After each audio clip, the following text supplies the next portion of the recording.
There is a place deep in the ocean where pressure is 1,000 times stronger than that we're used to at the surface.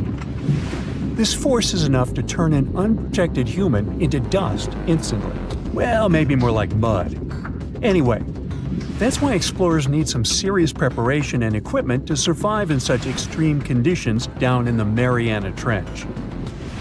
It is as wide as 20 national malls in Washington, D.C., and about 1/5 as long as the diameter of Earth. People who went all the way down describe it as a chilly, quiet, and very peaceful place. They saw a bright blanket of red and yellow rocky outcrops, and there was a whole variety of unique, small, translucent animals. The popular myth is that more people have gone to the moon than to this deepest place on Earth is not true, though. In total, 24 humans flew to the moon, and at least 27 brave souls dove down to the Mariana Trench. Most of them were explorers and not proper scientists. They just go there for the thrills and also to collect video evidence of different wildlife, geological formations, and human-made objects. Humans started traveling around space and into the ocean depths at around the same time. The first moon landing was in 1969. And the first person to go down the Challenger Deep, the deepest part of the Mariana Trench, did so in 1960. This unusual location got its name after the British ship HMS Challenger, which first located this massive drop in the ocean floor at the end of the 19th century. It would take 8 more decades before the first human went down to it. Explorers didn't manage to do it in a conventional submarine. They used a type of submersible called a bathyscaphe. The Swiss oceanographer Auguste Piccard designed his own in 1953. 7 years later, the submersible managed to do the impossible. It had reached a depth of nearly 36,000 feet. But what explorers saw was merely a fraction of the trench's full size. The fact that it is so huge of the Mariana Trench is just one of the reasons why it's mostly unexplored today. The absence of light is another major issue. Sunlight is incapable of reaching such profound depths, so the entire trench from top to bottom lies in absolute darkness. Because of such conditions, the ecosystem is a lot different than the shallower regions of the Pacific. This puts immense pressure on marine wildlife. Yeah, the pun is intended. Another reason why it's so challenging to survive there is the temperature. Water freezes at 32 degrees Fahrenheit. At the bottom of the Mariana Trench, the ocean is just a couple of degrees above freezing. One of the factors that hasn't let this area turn into a giant icicle is the fact that salt water has a slightly lower freezing point. The other reason is geothermal energy that warms the ground at the bottom of these just enough for it not to freeze. That's why submersibles need to have proper insulation to navigate these icy conditions.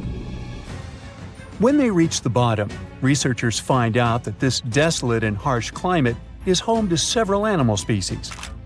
They encountered arrow-toothed eels, snailfish, and spoonworms at various depths.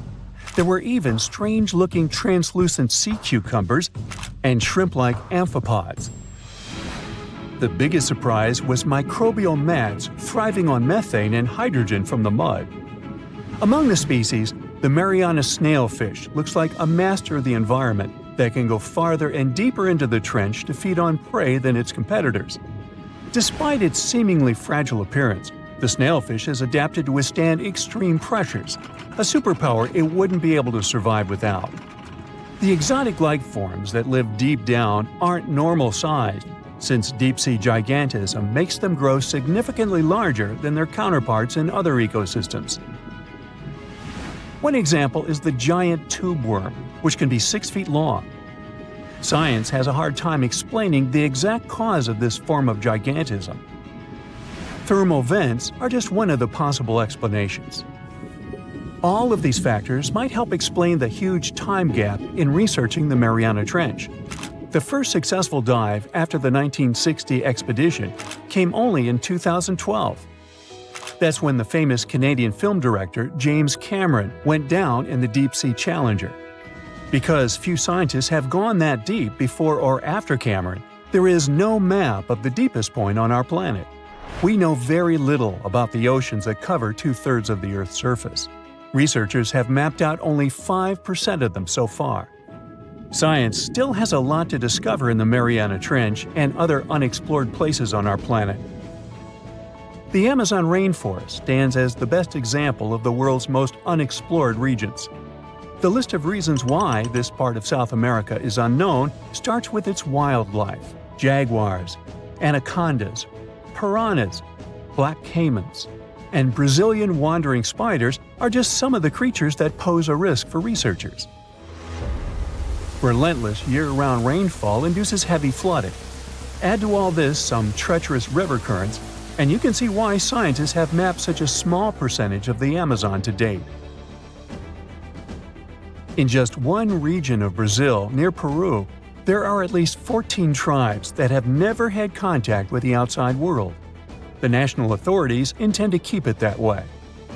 Isolation of these indigenous people is the best way to protect their future. The same goes for a remote island in the Indian Ocean. After the tragic tsunami of 2004, helicopters flew over North Sentinel Island to make sure its inhabitants were alive and well. Meanwhile, the Sentinelese weren't thrilled. They took up bows and arrows to drive away the unwanted visitors. This tribe is one of the last uncontacted tribes on Earth. Although anthropologists and filmmakers visited the island in the late 1960s, we still don't know much about its indigenous population. It sits a long way off any shipping lanes in the Bay of Bengal. North Sentinel has no natural harbor, and it's surrounded by a shallow reef. This makes access to the island possible only by boat. The Indian officials who lay claim to the island have prohibited outsiders from visiting the island for safety reasons. The estimates on how many people inhabit the island vary significantly, from as few as 15 to as many as 500. The island is not tiny. It's about 5 times as big as London's Heathrow Airport. Apart from occasional contact during the past 2 centuries, the Sentinelese must have been isolated for a long time. They are related to other indigenous groups in the Andaman Islands, but their neighbors cannot understand a word of their language. The continent of Antarctica has no permanent human settlements at all. The only people who periodically live there are international scientists. This vast expanse of ice and snow, roughly the size of the United States and Mexico combined, still has many regions where humans haven't set foot. Satellite imagery and photos that NASA's aircraft made from the air have mapped out the entire continent. So we know where to go, but it's not that easy.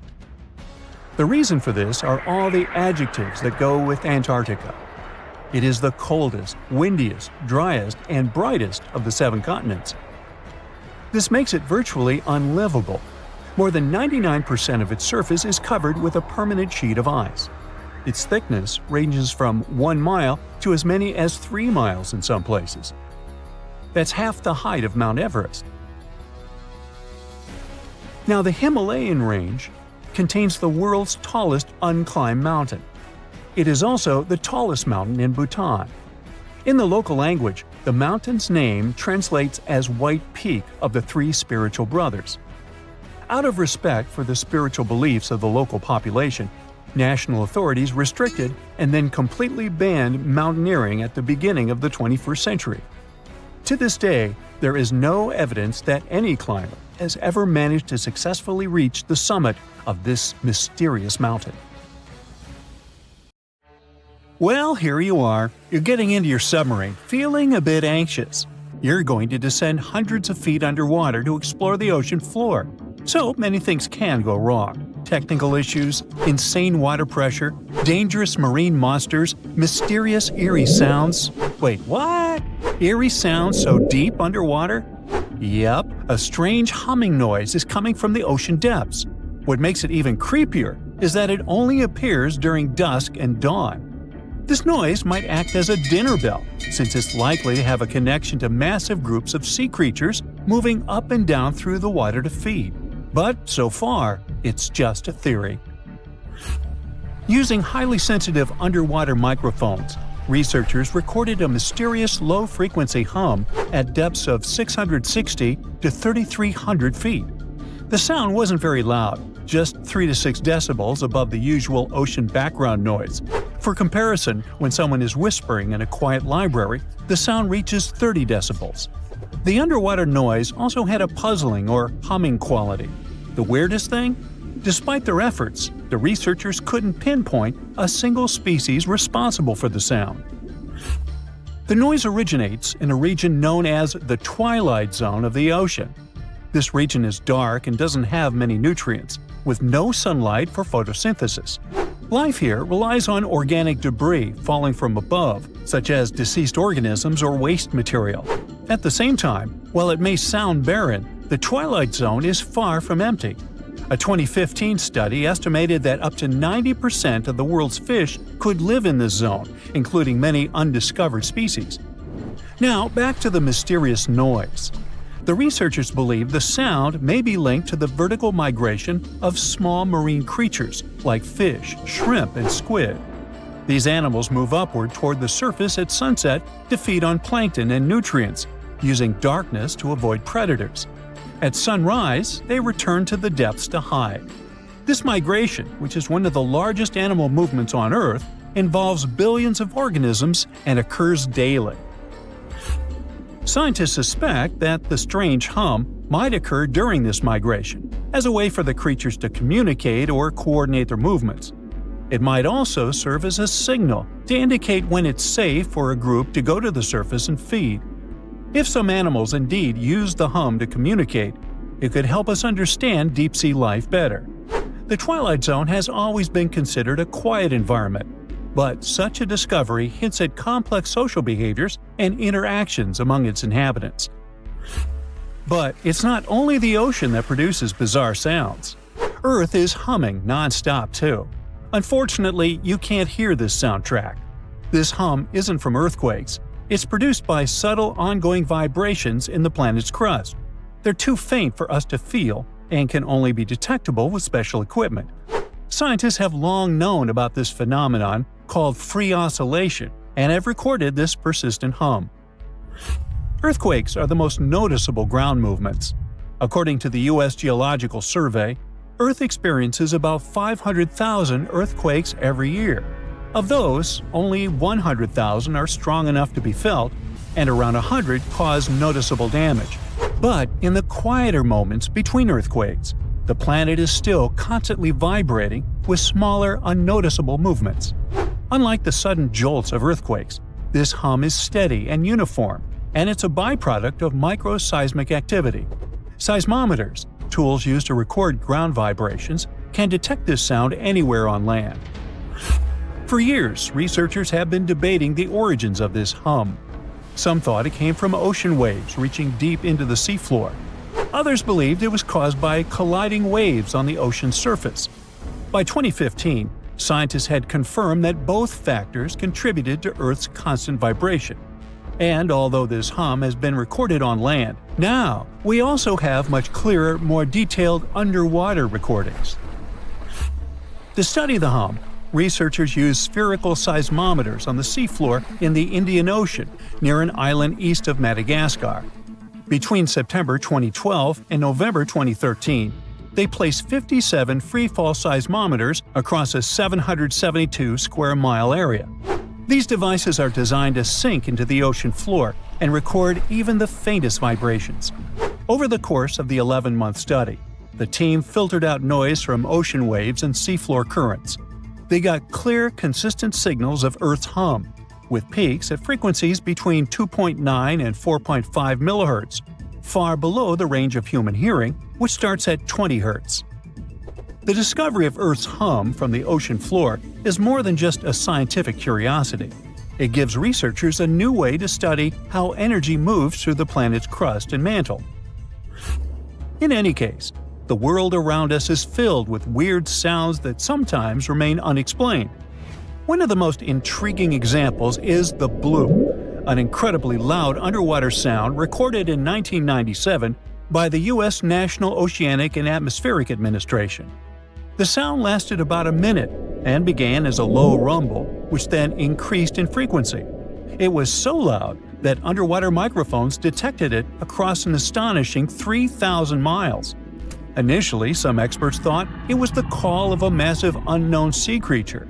However, NOAA later determined that the source likely had been the calving of icebergs, when giant pieces of Antarctic glaciers had been breaking off and crashing into the sea. The sound, known as Julia, a strange cooing noise, could have been produced by an iceberg scraping along the ocean floor. Another sound, dubbed train, due to its resemblance to the sound of train wheels on a track, likely originated in Antarctica's Ross Sea. Then there is upsweep, a recurring seasonal scratchy noise detected in the Pacific Ocean since 1991. Despite years of research, its exact cause remains unclear. The underwater world also has bizarre sounds that can be described as choirs of fish.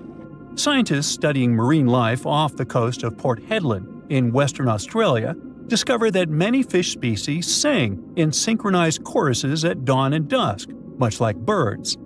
Over 18 months, researchers recorded tons of sounds, including foghorn-like calls from black jewelfish and rhythmic ba-ba-ba sounds from batfish.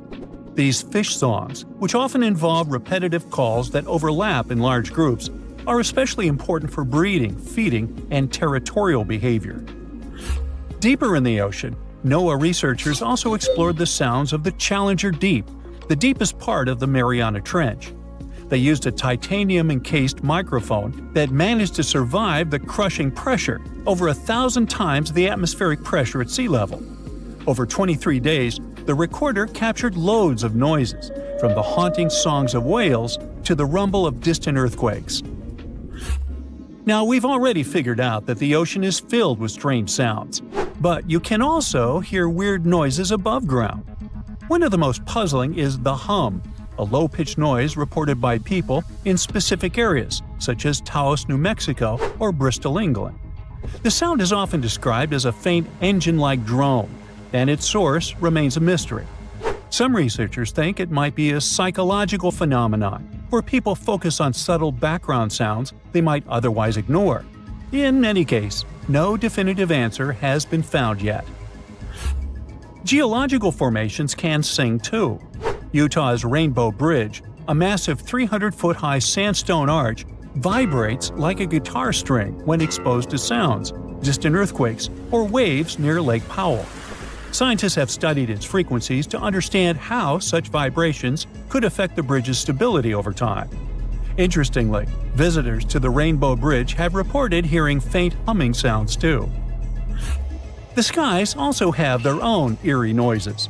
For centuries, people in polar regions have described faint sizzling, popping, and cracking sounds, accompanying auroras. A Finnish researcher made the first known recordings of these sounds and traced their origin to electrical discharges in the lower atmosphere, about 230 feet above the ground. These charges, caused by magnetic storms fueling auroras, produce faint sounds during calm and clear nights. Other natural phenomena, such as icebergs grinding against the seafloor or volcanic activity on the ocean floor, produce groans, rumbles, and crackling sounds that scientists study to learn about glacial movements and underwater geological activity.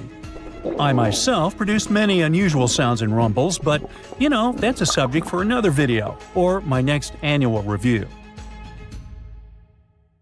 In the past 30 years, scientists have made an incredible discovery of a new creature living deep beneath the surface of the ocean, and the name of the creature is the harp sponge. Now, if you're wondering why it took so long to come across this animal, then I might have the answer. These creatures typically hang out at a depth of roughly 11,100 feet beneath the ocean's waves. This sponge species was first discovered off the coast of California thanks to a robot that was sturdy enough to explore those crazy depths the ocean has to offer. This is no doubt an area of the planet where even the most benign-looking creatures can be potentially dangerous. But even scientists were surprised to find that this creature was more than just a sponge. Now, this might seem obvious, but the harp sponge got its name because its basic structure, referred to as a vein, is the same shape as a harp. Each vein is made up of a horizontal branch supporting several parallel vertical branches. But don't let the harp sponge's fanciful and amusing appearance or its non-intimidating name fool you. Yeah, the harp sponge is very much a deep-sea hunter. It has a unique ability to capture and envelop small animals using its rhizoids, short, thin fibers. With their help, the harp sponge clings on to the soft muddy bottom and catches tiny creatures that get swept into its branches by deep-sea currents. Uh-oh. Other sponge creatures often feed by pulling bacteria and bits of organic matter from the seawater and filtering them through their bodies. But not our harp sponge. Instead, it snatches its future meal with minuscule barbed hooks that cover each of the harp sponge's branches. Now, harp sponges prefer tiny crustaceans like crabs, crayfish, shrimps, and prawns. Once the harp sponge has one of them in its clutches, it envelops the animal in a thin membrane before slowly beginning to digest it. So, pal, what's eating you? Oh, Harpo? Too bad. Researchers believe that harp sponges use this method of feeding because there aren't enough nutrients that deep down. This makes traditional filter feeding less effective. Research has shown that the creature is still in the process of evolving. Early harp sponges researchers found only had 2 veins, but later scientists discovered other harp sponges that had 6 veins. The harp sponge might have evolved this elaborate candle holder-like structure to increase its surface area. In general, harp sponges typically grow up to a length of 1 foot, but researchers have seen a creature that was 2 feet in length. The harp sponge is not only very unusual, but also beautiful to look at. See those tiny white balls on top of the branches? Now, why don't we look at some other creatures that live below the photic zone of Earth's oceans? The photic zone means the area beneath the ocean's surface that still receives some sunlight. Thanks to this, there are loads of different creatures and organisms living there. Any animal living beyond this layer qualifies as a deep-sea creature. The Tomopterus worm is a segmented worm you can find in the twilight zone of the ocean. This is the area that lies between 650 and 3,300 feet beneath the surface. These creatures are often no more than 1 inch long, but the largest of them can grow up to 1 foot. While swimming around and feeding, these worms do what researchers describe as an amazing smooth dance. That's because the creatures can swim extremely quickly and maneuver at tight angles with ease. Now, I know most people hear the word worm and think of the common earthworm, so it's quite interesting to know there's a deep-sea worm out there that never leaves the water during its entire life. Similarly, most of us try to avoid jellyfish that either rest on the sand or sit on top of the ocean waves. This isn't the case with a chrysota jelly. That's a deep-sea creature too. This beautiful jellyfish is mostly ruby red, bright orange, or electric purple. That's what helped researchers realize they had found a new species of jellyfish. The creature grows to a maximum size of 1 inch across. It has tentacles that stretch out in every direction. Now, if you come close to this jellyfish, it'll pull all these tentacles in toward its body before rapidly swimming away to avoid danger. Yes, you are dangerous. The chrysota jelly is extremely rare. You won't see it very often. You might need to borrow that deep-sea diving robot I mentioned earlier. While worms and jellyfish might seem quite harmless, this isn't the case with the Pacific viperfish. Ooh. This creature is equipped with a noticeably big mouth, like me, and the needle-like teeth inside are key to its hunting strategy. Pacific viperfish live at around 5,000 feet below the ocean surface, but they're among those numerous marine animals that migrate each night from the ocean depths toward shallower waters to dine. What's on the menu for dinner tonight? Lots of small fish and shrimp. The creature can grow up to 12 inches in length. Its 2 front fangs, which stick up from the fish's bottom jaw past its own eyes, are especially dramatic. When the fish unhinges its jaw, its mouth can open wide enough to engulf smaller animals, and the teeth form a cage to prevent an escape. Now, have you ever seen an underwater creature that looks like a strawberry? Trust me, it does exist. Just look at these dots on the strawberry squid. The creature has a big eye and a smaller one. You might think this unconventional pairing would be awkward and uncomfortable, but it's actually the opposite. The big left eye looks upward. It spots shadows cast by other animals in the dimly lit waters above. The eye's tubular shape helps it collect as much light as possible. On the other side of the squid's head, you can see its right eye. It's small and looks downward. This eye searches for flashes of bioluminescence produced by animals lurking in the darker waters below. Now, bioluminescence means the production and emission of light by living organisms. By the way, the squid has a nickname. And no, it's not Squiggy, although that's a great one. It's known as the cockeyed squid. This is simply due to the remarkable difference in size between its two eyes. I think I like Squiggy better, and so it goes. Since light doesn't reach the deep sea, the strawberry squid's body actually looks black. This helps the creature hide from enemies, such as sharks and dolphins. In general, the strawberry squid grows to a length of 5 inches. It typically lives around 3,000 feet below the surface, but floats to shallower waters at night. Now, the feather star is a marine creature without a backbone, but with feather-like arms that radiate from the center of its body.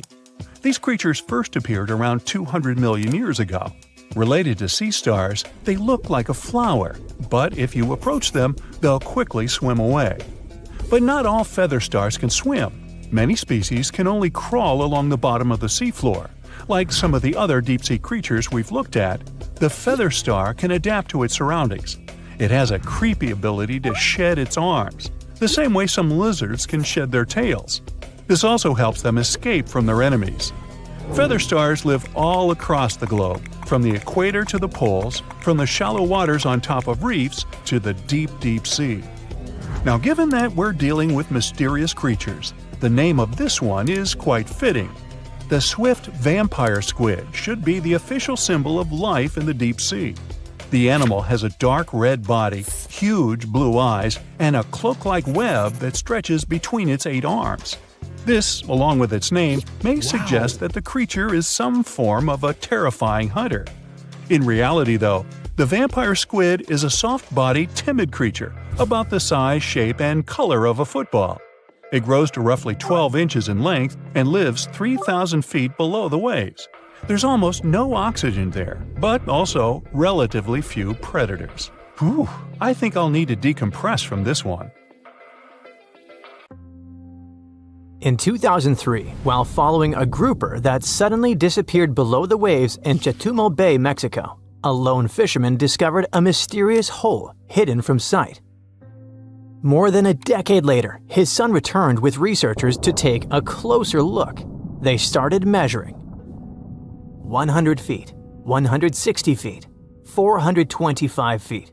Still no bottom. As instruments descended into the dark, still water, the readings grew stranger. Warm, salty water where it shouldn't be. Currents rising from the darkness below. The latest readings showed over 1,372 feet and still no end in sight. Quiet, deep, and dangerous. It's Ta'am Ja, the latest and officially the deepest known blue hole on Earth, and it might be hiding something never seen before. Nature takes its time. Over thousands, sometimes millions of years, water slowly carves through underground rock. Then one day, the ceiling gives way, the ground collapses, and you're left with a massive hole. That's a sinkhole. Blue holes are just ancient sinkholes that filled with water as sea levels rose long ago. From above, they look like dark circular shadows, much darker than the water around them. All because they're super deep and sunlight can hardly reach the bottom. Some go hundreds of feet down and are almost perfectly vertical. Cut off from ocean currents, they create still, isolated environments that scientists are still trying to figure out. So, what makes Ta'am Ja unusual? Well, most famous blue holes, like the Great Blue Hole in Belize, are impossible to miss. You can spot them from a satellite. Ta'am Ja, on the other hand, is practically invisible. Like nature did its best to conceal it on purpose. Even with a drone flying right above it, it's barely noticeable. That's one reason it stayed hidden for so long. However, the true mystery became apparent after the researchers had done their initial scanning. In December 2023, scientists decided to explore the depths of Ta'am Ja by lowering something called a CTD profiler, which measures conductivity, temperature, and depth. As it went past 1,312 feet, they discovered something curious. Instead of cooling down, the water suddenly got warmer. It also became noticeably saltier, with readings that matched the open Caribbean Sea. But wait, Chetumal Bay is already part of the Caribbean, so what's the big deal? Well, Taamja is tucked far into the bay, and its depth is unusual for such a calm, protected environment. What surprises scientists is that water deep inside the sinkhole has the same temperature and salinity as the open ocean, even though it's cut off from it horizontally. What this means is that there could be subterranean tunnels or fractures connecting the deep hole to open seawater, not through the surface, but beneath the rock. Kind of like a secret pipe network, possibly dating back to the time of asteroid impacts. Taamja is located near the Chicxulub crater. It's where 66 million years ago, a giant meteor slammed into what is now the Yucatan Peninsula. It's widely believed to have caused a mass extinction event that wiped out dinosaurs. The asteroid didn't create Taamja, but it may have fractured the foundation, potentially making it easier for caves, tunnels, and eventually blue holes to form. Some speculate that these underwater connections could extend to other blue holes and hidden springs nearby. However, exploring Taamja is not just about maps and underwater tunnels. During the first expedition, researchers saw something strange. The water above Taamja was calm, while the rest of the bay had chaotic waves. Then, from the center of the hole, water started to rise upward, like a hidden spring gently exhaling. Not a geyser, not a splash, just a slow, steady surge, like something beneath had moved and pushed the water up. The fact that this happened only once made the following exploration intimidating for divers. They said that diving felt like encountering a living entity that moved and interacted with them in an intriguing and mystifying way. When you've got a place that deep, that dark, and completely cut off from the rest of the ocean, it's a door to the unknown. While it's probably too tight for the Lovecraftian sea gods to fit in there, it's not impossible that there could be species that no one's ever seen before, maybe even dangerous. It's speculative, but if the hole goes even deeper, any microbial life down there would likely be ancient and adapted to survive in extreme, hostile conditions. It doesn't have to be some scary sea creature. Even tiny, unfamiliar organisms could disrupt modern ecosystems if disturbed or released. There might be water from prehistoric times or something left behind from the asteroid impact that wiped out dinosaurs. This place might be hiding an entire ecosystem that's been sealed off for literally ages. And that matters because if life can survive in such a strange sealed-off place, it might survive in similar environments on moons like Europa or Enceladus.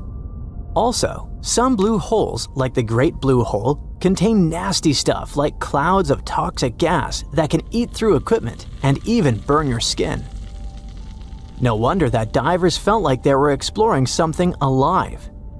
Now, if you're wondering whether you can rent diving gear and actually go and explore this hole, the answer is no. Basic scuba gear requires certifications. Even dive shops won't rent to uncertified individuals, especially not for places like this. But even if certified, recreational divers can only reach a depth of about 130 feet.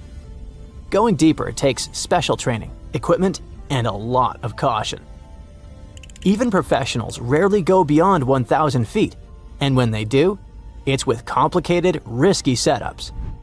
At these depths, water pressure becomes a major obstacle, enough to crush most equipment not built specifically for it. So for now, Taamja remains a mystery that's impossible to uncover while diving. The next stop is most likely sending an ROV, a remotely operated submarine equipped with cameras, arms, and sensors. It can go much deeper than any diver and stay down there longer. ROVs could help uncover layers of fossils, strange chemical zones, and even clues about past climate change. In most of the blue holes, it's possible to find life, sponges, corals, or fish. But the deeper you go, the more oxygen levels drop. which makes it hard for organisms to survive, even though some microbes live there. Among the few creatures found, there are shelled single-celled organisms called foraminifera and tiny worm-like nematodes. It's precisely because of these microscopic animals that we speculate that if life can make it in Tom Jah's dark, salty, oxygen-free waters, maybe the same is true for other watery worlds. However, despite the enthusiasm around it, Tom Jah is almost unnervingly empty and devoid of larger life. Even near the upper layers where oxygen levels are decent, no fish, no crustaceans, not even a tiny shrimp have been observed. Just tiny organisms invisible to the unaided eye. No bikini bottom, but to be fair, we haven't reached the bottom yet. Which brings us to the speculation. Is it possible that ROVs will never reach the ocean floor? The hole might be deeper than we expect or shaped in a way that makes it hard for our equipment to get accurate readings.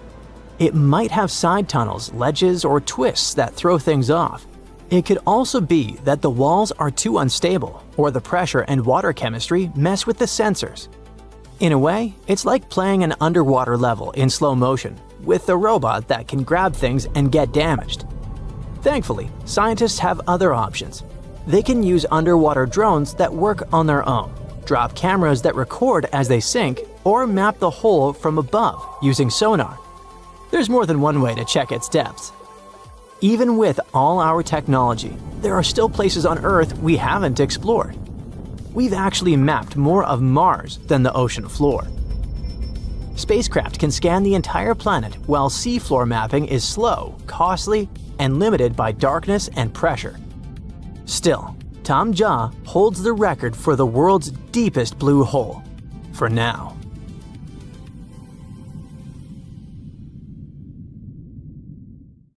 You have an hour before you take your last breath, even though just a second ago you were perfectly healthy and nothing posed any danger to your life. Well, the good news is your life can still be saved. Effective antivenoms are available, but if you choose to neglect the sting, you'll bite the dust for sure. This camouflage artist is the world's most lethal fish. In total, there are around 1,200 venomous fish on our planet, but the stonefish is the toughest one. They've got 13 dorsal fins that can inject extremely poisonous venom. Remember I mentioned camouflage skills? It's the main twist to this story. You see, unlike sharks or any other predator fish, the stonefish won't attack you. It's not a predator, it's prey. So, to stay safe, it needs to somehow protect itself. Thus, it developed a super skill of turning into a stone, sort of. So, if you ever get stung by this guy, it's not because it's aggressive, it's because of an unfortunate course of events. Most people had this unpleasant experience just because they accidentally stepped on a stonefish while it was pretending to be a stone or coral on the bottom. As you might have guessed, something that can easily pretend to be a stone doesn't exactly look cute. These guys are scaleless, their skin is covered in multiple warts, and they are multicolored. You can see shades of gray, brown, and patches of orange, red, and yellow. Sometimes they can even be covered in algae. They occupy quite a large territory in the Indo-Pacific Ocean, which means they're everywhere, from Mauritius to Queensland in Australia. Okay, we're going to need a disclaimer here. This fact is very sensitive, but if you want to live your life long and healthy, I suggest you don't skip it. This is a fly. Pretty harmless and definitely way less powerful than you, a human being, are. Yet, chances are that this gentle buddy can destroy your body. Now here's how the story goes. Some time ago, a lady from the UK decided to go on a cool trip to South America. Sounds exotic and not banal at all. Rochelle, who was 27 back then, went to Peru with her boyfriend. When she got back to her home country, she started having severe headaches. She couldn't understand what was going on. Then, half of her face felt terrible discomfort, and suddenly, some weird sound in her head started haunting her. One day, she went to bed, only to wake up the next morning to see that her pillow was soaking wet with some weird liquid. Not blood, not water, just some substance. She rushed to the hospital, where doctors said she had an ear infection. But when doctors looked closer, they saw a hole in her ear canal. It was around half an inch big, but it was swarming with maggots. Yeah, ooh. Now, Rochelle was lucky. The emergency brain scan showed no major damage whatsoever. The eardrum, blood vessels, facial nerves, they were all right. The big question was how to make the maggots leave poor Rochelle's ear. We all get it, it's pretty tight inside the ears, and even small forceps weren't very helpful. So to save the lady, the doctors decided to use olive oil. They expected the maggots to drown, and indeed 2 maggots did. Yet there were 8 more. The most horrifying thing was that the lab analysis showed that a New World screwworm, that's the official name of the fly that interfered with Rochelle's health, had laid eggs in the ear canal that the maggots were chewing. But how on earth did this happen? Well, while she was on vacay in Peru, she once walked through a swarm of flies. One of them got into her ear. She shooed it away, but it had more than enough time to lay eggs inside. Doctors helped Rochelle evict the unwanted guest, and luckily, there won't be any long-term consequences. But we all get it that it could have been much worse. Now, I don't need to tell you that caving is extremely dangerous, do I? Back in June 1990, a man called Gary Lutz took his sons, Buddy and Tim, on a spelunking adventure to West Virginia's New Trout Cave. He packed food, water, and spare headlamps. But here's where he messed up. He left the pack behind when they reached the maze, a tight spot with jagged rocks. He figured they'd grab the supplies before their headlamps ran out of charge. Oops, bad move. The boys' headlamps went dark soon after, and their attempts to backtrack got them lost. Then, Lutz's headlamp ran out of charge too, plunging them into total darkness. For 5 horrific days, they had no food, no water, and no light. They started coughing up cave dust and hallucinating from dehydration.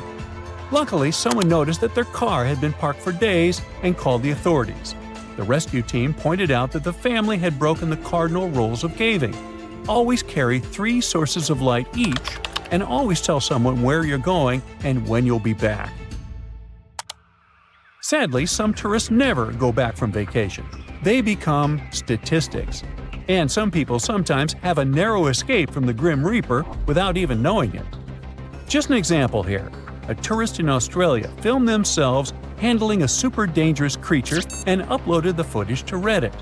In the video, the tourist is holding a blue-ringed octopus, with Mandarin writing on the screen saying, "Such a beautiful octopus." After filming, they shake the octopus off their hand and luckily put it back into the water before it could sting them. The thing is, the blue-ringed octopus is one of the world's most dangerous marine animals. It packs enough venom to make 26 adults kick their buckets. The tourist had no clue how dangerous it was. People on Reddit were freaking out. One person commented, "Do they even know how lucky they are to be alive after doing something that monumentally stupid?" A woman from New Hampshire got some nasty burns after veering off the trail in Yellowstone National Park and falling into scalding water near the Old Faithful geyser. The 60-year-old, along with her husband and their dog, had left the safety of the boardwalk and was walking off the designated trail near Mallard Lake Trailhead when she broke through the thin crust over the water. She ended up with 2nd and 3rd degree burns on her lower leg. Luckily, her husband and the dog were fine, but the lady was rushed to a hospital for treatment. Now, park officials are reminding everyone to stick to the boardwalks and trails in hydrothermal areas and be super cautious. The ground there is fragile and thin, with scalding hot water just below the surface. Pets are allowed in some developed areas of Yellowstone, but they're not permitted on boardwalks, hiking trails, in the backcountry, or in thermal areas. Hot springs in Yellowstone have injured and made people meet their early demise more than any other natural feature. At least 22 people have passed away from hot spring-related injuries since 1890. Hey, what's cooking? Oh, it's you. Jumping off a bridge into a river filled with crocodiles. What could possibly go wrong? Turns out, a lot. One New Year's Eve, Australian tourist Aaron Langworthy decided to try bungee jumping off a bridge that connects Zimbabwe and Zambia, right near Victoria Falls. It's a 360-foot drop of pure adrenaline. But for Langworthy, things went sideways when her bungee cord snapped, sending her plunging into the Zambezi River, which is known to be home to plenty of crocodiles. Now, Erin herself says it was a miracle she survived. When she fell, she blacked out on impact and felt like she'd been slapped all over, but the cold water shocked her back to consciousness. Now, it's easy to judge tourists for taking risks like this, but bungee jumping has been a thing at this spot for over a decade, drawing more than 50,000 tourists each year and bringing in much-needed revenue for both Zimbabwe and Zambia. The authorities claim bungee jumping is safe. The probability of an accident like Aaron had is 1 in 500,000 jumps. So I think Aaron should go buy a lottery ticket. Wait a minute, did you know we've mapped Mars better than most of Earth's seafloor? We've got 12,400 satellites up there in orbit, yet still no Cthulhu's in sight. Okay, to be fair, maybe it's sleeping way down below. However, how do they manage to miss a 300-year-old living giant coral that's roughly the size of a Boeing 737's wingspan? That should be visible from space. So, it's time to tell a story about what seemed like the world's largest organism on our planet. In late 2024, a team from National Geographic set out on a quest to survey the waters off the Solomon Islands. They weren't chasing legends or hunting sea monsters, at least not that they'll admit. They were documenting marine biodiversity, mapping some stuff, and hoping to capture a few cool underwater pics. While diving off the coast of Maburokua, they swam into something strange, a huge boulder-like structure rising from the seafloor.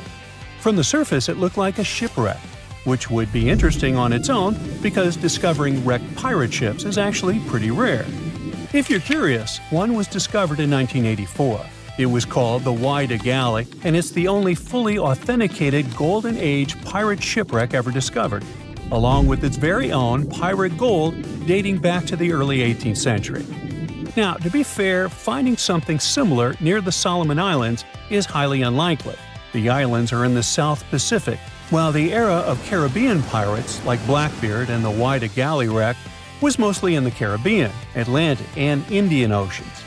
Here, if you're looking for wrecks, you're more likely to find relics of more modern battles.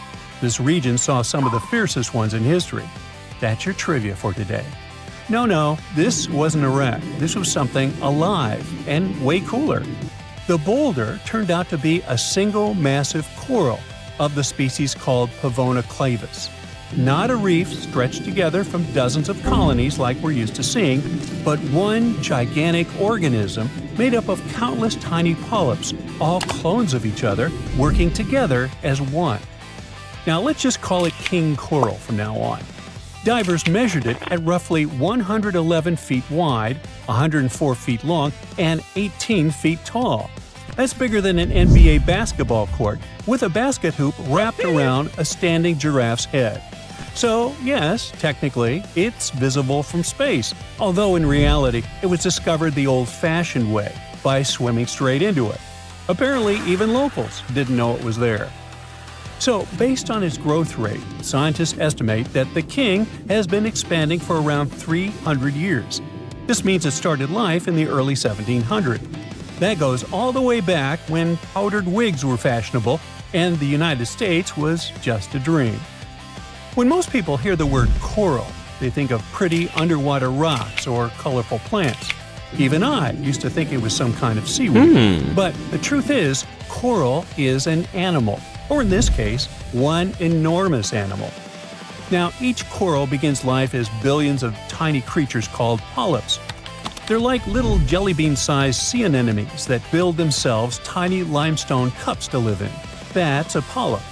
Normally, reefs are like underwater neighborhoods, with dozens or even hundreds of coral colonies living side by side. But this huge organism near the Solomon Islands is different.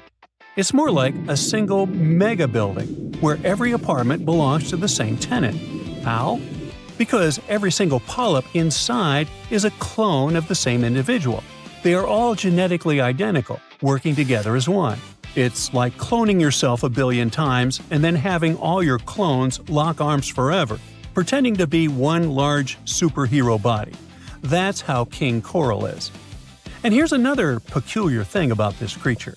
Corals may be animals, but as you can guess, they don't swim after prey or gulp down fish. Each tiny polyp stretches out its tentacles to catch passing plankton or other microscopic plants and animals drifting in the current. But that's only part of the story. Corals also keep a secret partner inside their tissues, microscopic algae called zooxanthellae.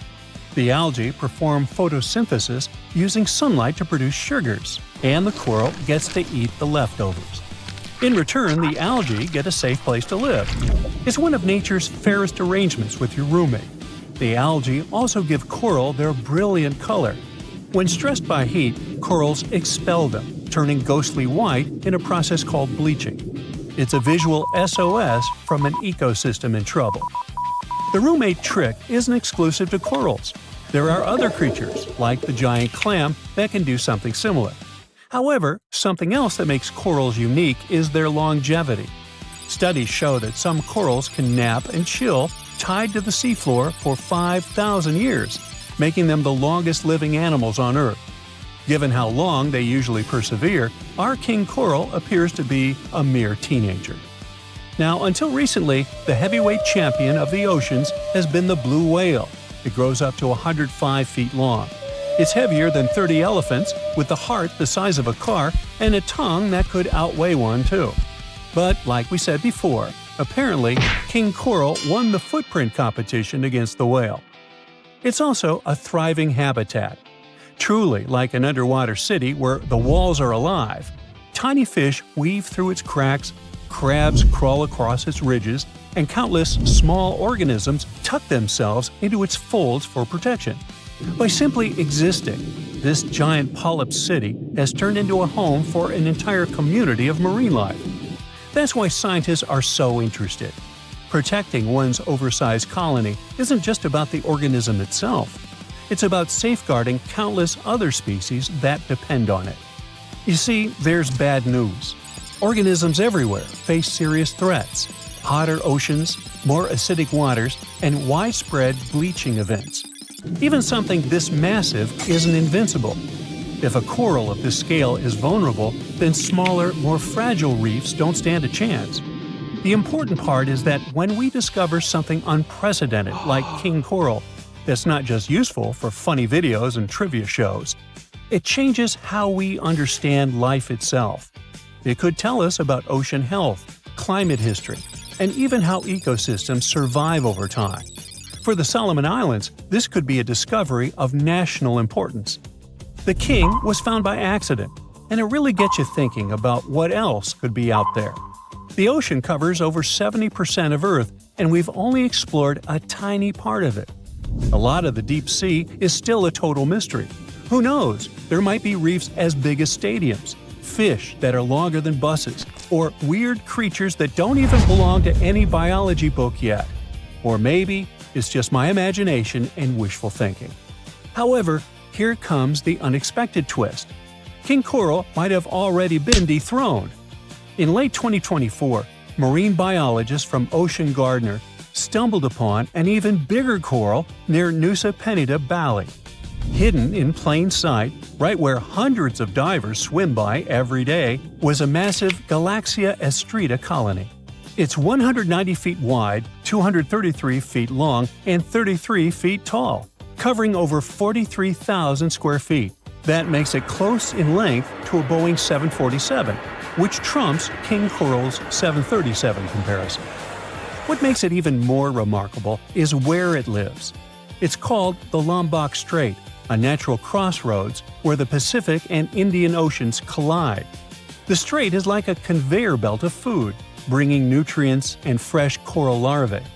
For a stationary creature like coral, it's the equivalent of living next to an all-you-can-eat buffet that never closes. Researchers think this could be the largest single colony ever recorded, though they're still checking whether it's truly one giant organism or several fused colonies. The bottom line is, before we reach the real depths of our oceans, there's still plenty hiding in plain sight. King coral, the Bali giant, and countless other mysteries remind us that the sea doesn't reveal its secrets easily. So keep that in mind the next time you dive. You might just stumble across something bigger than a Boeing jet, older than certain kingdoms, and stranger than your imagination, or even mine. What's the scariest predator under the ocean? The crocodile? I don't think so. Loch Ness Monster? Please, it never existed. How about the Kronosaurus? Well, it is extinct, but you might be onto something. Let's take a look at what it'd be like if these creatures were still around today. First things first, what on earth was it? The Kronosaurus was a marine carnivore that lived in the cool, high-latitude Eromanga Sea. It covered vast areas of inland Australia between 90 and 120 million years ago, during the early Cretaceous period. Near-complete fossils of the creature were also found near Colombia, which is a country that has a noted connection to prehistoric reptiles and turtles. This fact makes it extremely possible that the monster I'm about to describe existed worldwide.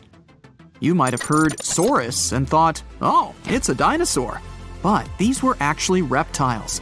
They were the largest member of the Plesiosauridae family, referred to as plesiosaurs. Fossil evidence suggests they weighed over 20,000 pounds and were roughly 30 feet in length.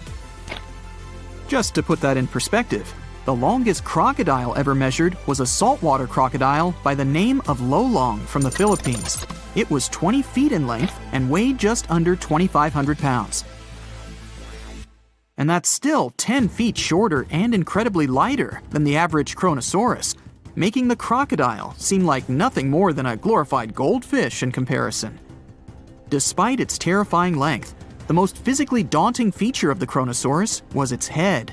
Its skull was about 8 feet long, which was actually proportionally large given the size of its body length. Anything that was unfortunate enough to end up inside the Kronosaurus's mouth may have been given false hope. After all, the teeth of the beast weren't actually that sharp. On second thought, I take that back. I wouldn't feel confident around a toothless snake, let alone being inside the mouth of this monster. But it's true that the Kronosaurus's teeth weren't sharp, especially when compared to other carnivorous reptiles, such as crocodiles and alligators. The teeth of this prehistoric sea creature were instead conical. This means that they were cone-like in shape. Unfortunately, this lack of sharpness didn't make them less dangerous. The teeth were enormous and could be up to 12 inches long from the crown tips to the bottom of the roots. This obviously meant that the Kronosaurus had an extremely powerful bite. It was estimated to be up to 30,000 newtons, which is almost twice as powerful as the bite of a large saltwater crocodile.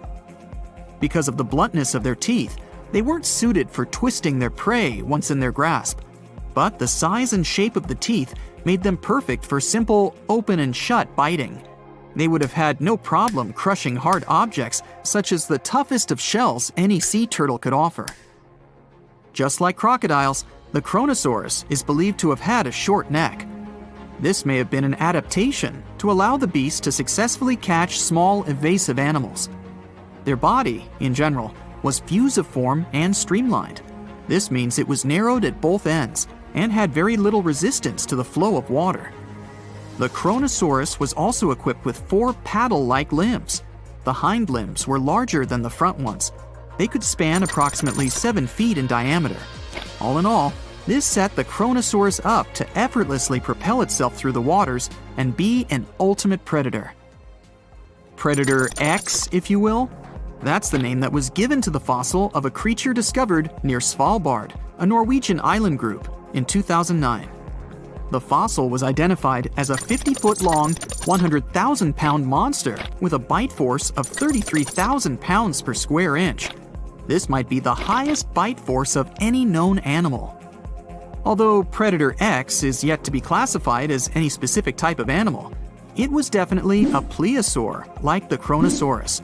And even if it wasn't Predator X, the Kronosaurus was still most definitely a ferocious titan when it roamed Earth's oceans. The Kronosaurus actually got its name from the Greek mythological figure of Cronus, the father of Zeus. Cronus was viewed as a titan from a generation of super powerful beings.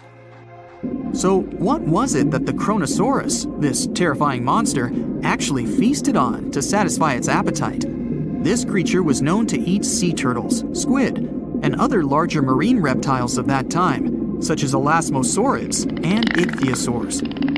This suggests that if crocodiles existed in the realms of the Kronosaurus, they too might have turned into lunch for the beast. There's evidence from the fossil remains of the Kronosaurus that suggests that they also feasted on sharks, which I know is a disappointment to those of you who view that beast as the king of the ocean. Not when the Kronosaurus was around, my friend. In any case, grounding all kinds of food into small pieces to help digest them would have been difficult without small teeth. This explains the presence of rounded stones found in many of the remains of these sea creatures. Researchers believe these stones may have been swallowed to control buoyancy or to help process food. It's also entirely possible they were accidentally swallowed while feeding on other animals from the seafloor. As if the Kronosaurus even needed to be a meanie with its already existing power and size, there's also evidence to suggest that it indeed might have been. It turns out that after using all its impressive attributes to catch its dinner, the Kronosaurus first liked to play with its food, like a cat does with a mouse. I guess since the hunt was so easy for them, they needed to get their fun from somewhere else. Well, I think now you should have a good idea about these creatures. So let's ask ourselves what it would be like if they were still around today. And by the way, why aren't they? Well, the Kronosaurus was completely finished off by the same KT meteor that took out the dinosaurs 66 million years ago. But even before this catastrophic event, they were coming under increased pressure from an even bigger and more vicious family of carnivorous marine reptiles known as mosasaurs. You can't always be a top dog, I guess, or rather, top marine reptile. But what if this never happened, and they were still roaming Earth? Well, this might be obvious, but can you imagine what kind of impact that would have on sea tourism? Based on the impact that famous movies about sharks and killer whales had, what do you think the presence of a Kronosaurus in the ocean would do to beaches? The very creature that would eat sharks and whales for breakfast. Beaches would certainly become a great place to go for a quiet walk, because nobody else would even be there. And what about such activities as boating, surfing, and scuba diving? You think anyone would dare try them, knowing that this 30-foot beast could be lurking beneath them? Let's give humans some credit and assume most of them wouldn't. This would cripple the global sea tourism industry, which is responsible for earning roughly $143 billion every year. Just to make sure this shocking point hits home, the most expensive yacht to ever roam the ocean was called the History Supreme. Its master bedroom was believed to have a statue made of T-Rex's bone and a wall made of meteorite rocks, as well as a 24-karat gold panoramic wall aquarium. Anyway, this yacht was worth nearly $5 billion, meaning you could buy 38 of them with the money lost and potential damages to sea tourism caused by the Kronosaurus. I'm sure that the yacht's owner was happy the beast never made an appearance in their luxurious aquarium. So luxurious, in fact, that some people believe the History Supreme, reportedly owned by some business genius from Malaysia, never even existed. Rumor has it that it was simply an elaborate hoax fabricated by the supposed designer. Anyway, I don't think the trouble would just stop there. People could actually be in serious danger, regardless of being near the ocean or not. No, I'm not about to tell you that this thing would grow legs, adapt to living on land, and start picking us off one by one. At least, I hope not. I'm just going to point out the damage that the Kronosaurus would inflict through its devastating impact on sea trade. In America, ocean transit accounts for 76% of national trade. On top of this, more than 100 vital pharmaceutical products originate in the sea. I'll also state the obvious and point out that the ocean is a huge food source for us humans. The presence of the Kronosaurus could have a great impact on our relationship with the ocean, something we usually take for granted. For years, we've thought the megalodon was just a big shark, which is scary enough. After all, it could have eaten a creature the size of a whale in just 5 bites. Estimates indicate that the largest shark that ever lived had been around 59 feet long, which is a reasonable size and explains a lot. But the scientific community was wrong. Very wrong. Now, scientists have proven that megalodons could grow up to 80 feet long, which is the same as a 6-story building. The creature would have certainly been dozens of times bigger than you if you had seen it underwater. These giants ruled the ancient oceans between about 20 million and 3 million years ago. And even though it was a long time ago, they've left a lasting impression, becoming the protagonists of many movies. And scientists continue to search for answers about their life. Thanks to this, we still occasionally find their fossils.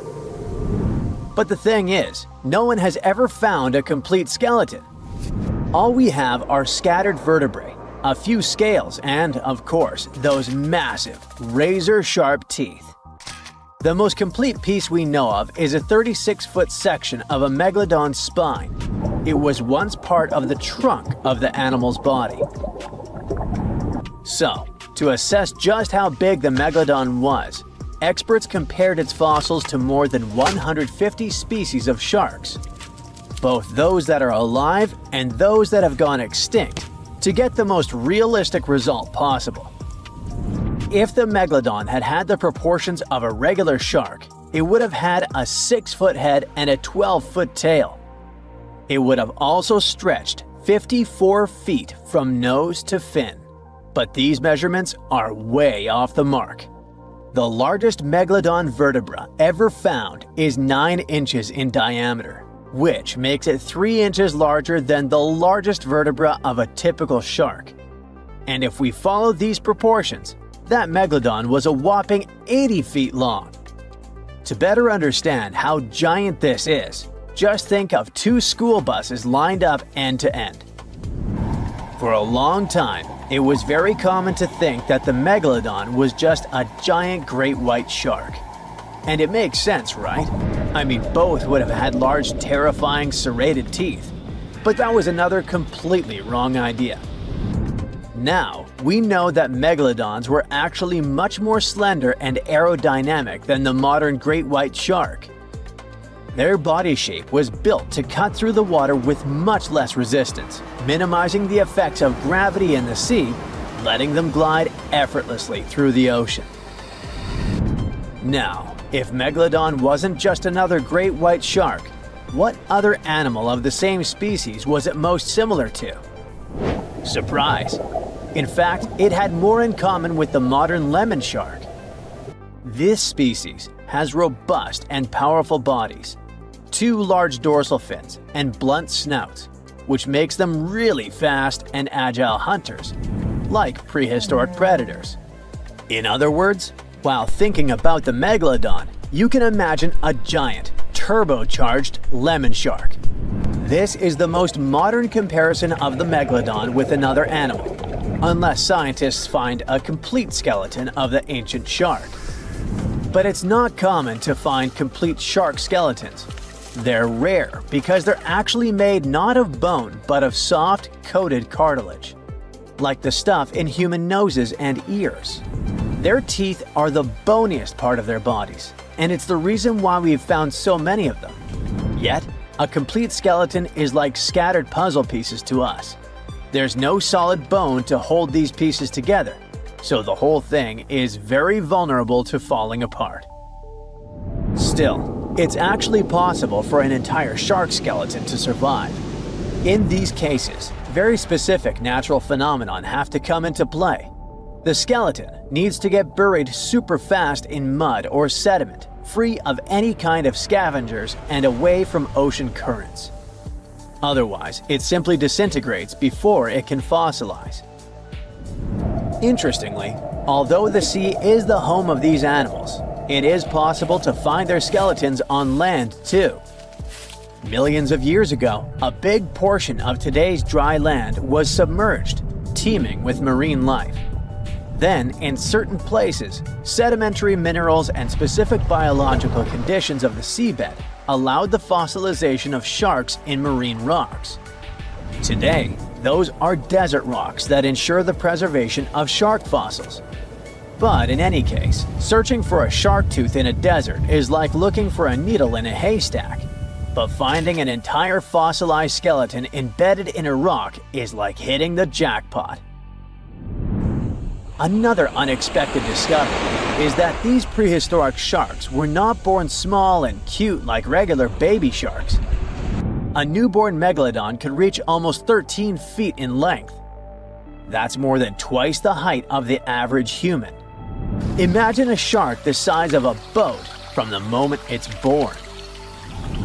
Now, although we don't have all the information about the giant of the seas, it's a fact that it's one of the most famous animals in pop culture worldwide. Not only has it inspired several movies, but some people also insist that the megalodon is still alive. Scientists say it's not. The megalodon didn't survive the test of time, and it would be impossible for such a giant creature to dwell in the seas without us noticing it. First, it was a super predator. It hunted whales, dolphins, and other large marine animals. If the Meg was still around, its presence would completely change the balance in the oceans. It would have huge impacts on marine ecosystems, regulating populations and influencing the size and behavior of the ancient shark's prey. A good example is whales. They wouldn't have grown so big if the Meg still hunted in the oceans. This only happened because there was no super predator in the way. If the giant shark was still in our oceans, species like the blue whale would be tiny, as they would need to develop and adapt to be able to escape constant attacks. The lives of the workers of the sea would also be completely different. Fishers would have to avoid certain areas, ships would change routes, and even maritime tourism would be risky. Going for a swim and coming across a shark over 65 feet long? Not worth the risk. Plus, if the megalodon was still out there, we would have some proof. Commercial fishing catches millions of sharks every year, and a monster of this size would not go unnoticed. Not to mention that with all of today's technology such as drones, satellites, and submarines at our disposal, someone would have already recorded an encounter with this living legend. By the way, most sharks, like most fish, are cold-blooded. But the reality for Megalodon was different. This giant was able to keep its body warmer than the surrounding ocean. This gave it an advantage over other sea creatures, allowing it to remain fast and active even in colder waters. It was a survival advantage that other animals of its kind did not acquire during their evolution. One of the most famous theories is that the Meg lives in the Mariana Trench, but scientists are sure that it doesn't make any sense. This region is poor in food and has many tiny creatures, which would not be nearly enough to sustain a large predator. In addition, there's a lot of research studying countless sharks that live in the ocean depths, and none of them come close to the size of the Megalodon. So, does the Megalodon still exist? Definitely not, but that doesn't mean it isn't any less mysterious and fascinating. Living at depths of up to 5,000 feet, the hagfish is one of the strangest creatures in the ocean, and there's plenty on the list. The goblin shark, sea spiders, red-lipped batfish, and even people swimming during winter.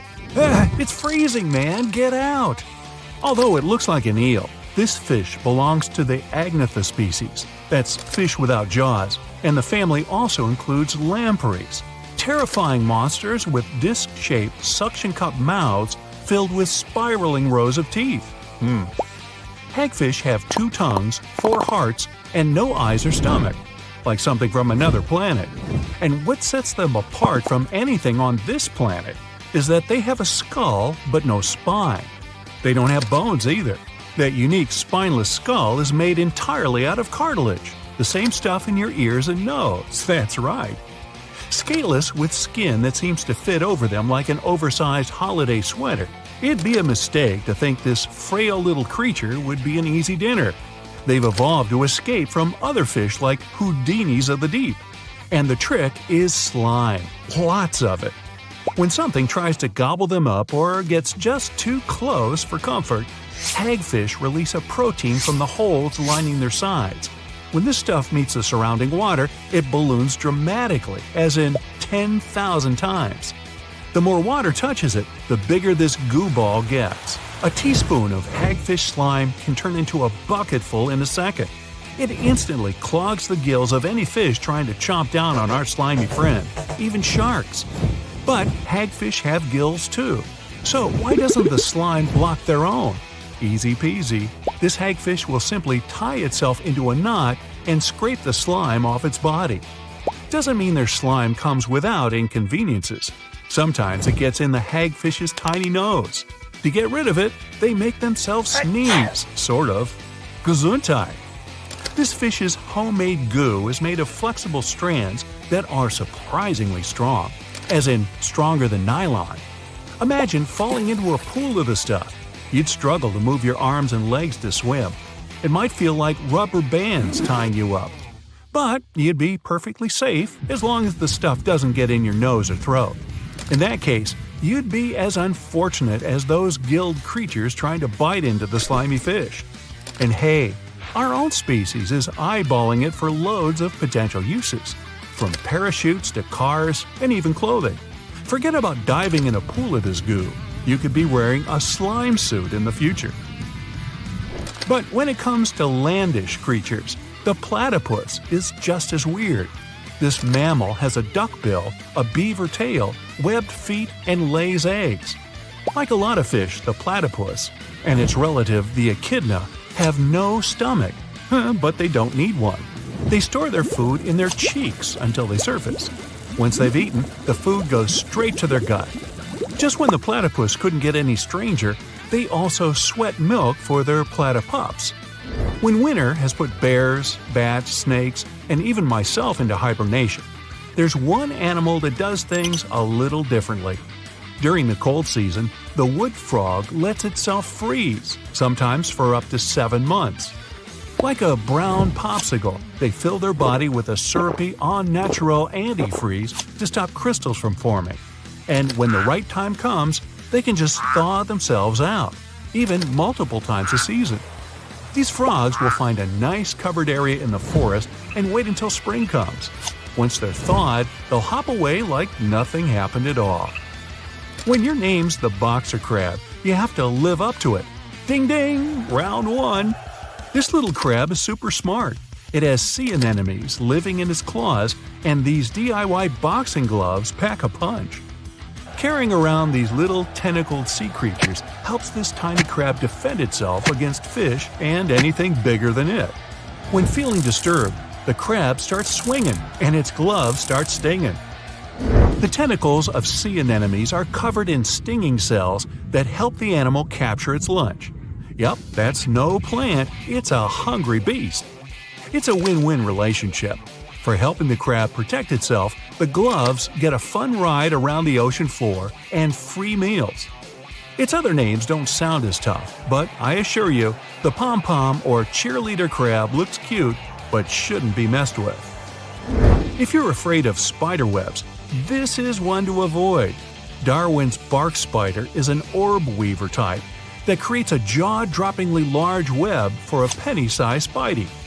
The silk in its web is 10 times stronger than Kevlar and double the strength of any other spiders on the planet. And the webs themselves can be as big as a king-size bed. Not that you'd want to sleep in one.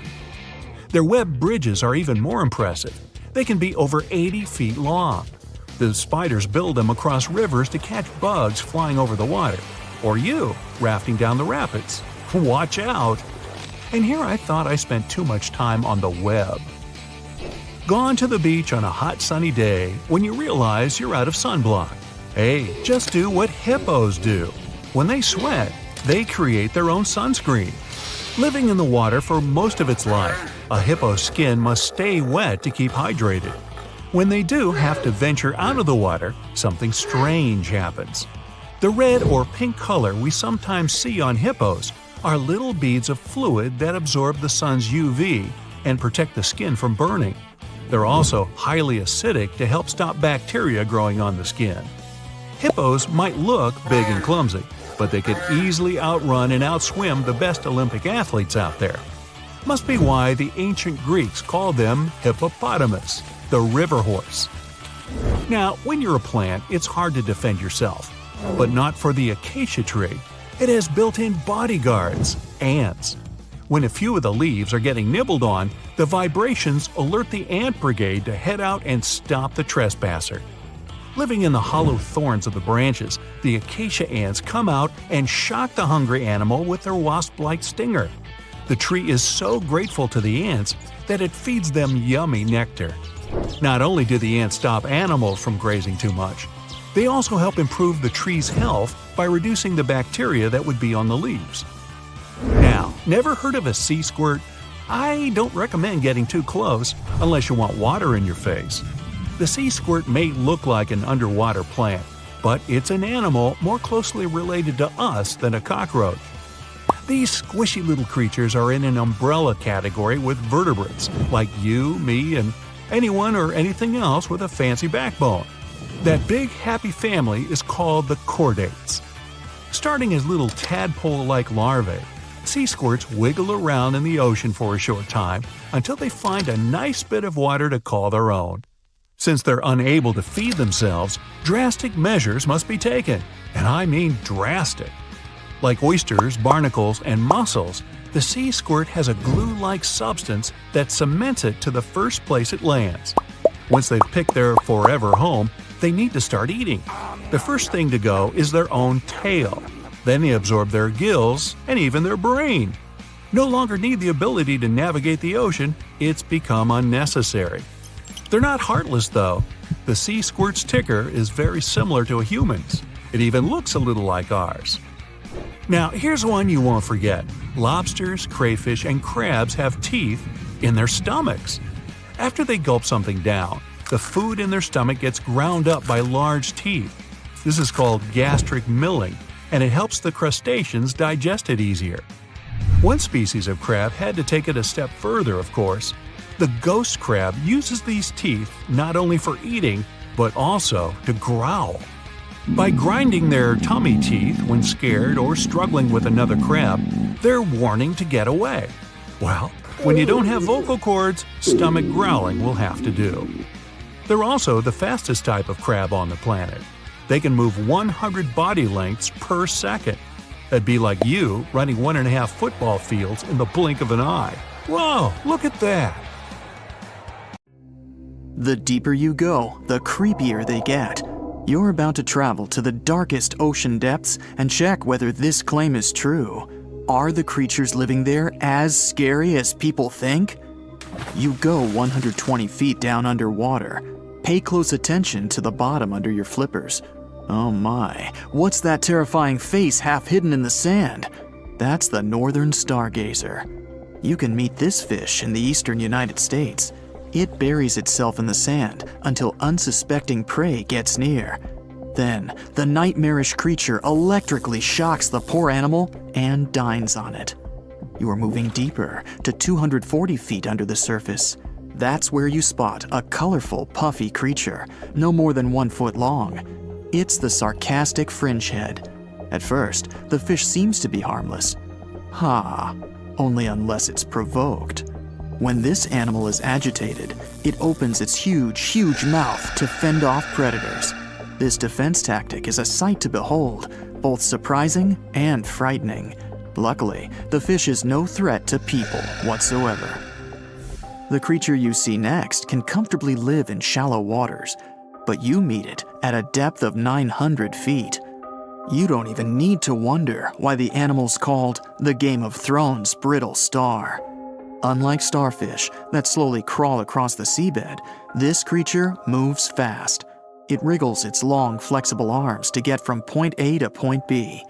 Its body is protected by a hard calcium carbonate shell.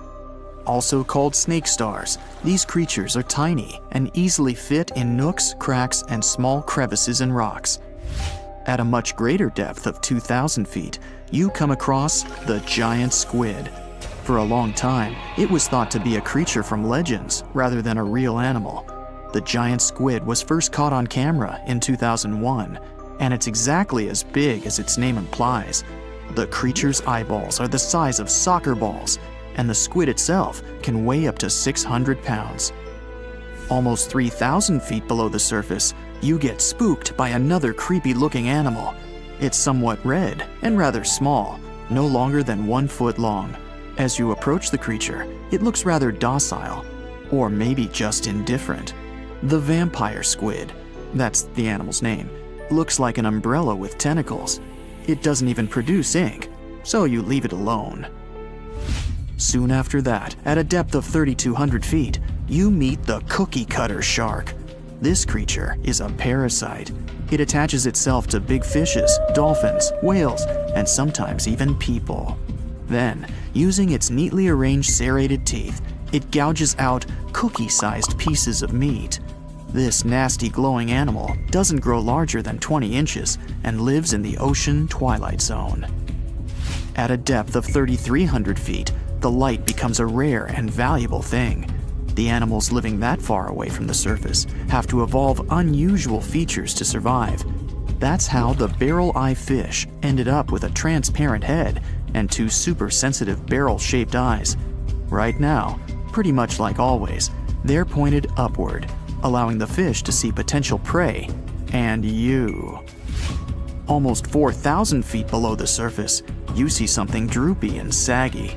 The blobfish doesn't have a skeleton or any muscle. Its jelly-like flesh lets the creature survive incredible water pressure. Despite its appearance, the blobfish is an ambush predator.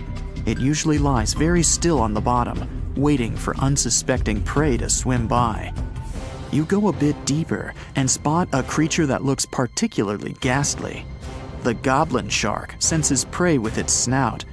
The creature's terrifying jaws are attached to elastic ligaments. When some animal comes too close, the shark catapults its mouth forward to catch it. If your mouth could do the same, you would be able to eat things dangling 7 inches away from your face. Even deeper than that, at 5,000 feet, you notice another member of the shark family. The frilled shark looks like an overgrown eel, but its gills are lined with red fringe at the edges, hence the name. The creature's horrifying mouth has 25 rows of razor-sharp backward-facing teeth, 300 in total. The shark prefers to hover in the water, waiting for its prey to come closer. Then, it charges at it like a snake. Suddenly, you see something glow brightly like an electric bulb. But after coming closer, you recoil in horror.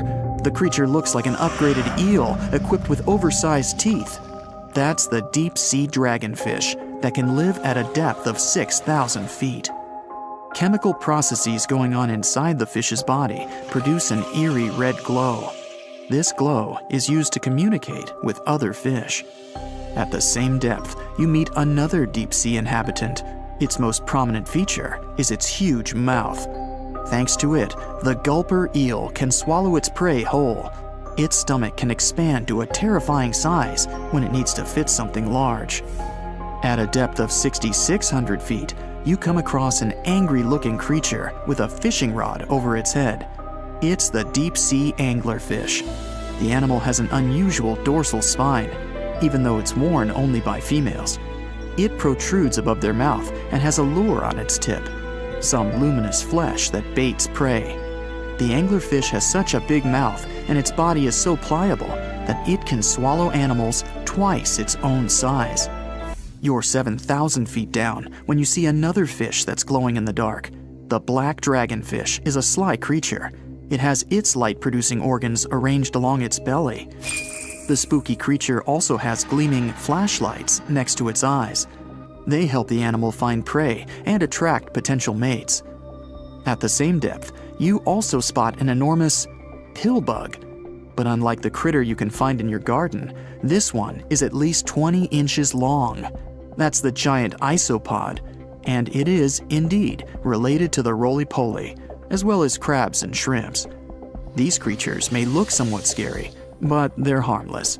They feast on other deep-sea animals only after those have passed away. At a depth of 13,000 feet, you notice the ocean floor has become a bit fluffy. That's because it's covered with zombie worms. These creatures rarely grow to be more than 2 inches long, and still, they can break down fairly large animals, so strong the acid they produce is.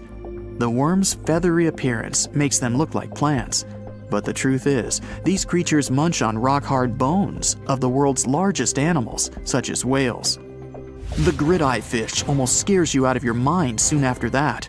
This creature has a pair of large greenish oval plates on the top of its head and no eyes whatsoever.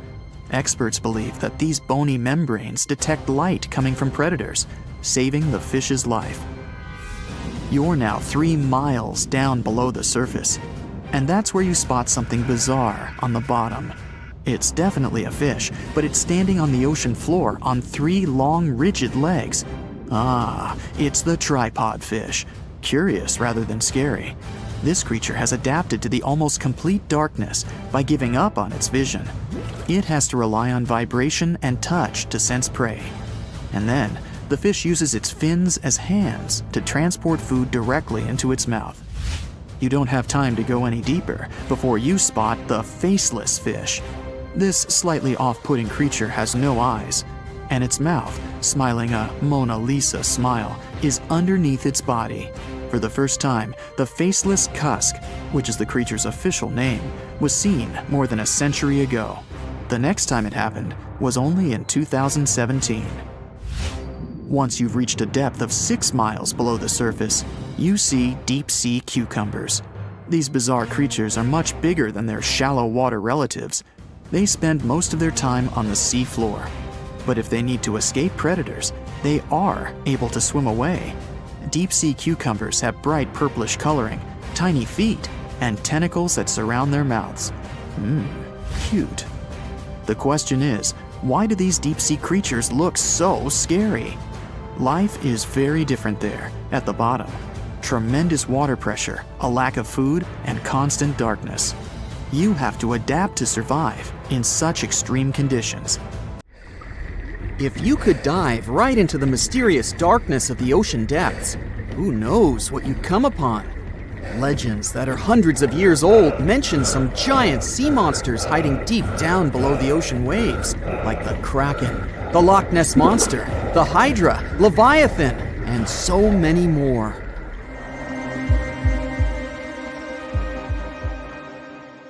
Okay, no one has ever seen such monsters, but there are still weird and unusually big sea spiders, squid, worms, and many other animals that grew way more than we'd expected. Take a look at the colossal squid from sub-Antarctic waters. It's around 14 times longer than the arrow squid that lives near New Zealand. And deep down in the Pacific Ocean, there's a sea sponge as big as a minivan. Oceans contain about 96.5% of all water on our planet. Up to 80% of all life on Earth we've discovered is under the oceanic waves. We haven't explored, mapped, or even seen more than 80% of the ocean. In fact, we've mapped Mars better than we have the ocean bottom. The pressure down there is insane, and it would make you feel like you're holding up almost 50 jumbo jets. And temperatures at such depths are extremely low. Conditions deep below the oceanic surface are harsh, so creatures that live there need to adjust. That's why many of them grew very, very big to survive. Creatures that live in cold, dark depths are so big because of a phenomenon called deep-sea gigantism. The deeper you go below the oceanic surface, the less sunlight there is. That's why the temperatures drastically fall. The result of this is increased cell size and longer life of creatures. Also, these creatures don't have as much oxygen as the marine animals that live in shallower parts, and their food sources are minimal. Much of the food they get comes from shallower waters, and only a little bit trickles down to the deeper parts. And when there's not enough food, being large is an advantage. Larger creatures can move farther and faster to find something to eat. Their metabolism works slower. They don't digest the food that fast, so they can store food and conserve energy for hard times when they can't find anything to eat. They don't need to regulate their body temperature either, which also helps them save some energy, which they can then transfer to other body processes. They mature more slowly and later than those living in shallow waters. The majority of fish species that dwell in deep waters live 30 years or even more. Orange ruffy fish, on the other hand, live up to 150 years. This fella grows 24 feet in length and weighs up to 1.5 tons. But it grows to be so big for centuries. They start looking for partners when they're 150 years old, and they can also live this long because there are not so many predators at such depths. Also, there are no humans or other things that can disturb them or endanger their existence. At such depths, the environment is pretty stable, so many animals there are like living fossils because they probably haven't changed in millions of years. The first 650 feet of the ocean's depth are considered to be the open ocean. The majority of the marine life we've discovered lives there, since that's the area the sun can still reach. And then, as you continue going deeper, you reach the twilight zone. It seems like nothing lives there. But at about 820 feet, you see a small oasis of ancient life blooming. For example, there are sea lilies, animals that have been living at such depths unchanged for millions of years. Coelacanths, another living fossil, have been living in the ocean for more than 360 million years. Hagfish haven't changed in a very long time either, for over 300 million years. This creature lives at depths of 5,500 feet. They evolved before the rest of the vertebrates, which is why this is the only living animal without jaws or a spine, even though it still has a skull. Deep-sea creatures can't survive in shallow waters. They've evolved to live in depths under bigger hydrostatic pressure. Humans and other organisms that have internal spaces filled with gas would end up crushed if we could go to such depths. That's why deep-sea divers always need to wear special dive suits designed for surroundings with higher pressure, even though they're not going that deep to the areas where these giants live.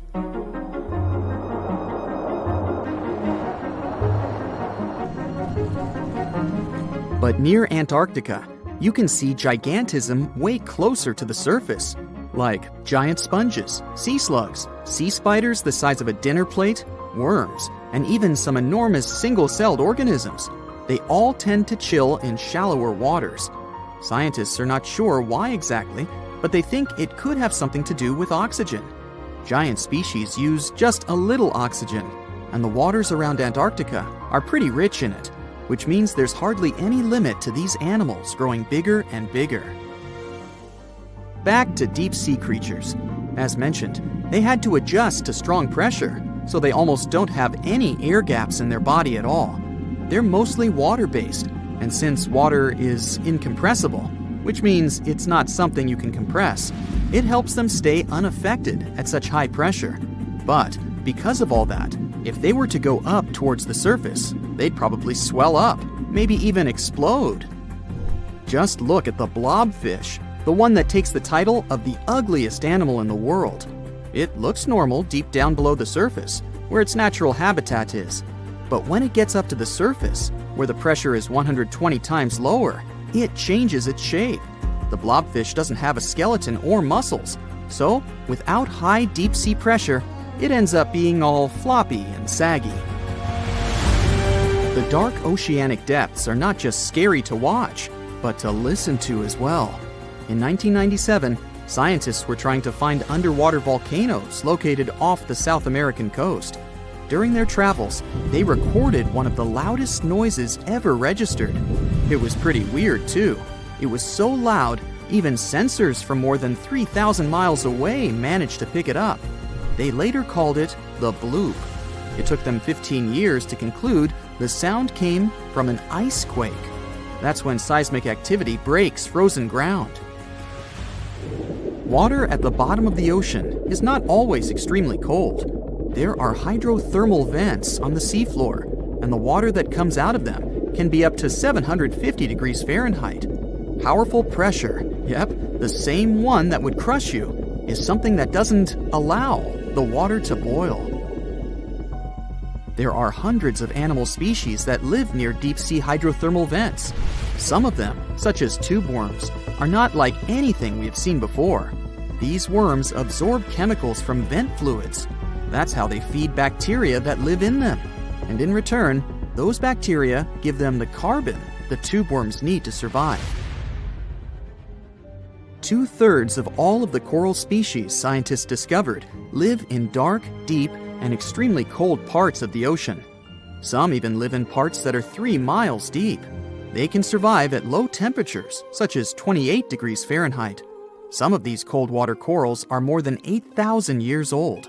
They form amazing structures that can rise up to 115 feet tall. The deep is not just a mysterious world of unusual creatures. The landscape under the oceanic surface is magnificent too. The canyons hiding there make even the Grand Canyon seem small. For instance, check out the one located in the Bering Sea, the Jemchug Canyon. Its vertical relief is more than 8,500 feet deep. That's huge. The largest ocean waves are not the ones you can see from the shoreline. They occur under the surface, and they're called internal waves. They take place between two water masses that have different densities. They travel at speeds of thousands of miles per hour and can be 650 feet tall. It looks like a prehistoric creature that came from the time of dinosaurs. This scary beast is called the basking shark. It can grow up to 39 feet. People have only reported 3 of them in the past 160 years. The last sighting was in 2015, and before that, about 80 years ago. These sharks sometimes rise to the surface to filter out small animals, such as shrimps and other small crustaceans, when they want to have a nice, tasty seafood dinner. But when there isn't enough grub at the surface, they go down to the depths of almost 3,300 feet, where they tend to stay for months, which is something researchers discovered using satellite tags. Tag, you're it! Now, basking sharks like to spend their time in more temperate waters, but they can migrate long distances. They live across the globe, but in warm tropical or subtropical areas, they won't go near the surface because they're not fans of high temperatures. The lion's mane jellyfish is not that rare, but it's fascinating how large it is. It's the biggest among jellyfish species and the longest animal. Its total length can reach 120 feet. That's approximately 23 feet more than the longest blue whale scientists know about. The jellyfish has around 70 to 150 tentacles, and they all contain huge amounts of neurotoxins that can seriously harm you if you come in contact with the animal. But people don't usually come across this type of jellyfish because it rarely lives near the coast, preferring the open ocean. Generally, you can find the lion's mane jellyfish no deeper than 65 feet below the surface, where it dines on small fishes, zooplankton, and some other types of jellyfish. It uses its tentacles to catch its value male. Hey, you want fries with that? The giant phantom jelly comes out of the darkness and depths of the ocean's midnight zone. Its sun hat-shaped bell reaches over 3 feet across. This bell trails 4 ribbon-like mouth arms that can be up to 33 feet long. This quite rare creature uses its mouth arms to catch unfortunate animals swimming around and not knowing what's coming for them. Giant phantom jelly propels itself through the water with periodic pulses coming from its orange head. It glows faintly and mysteriously in the pitch-black depths. It lives across the globe in all the oceans except for the Arctic. I'm guessing it's too cold. Because of its odd shape, people often call the oarfish the dragonfish or sea serpent. It's about 26 feet long, which makes it the longest bony fish we know about, and lives at depths of 3,300 feet. Oarfish spend most of their time in the deep, dark parts of the open ocean in tropical and subtropical areas. They almost never come to the surface, unless, invited. It's a ribbon-shaped and shiny silver creature with a long red dorsal fin and red oar-like pelvic fins. Its body has no scales and is very thin. The fish can grow to a length of about 30 feet and weigh 660 pounds. Oarfish have really big eyes that help them see better in their dark, scary surroundings. The frilled shark is definitely one of the gnarliest-looking marine animals out there. If you saw it somewhere, you'd probably think you went back to the age of dinosaurs. Yup, the frilled shark is a prehistoric creature because its roots go back 80 million years. This living fossil can grow to be 7 feet long. It got its name from its frilly gills. Even though frilled sharks have the shark part in their name, they swim similar to an eel in a distinctly serpentine way. Its mouth is terrifying. Similar to the maw of the great white shark, it has 300 trident-shaped teeth lined in 25 rows. Hey, come a little closer, huh? Researchers discovered this creature in the 19th century, but people rarely see it, and no wonder. It usually lives at depths of between 390 and 4,200 feet. Most of the time, the frilled shark feeds on squid, swallowing them whole. Its long jaws allowed the frilled shark to gape extra wide and swallow animals half as long as its entire body.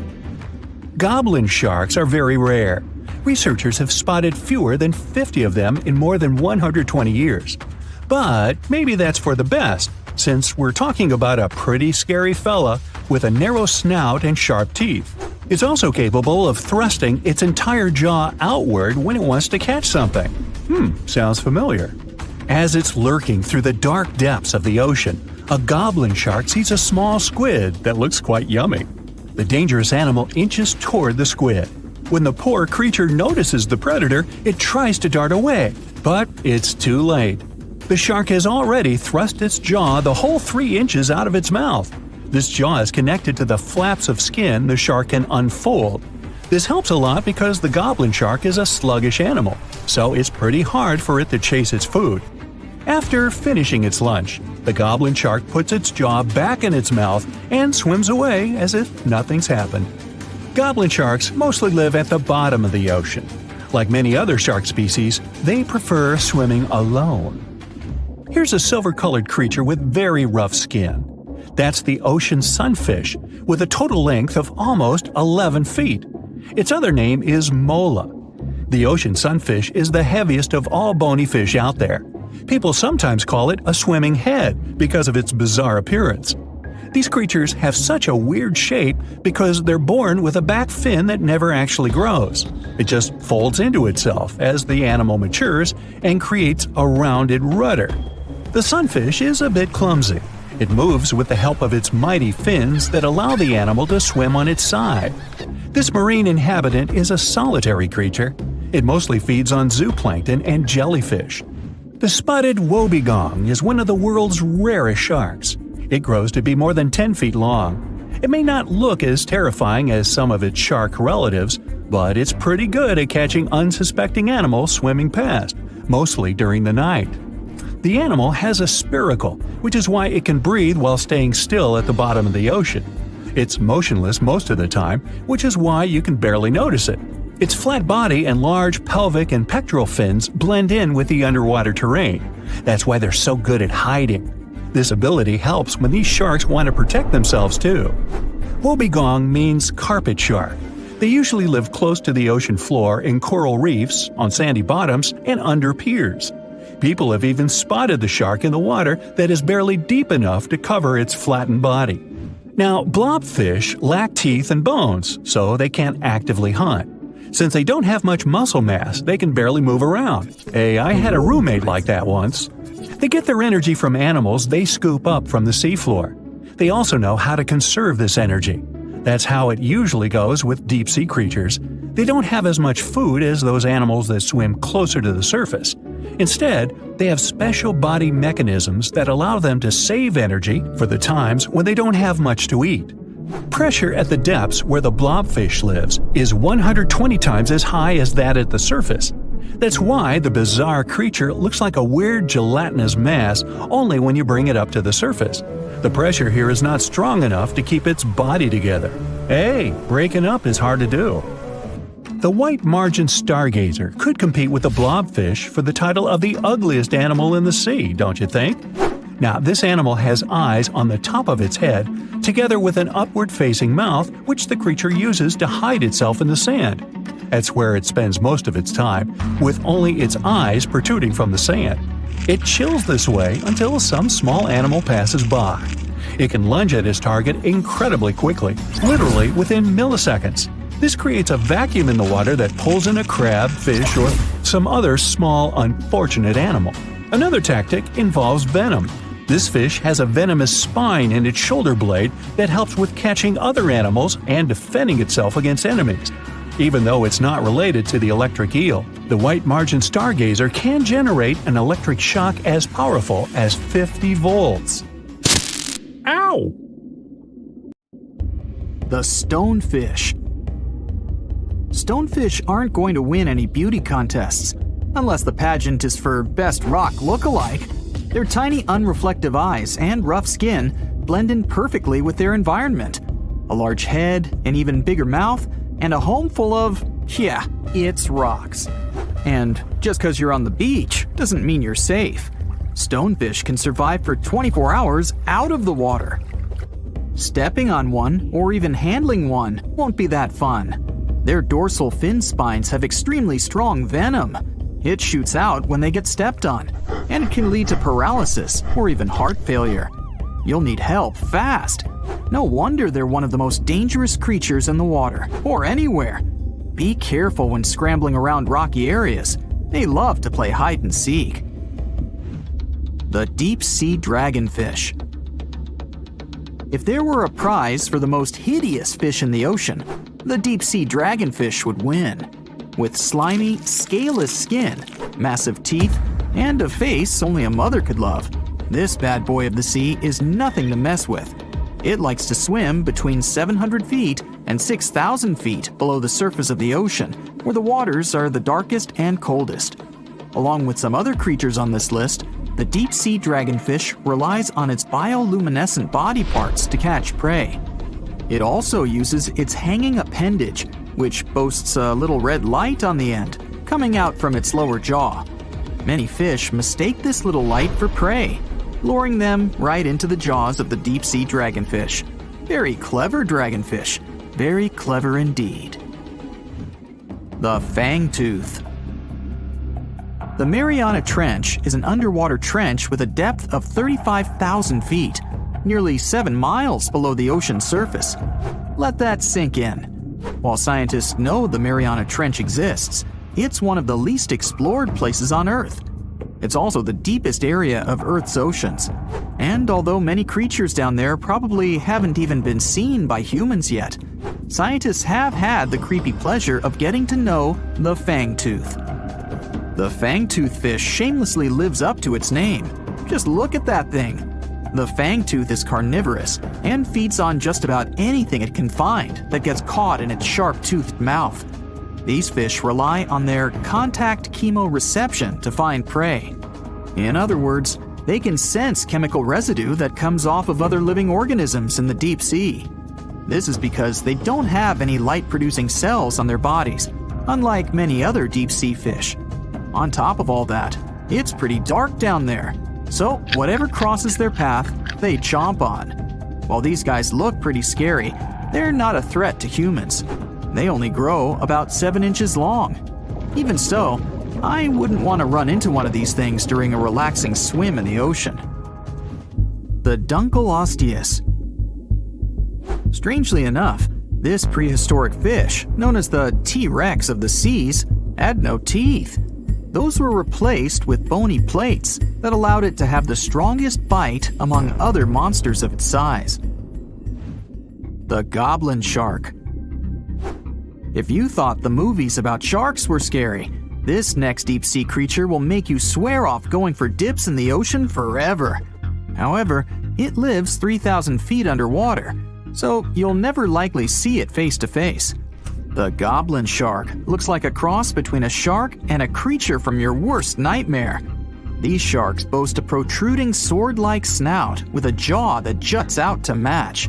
Unlike other sharks that have more of a gray hue, this creepy thing looks not so pretty in pink. Aside from their scary demeanor, what do scientists really know about the goblin shark? Well, not much, except that they can grow up to 18 feet in length. Looks like there's still a lot to learn about these guys, if you dare to. By the way, did you know that sharks don't sleep? Many species have to keep water moving over their gills to get oxygen, so they can't fall into a deep sleep like we do. That's why they stay half awake during rest. Typically, sharks don't even close their eyes. The cookie cutter shark. This shark is a living horror, with lower teeth being big and sharp, while the upper ones are much smaller. When its teeth fall off, the shark eats them to maintain calcium levels. Pretty smart solution for a shark. The frilled shark. Studying the frilled shark is like looking through a portal back to prehistoric times. That's because scientists think that these eel-like sharks haven't changed much since their oldest ancestors roamed the deep sea waters, so they're sometimes referred to as living fossils. These sharks' mouths are filled with a terrifying 25 rows of backward-facing sharp teeth, 300 in total. They're designed to grasp prey and hold them tight so they can't get away, according to early studies of the shark conducted in 1884 and published in the Bulletin of the Essex Institute. Luckily for swimmers, the frilled sharks live between 390 feet and 4,200 feet below the ocean's surface, so they'll probably never run into them. Probably. This is probably the worst nightmare of any dentist. The northern stargazer. Take a look at this cutie. The northern stargazer is definitely not something you'd wish to see on the ocean floor. This horrid creature hides its body under the sand, leaving its face above to wait for prey. The tasseled wobbegong. Here's another carpet shark on our list. It lies low on the bottom of the sea and patiently waits for its prey to come by. The Australian ghost shark. The Australian ghost shark isn't really even a shark, but a very bony fish. It's also a living fossil. It hasn't changed within the last 400 million years. Believe it or not, sharks and humans have a common ancestor that lived around 440 million years ago. Even though we both evolved in our own way, there are still some signs of that connection. For example, the genome of an elephant shark is very similar to humans. The Leopleurodon. This list of terrifying creatures would be incomplete without mentioning the terrifying and prehistoric Leopleurodon. This carnivorous marine reptile existed during the Colovian stage of the Middle Jurassic era and ruled the waters at 9 feet in length. Scientists believe Leopleurodon thrived in this deep-sea trench because of its ability to swim long distances and its 4 paddle-like limbs. While they probably weren't able to propel themselves toward prey like other animals of the area, they did manage to accelerate and attack very ruthlessly and efficiently. Additionally, they relied on their long snouts to smell prey, which leads scientists to believe they didn't rely on sight for hunting. This means they could have thrived in the dark Mariana Trench. Around 150 million years ago, Leopleurodon became extinct due to competition for prey against other thriving marine reptiles. And I think I speak for all of us when I say, thank goodness for that. Considering that scientists have only explored 5% of the ocean floor and found some of the scariest sea creatures imaginable, one can only dream of what other animals reside in the deep sea waters. Perhaps it's best to keep them in your imagination. Am I right? The megamouth shark. This shark is a filter feeder, and it's friendly to humans, although its huge mouth can look quite threatening. Like basking sharks, it swims with its mouth constantly wide open, as if it were on Twitter. The gulper eel. This deep-sea eel has an easily distended belly that allows it to swallow prey twice its size in a single monstrous bite. They have very unusual jaw shapes and can reach about 2 to 3 feet in length. Do you see that large log near the ocean floor? Maybe it's part of an old ship. Treasure, gold, diamonds, I'm rich! Well, as you get closer, you notice something. It's swimming! It's not a shark or a dolphin, it's a saltwater crocodile! Now don't panic. If you bump into one of these reptiles in the sea, it's unlikely it'll think of you as food. Crocodiles have a special valve in their throat that stops them from drowning underwater, but that doesn't mean they can't bite. Usually, they're heading to a nearby island, and the quickest way there is to body surf. They can't really take the ferry, you know. Watching one from a distance should be okay. Just don't swim to shore right away. They love to ambush their lunch in shallow water. If there's one time I'd want to see a great white shark, it's when I'm diving with crocodiles.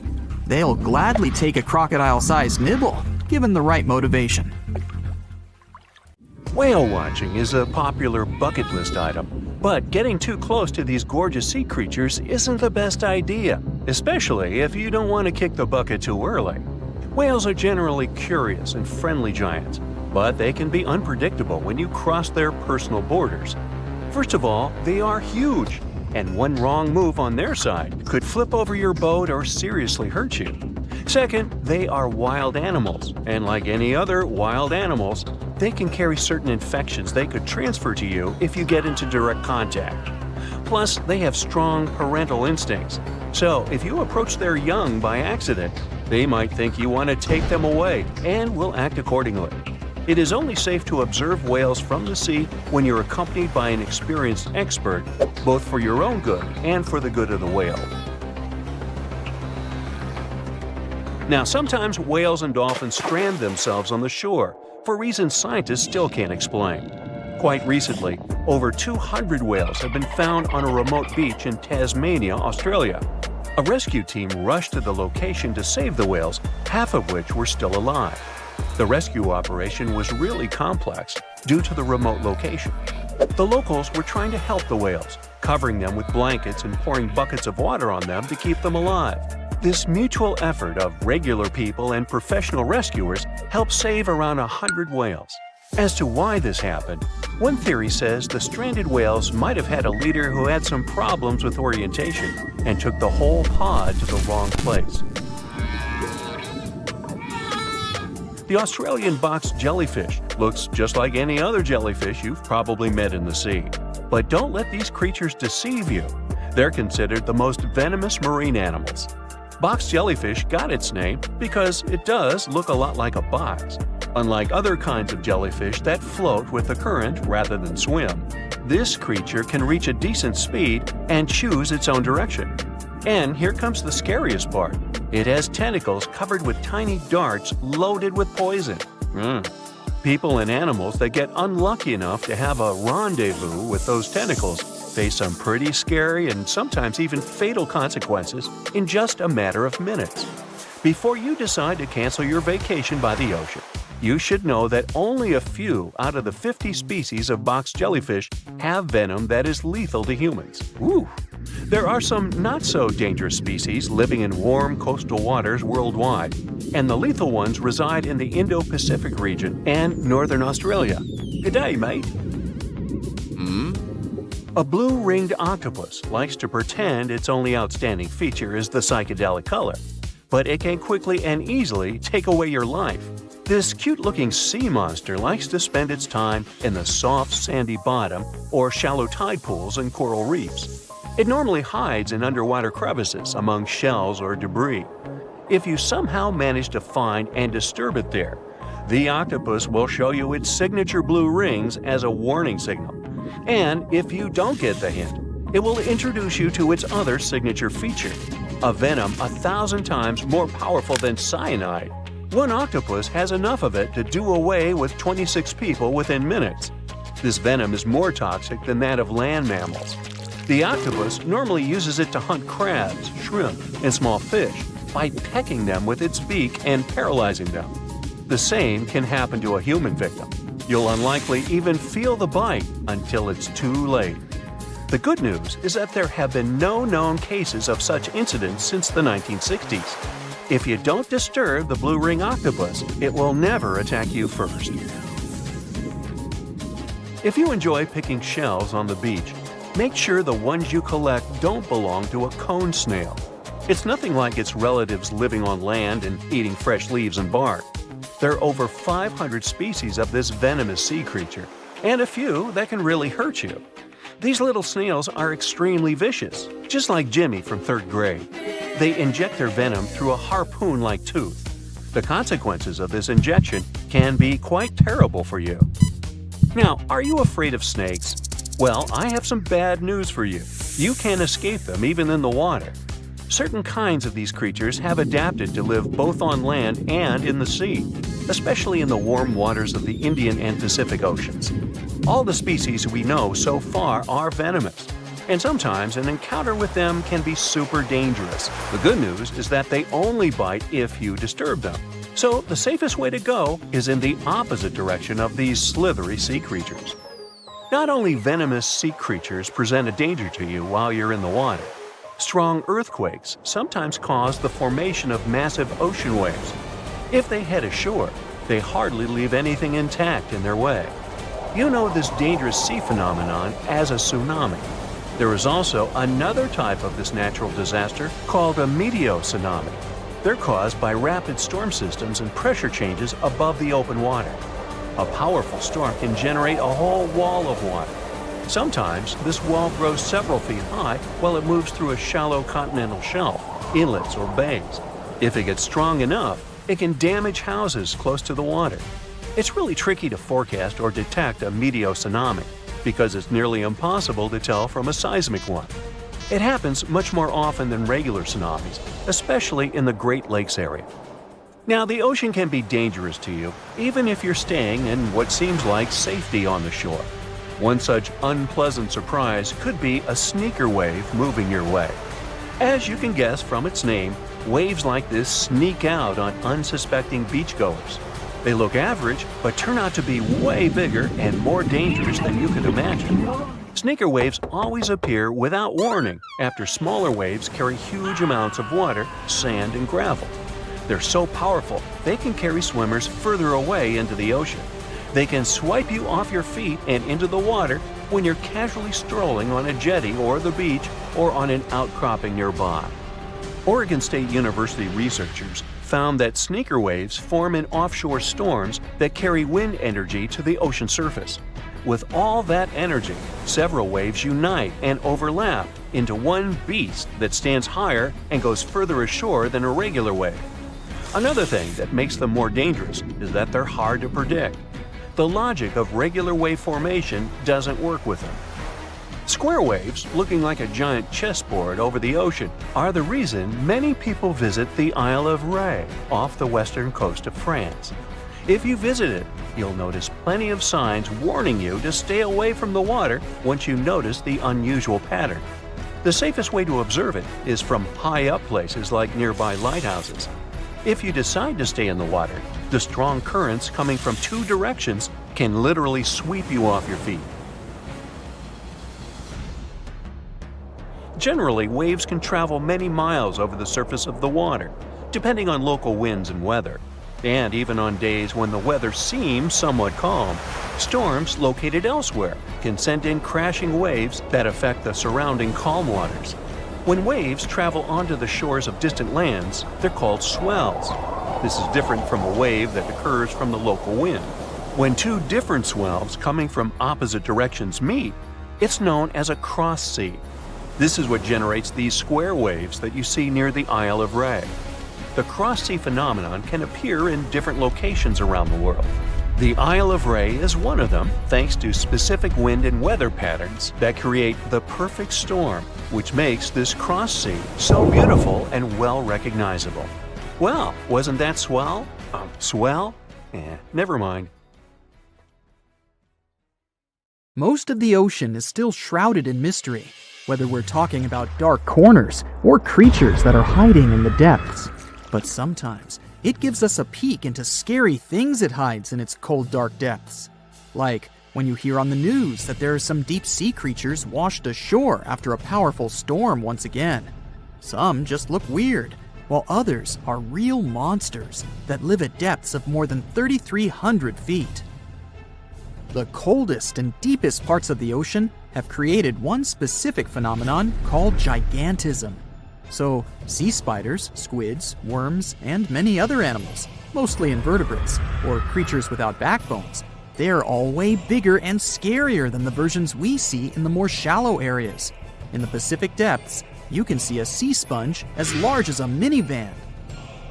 Or what about the colossal squid that lives in sub-Antarctic waters and is nearly 14 times longer than the arrow squid, a type that mostly lives in New Zealand? Researchers found many of these underwater monsters in the abyssal zone of the ocean. Back in 2021, the researchers showed images of the giant phantom jelly. It was at a depth of 3,200 feet. Its tentacles were 33 feet long. Wow, I wouldn't like to face that one on the beach. It probably eats only small fish and plankton, but it can swim to depths of more than 21,900 feet. And down there, this giant jelly doesn't have enough food. How does it survive then? Scientists haven't figured it out yet. And there are even more questions related to the giant squid, the biggest one ever found. This monster is 43 feet long, with a weight of nearly a ton. Imagine if those tentacles would grab your car, or something like that. They would smash it like it was a toy. There's no light in the abyssal zone. Sun rays just can't penetrate that deep. So there's no algae or underwater plants there. Local animals mostly eat snow.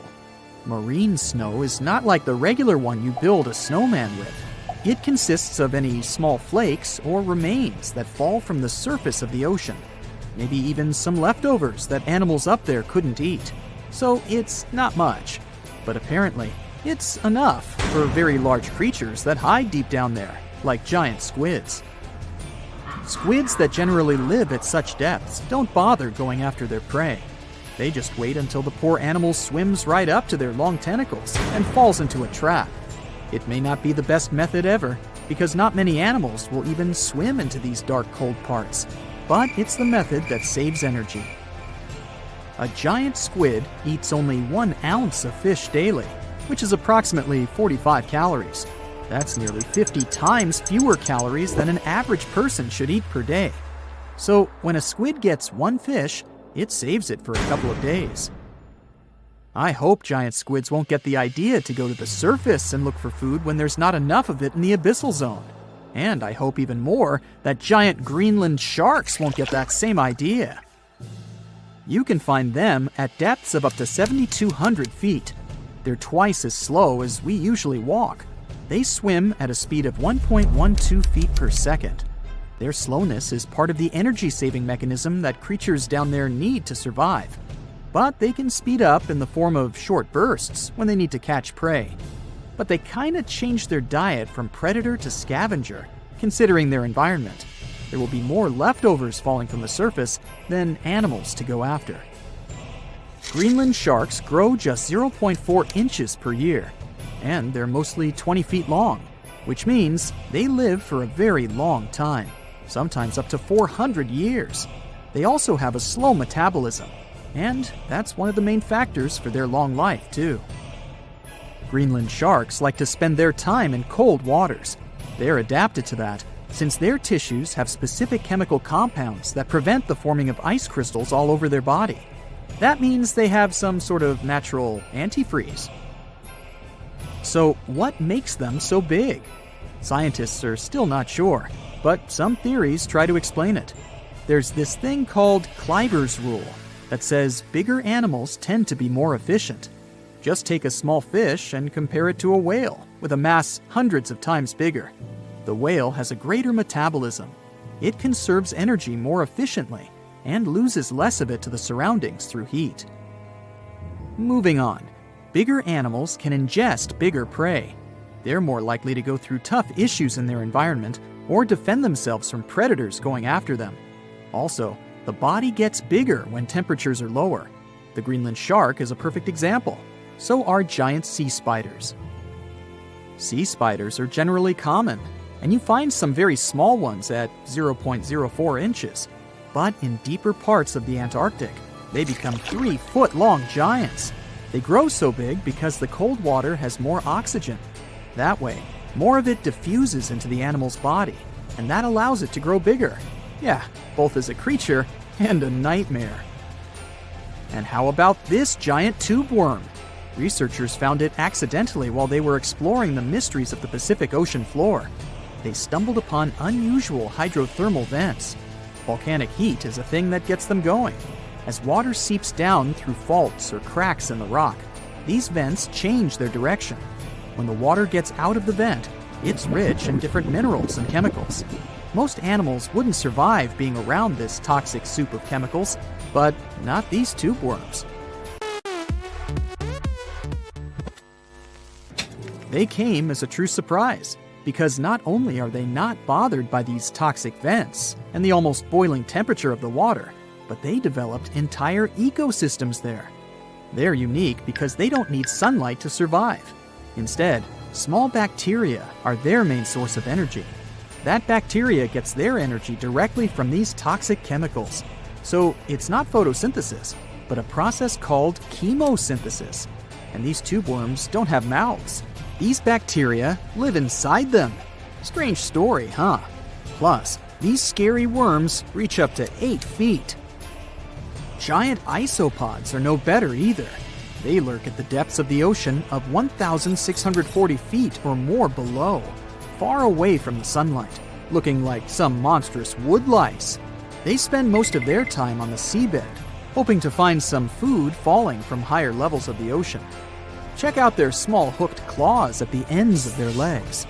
Isopods use them to remain more stable while moving around the ocean floor. Since there's no light, they have long antennae that help them feel their way around. These sensory antennas are about half the length of their body. Giant isopods have pretty big eyes compared to their body size, too. They can grow over 12 inches from head to tail.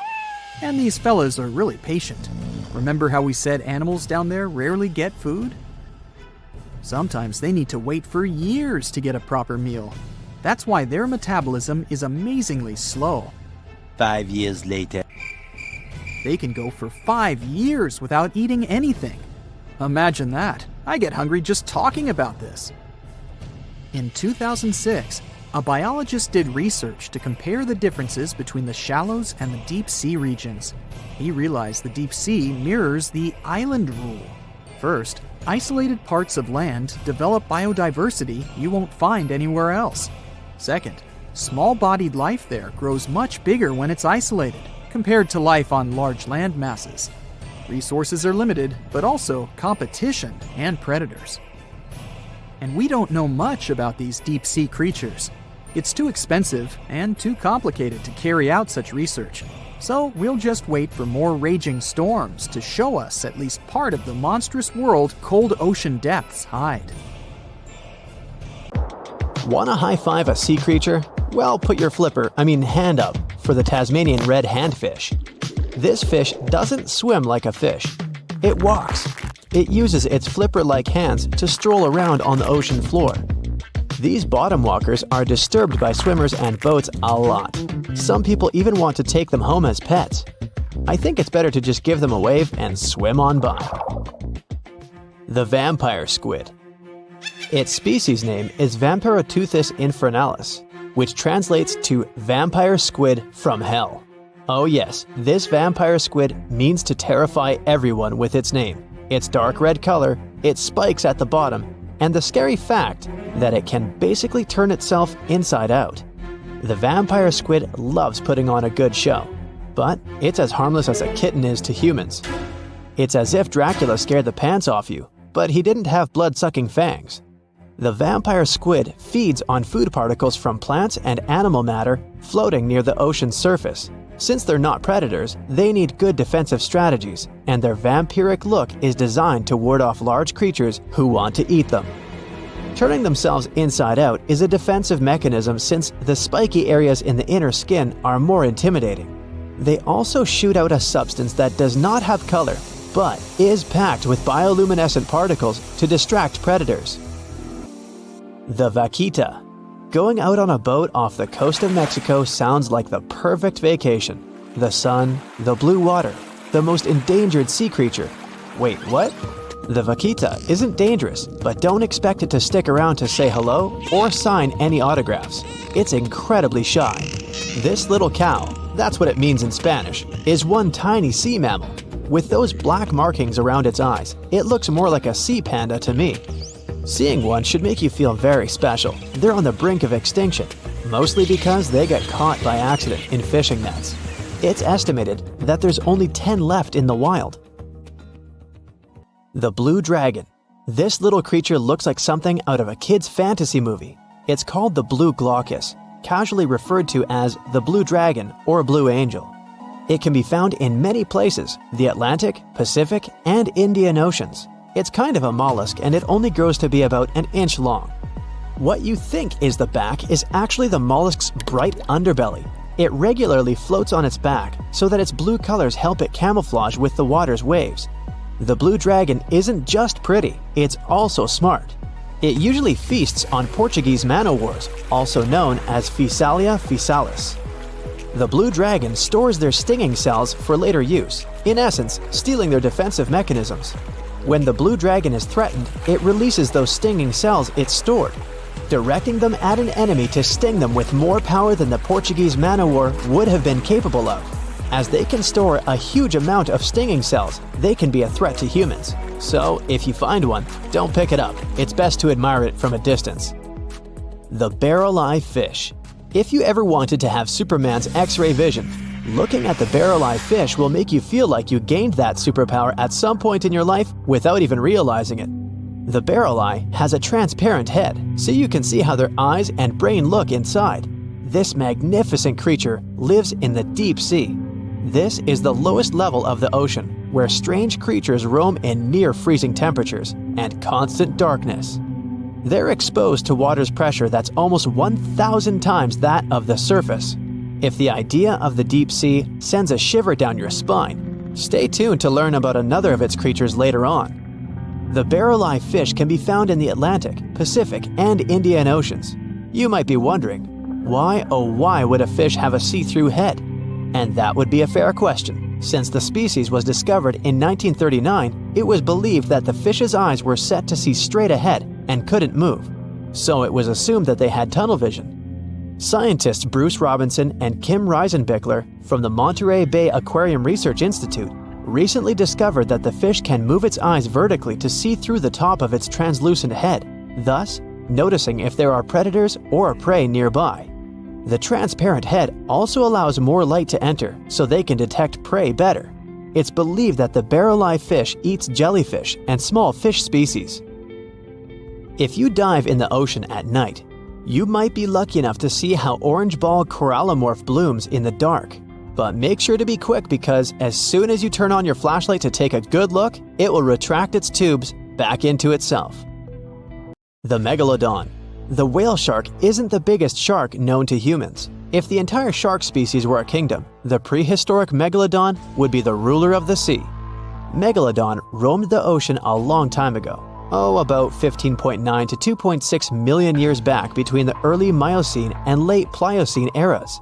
While they've long been extinct, people are still amazed to learn about these gigantic sea beasts. Megalodon could reach anywhere between 45 feet to 60 feet in length with jaws more than 6 feet wide. A fossil of a tooth that once belonged to a megalodon measured at 7 inches. Needless to say, I'm pretty stoked that these guys have long been extinct. But there's still some adventurers out there hoping to meet this monster one day. The Dumbo octopus. This adorable creature, or creepy creature, or however you want to see it, is officially called Grimpotieuthis. More casually, it's referred to as the Dumbo octopus, named after the Disney character. Though Dumbo, the elephant, not the octopus, was teased for his big ears, it's highly unlikely that this adorable octopus gets teased by its water neighbors. They are the deepest living octopuses, living in the deep sea, and you know how scary that place is. They're only about 8 inches tall and spend their days hovering just above the seafloor eating snails, worms, and other food they find in the current or near ocean vents. There are nearly 17 species of Dumbo octopus, and they all have differences in height, color, and body parts. If you can't get enough strange animals, you'll be glad to learn that the deep sea has barely been explored by humans. So keep an eye out. There are bound to be more fascinating animals discovered in the deep in the future. The sea angel. These creatures might look and sound pretty cute, but their diet is far from sunshine and lollipops. Their favorite food are sea butterflies. They lay mucus traps for them and wait in ambush. The squat anemone shrimp. This shrimp is tiny, only 0.5 inches. It's also known as a dancer shrimp because of its peculiar behavior. When agitated, it raises its bottom above its head and does a little dance. Divers also say it readily jumps on their hands and cleans them. The coconut crab. This guy may look pretty creepy, especially when the sun goes down. Mature coconut crabs are around 3 feet in length. Their preferred foods are coconuts, but they can also hunt down lizards and even large birds. The slender snipe eel. Slender snipe eel is a slim and long creature that's still a mystery for marine scientists. It's 4 feet long and it has at least 750 bones in its spine, which is much more than any other animal in the world. The sea pen. Sea pen is 7 feet long and it has a lot of varieties, but most of them look indeed like a pen or a quill. The similarity is even more striking when the animal has a water-filled bulb that anchors it to the floor. The Persian carpet flatworm. This creature looks indeed like a carpet, despite being very small by comparison. It's only 4 inches long, able to become both male and female. It doesn't really mate with other flatworms. Rather, it fights them for the right to bear posterity. The flamingo-tongued sea snails. Tourists love these extraordinary snails for their pretty colors, thinking it's a shell, but in fact, the shell is quite dull and hidden underneath colorful soft tissues. They eat softer, toxic parts of corals and store their toxins to protect themselves. There's a lake in the heart of Asia that holds 1/5 of all the world's liquid freshwater. It's more than all the 5 Great Lakes have together. Even if all the rivers on our planet suddenly changed their direction and set on a mission to drain this lake, it would take them a whole year to finish the job. I'm talking about the deepest lake in the world, Lake Baikal. If you decide to go all the way down to its deepest point, prepare for a journey of almost 5,400 feet. The descent takes several hours, but the rift floor of the lake is way deeper, between 5 to 7 miles beneath the surface. It means it could be even further down than the Challenger Deep, which is the deepest known place on Earth. The amount of water it has would be enough for everyone on Earth to have something to drink for up to 50 years. This mighty giant of a lake replenishes its water completely every 383 years. Baikal has a great delivery crew of over 300 rivers and streams, bringing their waters right in. And only one river flows out of Baikal, the Angara, which is headed straight for the Arctic Ocean. Baikal isn't only the deepest, but also the oldest existing freshwater lake in the world. It formed at least 25 million years ago. It all began when the Earth's crust decided to play Tetris and created the lake and the surrounding mountains. At some point, Baikal must have been just a humble riverbed, but then tremors and fractures shook the Earth, and the distance between the shores got bigger. Water levels rose thanks to the melting glaciers. Then, several lakes formed and later merged into one. Baikal is one of around 20 lakes in the world that are older than 1 million years. And since it wasn't disturbed by glacial periods, it's a perfect research ground for scientists. Its deep-drilled core sediments can tell a lot about the climate of our planet in different periods. Since Baikal is in a rift basin with 2,000 seismic tremors per year, the lake is deepening and still growing in size. Its shores drift apart at around the same rate as South America and Africa are moving away from each other, so it has all the potential to become an ocean. Another thing Baikal has in common with the oceans is that it has water rich in oxygen, even at its lowest depths. This is one of the reasons why the fauna of the lake is so incredibly rich. It's home to over 2,500 various animals and 1,000 plant varieties. Around half of them are unique and only exist in this area, like the endemic algae, the Baikal omul fish, and the Baikal oilfish. There are also some bears, elk, and lynx living on its shores. They must appreciate the fact that the temperatures around the lake are always higher than the rest of Siberia, thanks to its huge water mass. Most Baikal dwellers prefer to stick to the bottom of the lake, but there's one brave guy you'll meet if you decide to visit. Meet the Baikal seal, also known as Nerpa. It's the only true freshwater seal in the world. Nerpa's eyes are so cute it nearly landed the part of Puss in Boots in Shrek. Nerpa in Boots sounds good to me. These huge eyes are there to help them follow their favorite pelagic fish underwater. There are other seal kinds that can handle fresh water or use it to breathe, but these cuties spend their entire lives in it. But wait, how did seals, which are supposed to be oceanic creatures, end up in a lake miles and miles away from the sea? About 400,000 years ago, during the Pleistocene era, these adventurous creatures traveled up the river and drainage systems that connected Lake Baikal to the Arctic Ocean. The ringed seal that still lives in the Arctic is believed to be the Baikal seal's closest ancestor. Today, Baikal seals are confined to their freshwater home because of the changes in waterways. And they seem to be pretty happy with their home as they can choose from a huge variety of food to eat.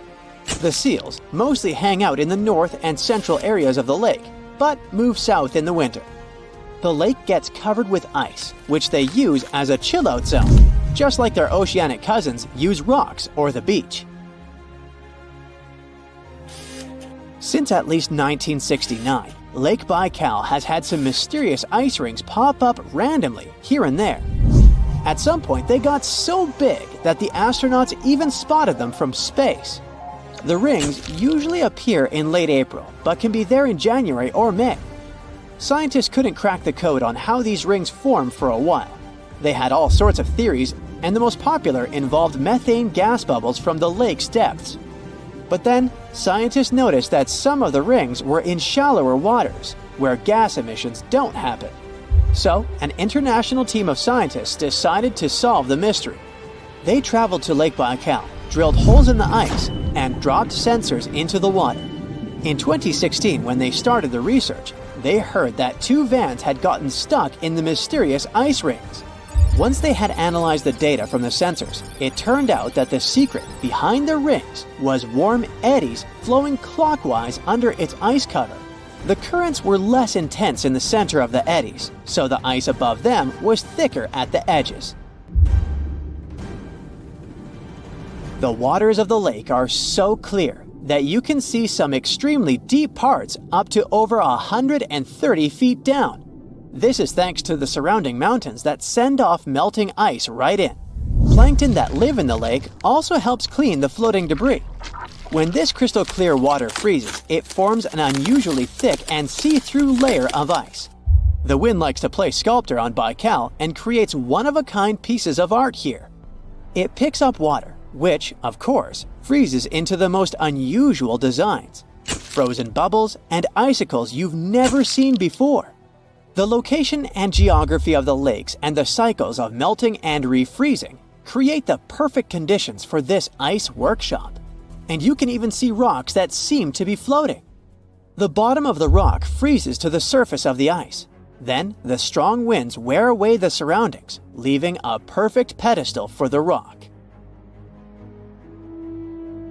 If you think the floating rocks look eerie, how about Baikal's version of the Loch Ness Monster?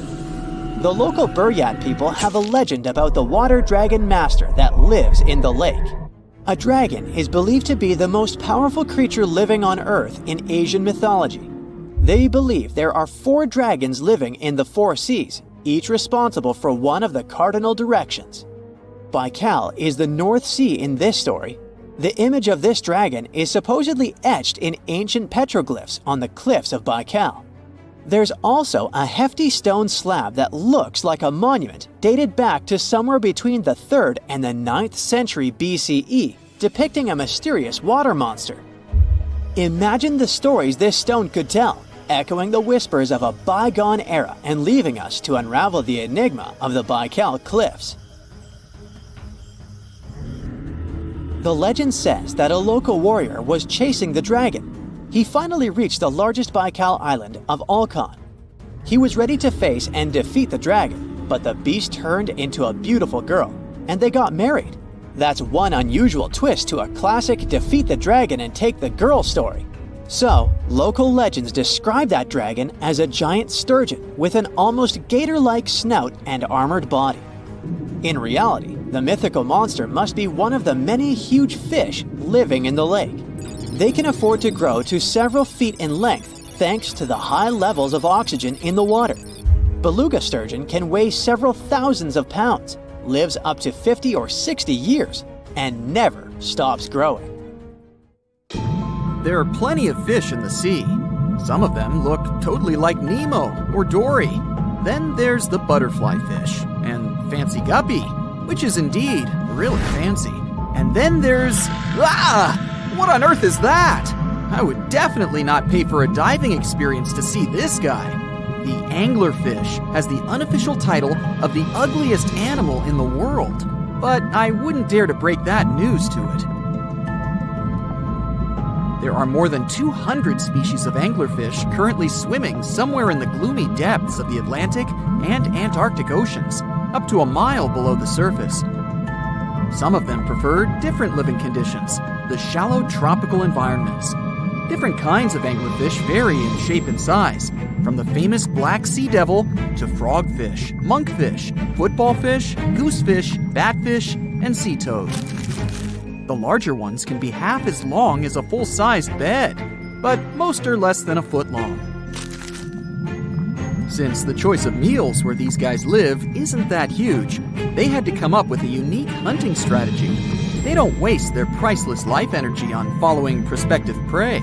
Instead, they use a piece of dorsal spine that sticks above their mouths like a fishing pole, hence the name of the fish.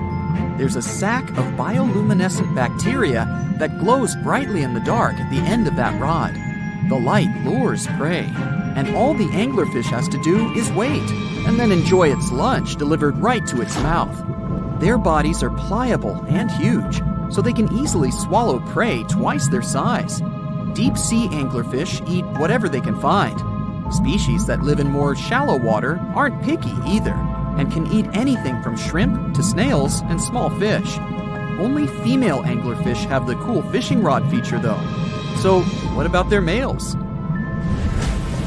Finding a soulmate deep under the sea isn't that easy. I mean, literally, there's no light down there. Plus, there are frigid temperatures and low oxygen levels. Anglerfish can't afford to go on many dates in those conditions, so they mate for life. And before you go aw about it, I have to tell you, they do it in quite a special way. Male anglerfish are much smaller than their ladies.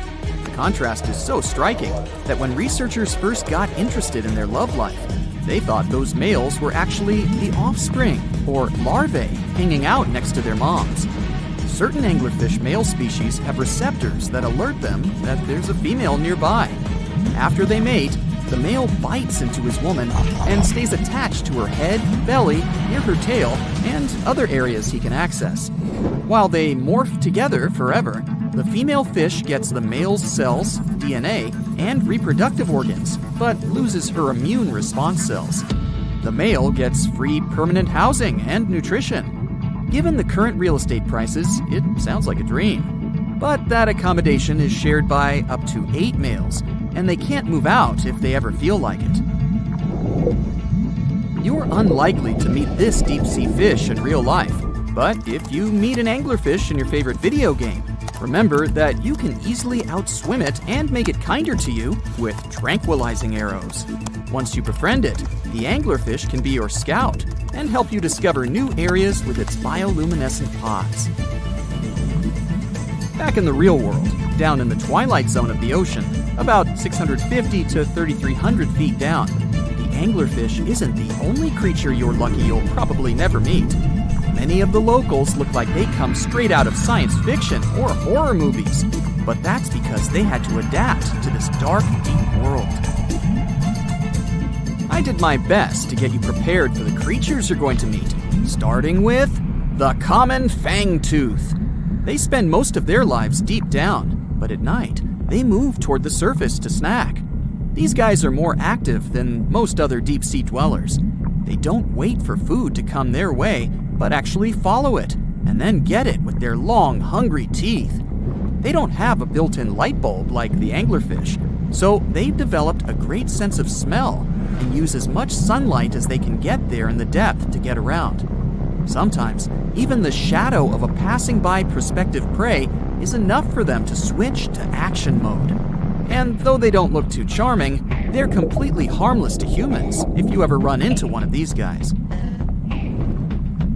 Stoplight Loosejaw sounds like a great name for an alternative band, but it's actually another deep-sea resident with sneaky hunting habits. It has special light-producing photophores under each eye. They emit green and red light like a stoplight, hence the name of the fish. Unlike other fish, these guys hardly ever leave the twilight and midnight zones. Their lower jaw is a quarter of the total body length, and the stoplight keeps it open all the time, hoping to get some lunch. It looks like a ferocious predator, but mostly prefers zooplankton with an occasional dessert of shrimp, krill, and fish. I'm sure you didn't expect to meet a hybrid of an eel and a bird, but here it is! The slender snipe eel has a beak, much like that of a bird, with curving tips. The beak is equipped with tiny hooked teeth that the eels use to catch the antennae of delicious shrimp. And it sure is slender, stretching up to 5 feet and weighing only a few ounces. Scientists don't know all of this guy's secrets, since it's pretty tricky to study in their natural habitat. But it looks like they only produce offspring once in a lifetime, and then pass away. Glass squids like to take it easy in life and literally go with the flow. They're filled with a solution which is lighter than water, so they don't have to make any effort to move around the deep sea looking for food and partners. These creatures are transparent, so they blend into any landscape and don't even cast a shadow while moving. Talk about a great survival tactic. If danger finds it anyway, it can transform into a lumpy ball, pushing its head and tentacles into its mantle cavity. It can also release ink into the mantle and go from transparent to black. The same ink can protect it against hungry whales and seabirds.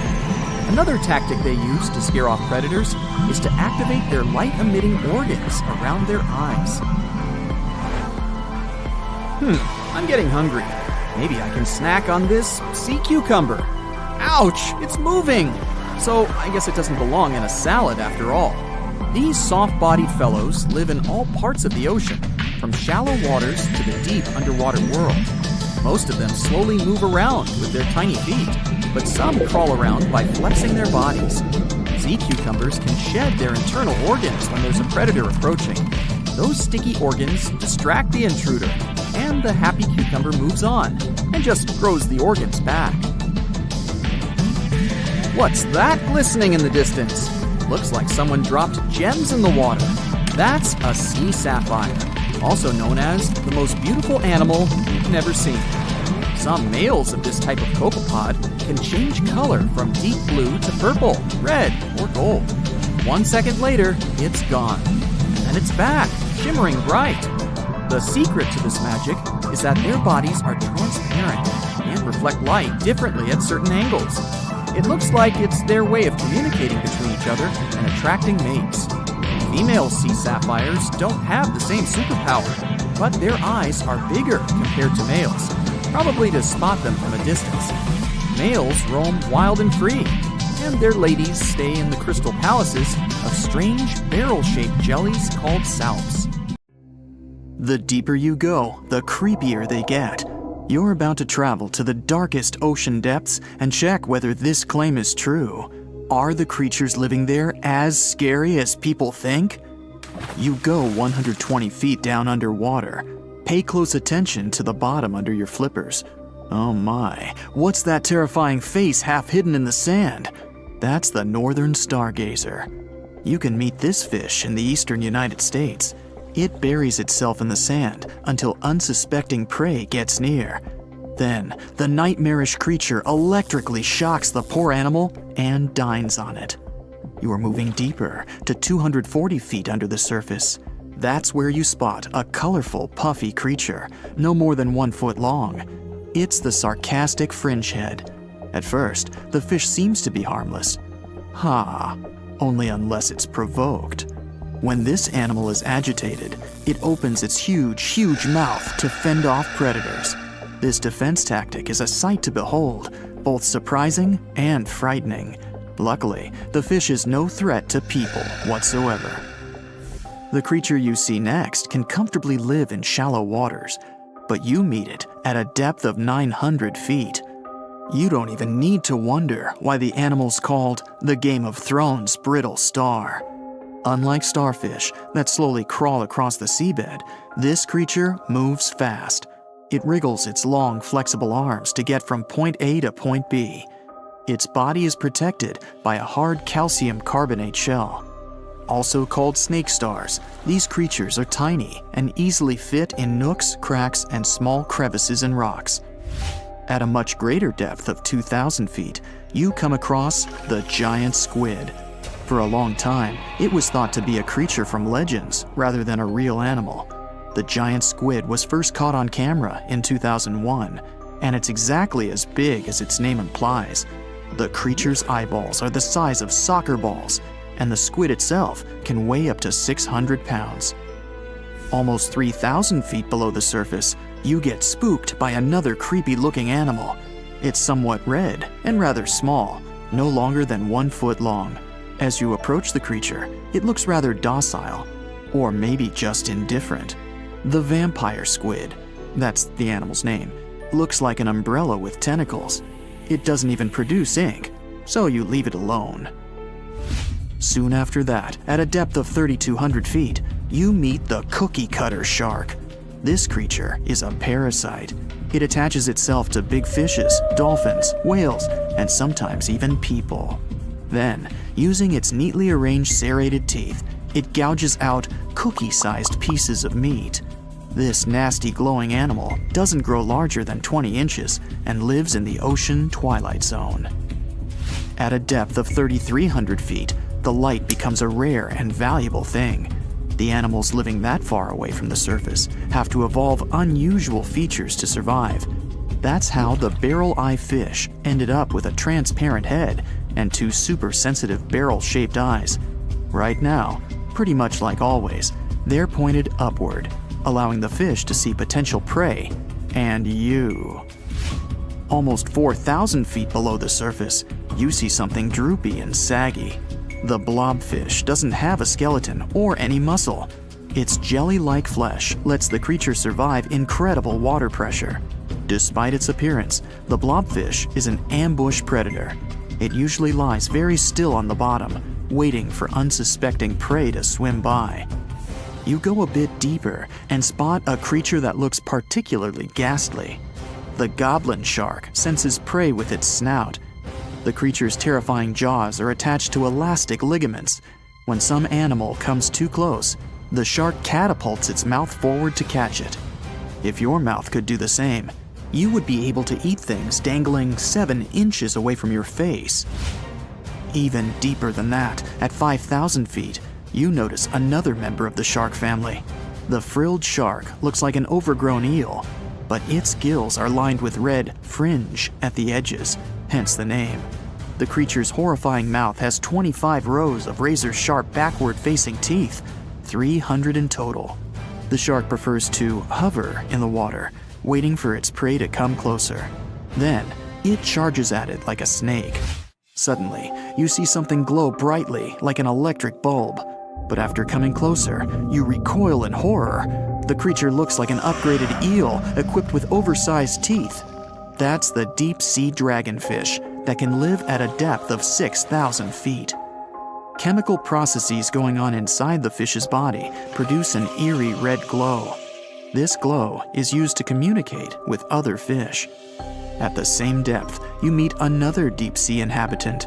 Its most prominent feature is its huge mouth. Thanks to it, the gulper eel can swallow its prey whole. Its stomach can expand to a terrifying size when it needs to fit something large. At a depth of 6,600 feet, you come across an angry-looking creature with a fishing rod over its head. It's the deep-sea anglerfish. The animal has an unusual dorsal spine, even though it's worn only by females. It protrudes above their mouth and has a lure on its tip, some luminous flesh that baits prey. The anglerfish has such a big mouth and its body is so pliable that it can swallow animals twice its own size. You're 7,000 feet down when you see another fish that's glowing in the dark. The black dragonfish is a sly creature. It has its light-producing organs arranged along its belly. The spooky creature also has gleaming flashlights next to its eyes. They help the animal find prey and attract potential mates. At the same depth, you also spot an enormous pill bug.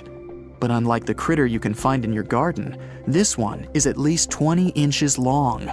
That's the giant isopod, and it is, indeed, related to the roly-poly, as well as crabs and shrimps. These creatures may look somewhat scary, but they're harmless. They feast on other deep-sea animals only after those have passed away. At a depth of 13,000 feet, you notice the ocean floor has become a bit fluffy. That's because it's covered with zombie worms. These creatures rarely grow to be more than 2 inches long, and still, they can break down fairly large animals, so strong the acid they produce is. The worms' feathery appearance makes them look like plants, but the truth is, these creatures munch on rock-hard bones of the world's largest animals, such as whales. The grid-eye fish almost scares you out of your mind soon after that. This creature has a pair of large greenish oval plates on the top of its head and no eyes whatsoever. Experts believe that these bony membranes detect light coming from predators, saving the fish's life. You're now 3 miles down below the surface, and that's where you spot something bizarre on the bottom. It's definitely a fish, but it's standing on the ocean floor on 3 long, rigid legs. Ah, it's the tripod fish. Curious rather than scary. This creature has adapted to the almost complete darkness by giving up on its vision. It has to rely on vibration and touch to sense prey. And then, the fish uses its fins as hands to transport food directly into its mouth. You don't have time to go any deeper before you spot the faceless fish. This slightly off-putting creature has no eyes, and its mouth, smiling a Mona Lisa smile, is underneath its body. For the first time, the faceless cusk, which is the creature's official name, was seen more than a century ago. The next time it happened was only in 2017. Once you've reached a depth of 6 miles below the surface, you see deep-sea cucumbers. These bizarre creatures are much bigger than their shallow water relatives. They spend most of their time on the sea floor.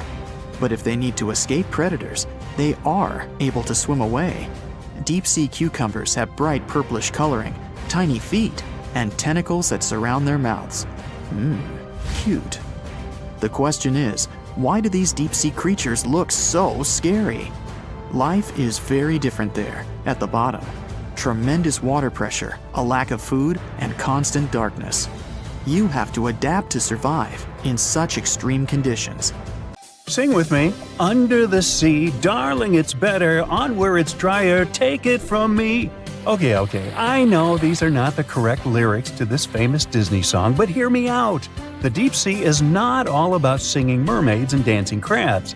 It's actually filled with monster-like creatures that'll give you nightmares. So, if you're ready to meet them, grab your scuba gear and let's dive into the deep, mysterious waters to discover their fascinating and scary world.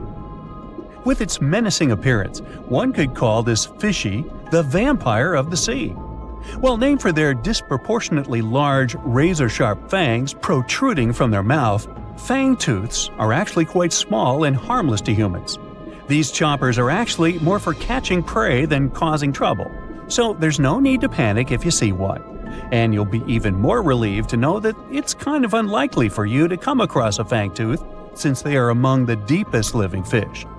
A regular day in the life of a fangtooth looks like this. By day, they prefer to remain in the gloomy depths. Me too, fishies, me too. It's only towards the evening that they migrate toward the surface to have a feast under starlight. Ah, how romantic. And by daybreak, they return to the deep. What a chill schedule, am I right? So, as you can tell from their daily routine, fangtooths are among the more active deep-sea fishes. And by that I mean they seek out their food rather than just sitting and waiting. And thanks to their oversized teeth and mouth, hey, I can relate, they're able to attack prey that are even larger than themselves, which is very important in the very large, food-poor deep sea.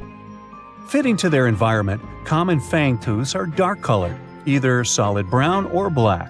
And unlike most deep-sea fishes, they do not have light-producing organs or cells to communicate with each other or to attract their prey. Instead, they rely heavily on their sense of smell, in addition to making use of even the slightest bit of sunlight that makes it down to the depths. This light doesn't help them to see in any way, but it may be enough for potential prey to cast a shadow as they pass overhead, which lets fangtooths know they're around. Now here's one hilarious fun fact before we move on to the next creature. Fangtooths can never close their mouths because of their huge mouths and long teeth. But you know what? I would bet maybe $500 that my orthodontist would claim he could fix that too. Our next horrific deep-sea animal is as real as a kraken can get. Giant squid, which actually did inspire the legends of the kraken, live up to their name. The largest one ever recorded by scientists was almost 59 feet long. It also probably weighed nearly a ton. You would think such a massive animal wouldn't be hard to miss, but since giant squid live deep underwater, they are difficult to come by. Giant squid, along with their cousin the colossal squid, yep, they are different, have the largest eyes in the animal kingdom. They're somewhere around 10 inches in diameter. In other words, they are around the size of dinner plates. Peekaboo! Having such large eyes allows them to detect objects in the lightless depths of the ocean, where most other animals would see nothing. Nada, zippo. Giant squids have 8 arms and 2 long feeding tentacles that help them seize their prey. These tentacles are tipped with hundreds of powerful sharp teeth and are often double the length of their body. This helps them to snatch prey up to 33 feet away. Hey there, come a little closer. Most of what we know about giant squids come from those that floated to the surface and were found by fishermen. After years of research, it was only in 2012 that a group of scientists were able to successfully film a giant squid in its natural habitat for the first time. Yet again, the giant squid continues to remain largely a mystery due to their inhospitable deep-sea habitat. And maybe they're shy. Speaking of squids, this species is basically the space creature of the ocean. So, it's only been about 20 years since the big fin squid family was officially described by scientists, and there are still plenty of facts about them that are yet to be discovered. However, the big fin squid sightings as deep as 20,000 feet below the surface suggest that they can live deeper than any other known squid. You know what? Let's scratch the word space creature and call them the disco dancers of the deep sea to make things less scary. Because of their long, slender arms, adorned with extravagant rib-like fins, kind of make them look like they're ready to hit the dance floor. Anyway, these boogie arms and tentacles are estimated to max out at just under 30 feet. Aside from the estimations though, the largest known big fin squid was actually 21 feet long, with 20 feet of that being its arms and tentacles. How exactly a big fin squid uses them is still unknown, but scientists think they like to use them to trap prey that bump into them as they hang down in the water below their body or drag along the seafloor. There are only around a dozen confirmed big fin squid sightings worldwide, so you can just relax, because the chances of you getting hugged by a big fin squid are close to impossible. But I can't guarantee anything regarding your nightmares. Now, these are not one of your regular Jaws sharks. Let's start with the most strange fact about a frilled shark. It's considered a living fossil because of its primitive anatomic traits. That actually makes more sense once you learn that this species has been around for 80-some million years. So I have both good news and bad news. Frilled sharks live in the open ocean and spend much of their time in deep, dark waters far below the surface. However, they do feed at the surface of the ocean at night. When hunting food, they move like an eel, bending and lunging to capture their prey. And they can actually swallow it as whole, even if it is larger than their own size. This is all thanks to their long and flexible jaws, which are equipped with 300 recurved needle-like teeth. Okay, I am somewhat freaked out now. Unlike the rest of the deep-sea creatures I've talked about, frilled sharks might sometimes accidentally get caught in nets. So if fishing is your thing, beware. This telescope won't help you see the stars and the planets. With its protruding eyes and elongated body, this little swimmer looks like it's wearing a pair of underwater binoculars, hence the name the telescope fish. Found in cold, deep tropical to subtropical waters worldwide, they're known to be the species that undergoes one of the most drastic transformations in fishes. When the first larva was described in 1954, it was believed to be a new species rather than the larva of a telescope fish that were known to science since 1901. Despite the fact that they are only around 6 to 8 inches long, they're able to latch onto snacks that are bigger than their own size. That is thanks to their massive and highly stretching jaws, making up most of the size of their head. These large prey are then folded in half to fit in their expandable stomach. In 1925, scientists found a 5.5-inch long fish inside the stomach of a 3-inch long telescope fish, which they described as neatly folded. Despite all this, their cylindrical tube-shaped eyes are still the most fascinating and bizarre features of telescope fishes. Their specific shape increases light collection to help them detect their prey's weak bioluminescence even from a distance. But although their eyes are good for seeing things in the twilight, they're especially great at seeing silhouettes from below. That's why they orient themselves vertically in the water. Now, I have to admit, they look kind of cute if you ask me. Sort of like uglier versions of Minions. Yeah, right? So, a mysterious discovery was made deep in the Red Sea, the so-called death pools. Woo, that's scary. In 2020, researchers embarked on a dive into the Red Sea. The mission spot was in the Gulf of Aqaba, between Saudi Arabia and Egypt. Near the end of their expedition, as they ventured deeper into the darkening waters, they noticed some strange seaweed floating above the seafloor. They decided to use a remotely operated vehicle and investigate it. Suddenly, they discovered these strange, motionless lakes of water within the sea. These are called brine pools. They're basically pockets of salty water deep on the ocean floor. And when I say salty, I mean it. Sometimes they're up to 8 times saltier than the ocean water itself. Mysteriously, they don't mix well with the surroundings. They formed millions of years ago, sometime during the Miocene epoch, back when weird creatures roamed the earth, like me, and deeply buried mineral deposits dissolved into the water. The largest pool spans about 170,000 square feet. Meanwhile, 3 smaller ones are under 107 square feet each. At first, this discovery didn't seem that scary. But here's why they're so horrifying. Not only are they disgustingly salty, they also lack oxygen.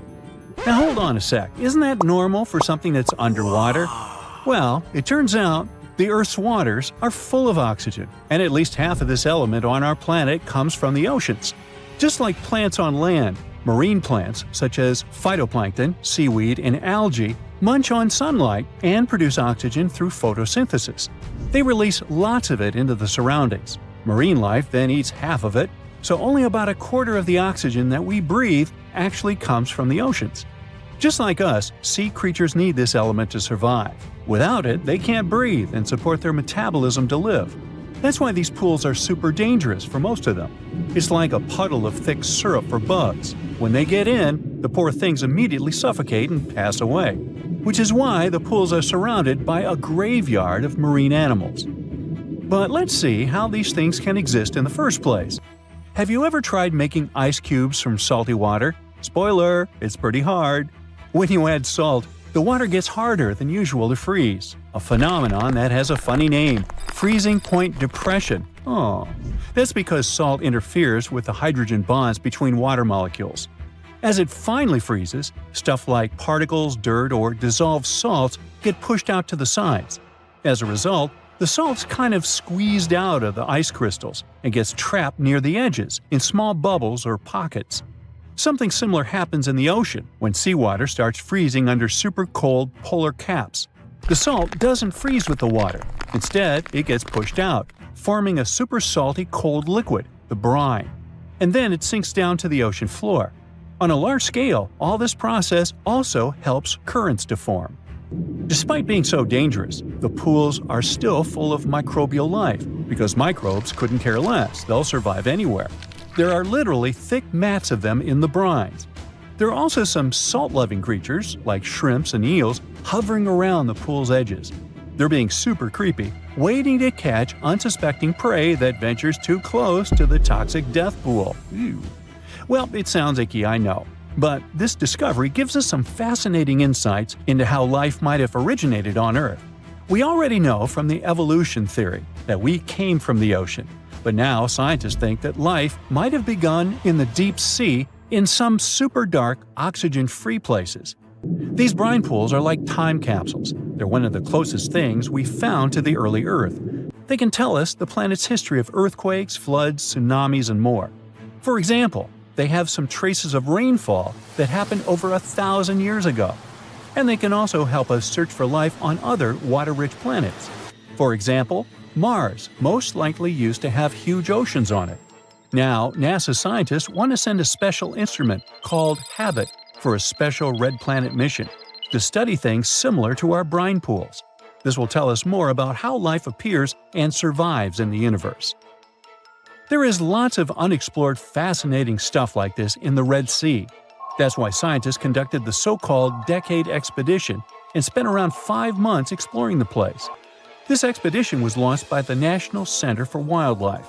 They made so many remarkable discoveries that now we've got 77 new research papers. For example, they found over 10 blue holes, incredible underwater sinkholes that host unique ecosystems. They also learned that dolphins can use those blue holes to protect their young from predators. Scientists also found traces of great white sharks, a creepy community of deep-sea lanternfish living in low oxygen conditions, and even a new coral species. It's the most resilient deep-sea corals that also vibe just fine without oxygen, like microbes we mentioned. Speaking of which, research also showed us some new ancient thermal vents and large blobs of microbial formations near Farasand Island. Now, can you believe that with all that, we only explored 5% of the ocean? It's divided into several layers based on depth. Each layer becomes darker and more isolated from sunlight as we go deeper. The places that no sunlight can reach are terrifying. Now, the fun, cute layer with dolphins and turtles is called the epipelagic or sunlight zone. It's so tiny, but even this layer is about 650 feet deep. Then we have the mesopelagic or twilight zone. It's the layer of mysterious octopus, shark, and other loners which extend to about 3,000 feet down. And then the horrors begin after this one. We encounter the bathypelagic or midnight zone. It extends to 13,000 feet below the surface, about a half of Everest above you. Here we have the famous poor blobfish, squids, and anglerfish. Below it is the abyssal zone. It extends to about 20,000 feet deep. Since there's not much sunlight or oxygen, as we mentioned, most creatures here are quite small, like tube worms and shrimp. The darkness continues until we arrive at the scariest place of the planet, the place full of trenches formed by tectonic plate movements, the Hadal Zone. It's named after Hades, the deity of the underworld in Greek mythology. Just like Hades' realm is dark, remote, and guarded, the Hadal Zone is the deepest and most depressing part of the ocean. It starts at depths of around 20,000 feet and can go down to 36,000 feet and more. The famous Mariana Trench also belongs to this zone. Only 3 people in history have ever explored these depths in person, making it one of the least explored and most mysterious places on our planet. However, despite crazy high pressure, near freezing temperatures, and complete darkness, there are still things who manage to survive here. Guys like amphipods, which are critters who feed on dead material sinking from above, and the Hadal snailfish, which lives as deep as 27,000 feet. So scientists used to assume that if there's no sunlight, there wouldn't be that much oxygen around. But one day, a research team decided to measure the levels of oxygen in one of those deep zones. Surprisingly, the levels were super high. They checked the equipment thinking that it was malfunctioning, but nope, all the sensors showed the same thing. Turns out the oxygen was somehow generated by rocks. These small potato-sized rocks on the seafloor are called polymetallic nodules. They're rich in metals like copper, nickel, and cobalt, and they're basically like small batteries. When you put a battery in salt water, it can produce bubbles of gas, a process called electrolysis. In the same way, these rocks create tiny electric currents, which are powerful enough to produce the same gases, splitting water molecules into hydrogen and oxygen. It's the first time we saw oxygen being produced by some non-living minerals. This is what scientists now call dark oxygen. It turned out that about half of large marine species, or megafauna, were living just on dark oxygen alone. All these discoveries are reshaping our understanding of where and how life could evolve. It means that we might be able to find life on other planets or satellites with low oxygen conditions, like Enceladus and Europa, the moons of Jupiter and Saturn, and they have large bodies of frozen water on them. Wow! Think you know what lurks in the depths of the ocean? While nearly 95% of our oceans haven't been explored yet, it's hard not to let your imagination run wild. But thanks to brave explorers, deep-sea cameras, and awesome archaeologists, we do know about some pretty incredible sea creatures living in our waters today, and millions of years ago. From the 9-foot spider crab to the 60-foot prehistoric megalodon, these sea dwellers come in all shapes and sizes. But let's focus on sea creatures famous for their huge size. Can you guess which living species of whale is the largest? Well, it's not the orca, but that's a good guess. The orca is a toothed whale that can grow to anywhere from 23 feet to 32 feet, which is slightly smaller than a school bus. How about the narwhal? Nope, they're not the biggest either. These unicorns of the sea live mainly in Arctic waters and only grow 13 feet to 20 feet in length, and that's including their 9-foot tusk. Tired of guessing? Okay, I give in. The largest whale that still exists today is the blue whale. At a jaw-dropping 82 feet to 105 feet, the blue whale is not only the biggest whale we know of, but is currently the largest animal to have ever lived on Earth. Seriously. These animals are bigger than a T-Rex, and even the prehistoric megalodon. If you were to put a blue whale next to a school bus, it would look like it could swallow it. Think about that. According to National Geographic, a blue whale's tongue can weigh the same as an elephant. And their hearts can weigh as much as a car. That doesn't even sound possible. It's no wonder these giants need to eat about 4 tons of krill every day. While there aren't too many animals living today that can compete with the blue whale's epic proportions, there is an entirely different species that is a good contender, and it's not quite what you would expect.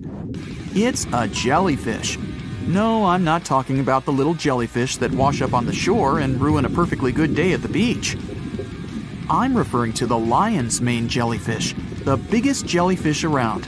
This invertebrate can grow up to 120 feet long. They also come in different gorgeous colors like red, purple, or even shades of orange. As if their length wasn't impressive, the lion's mane jellyfish boast a whopping 8 sets of 70 to 150 tentacles. That means they can have up to 1,200 in total. And here's the giant oceanic manta ray, the largest type of ray in the world. Their wingspan can be longer than a bus. These guys can reach 30 feet in length.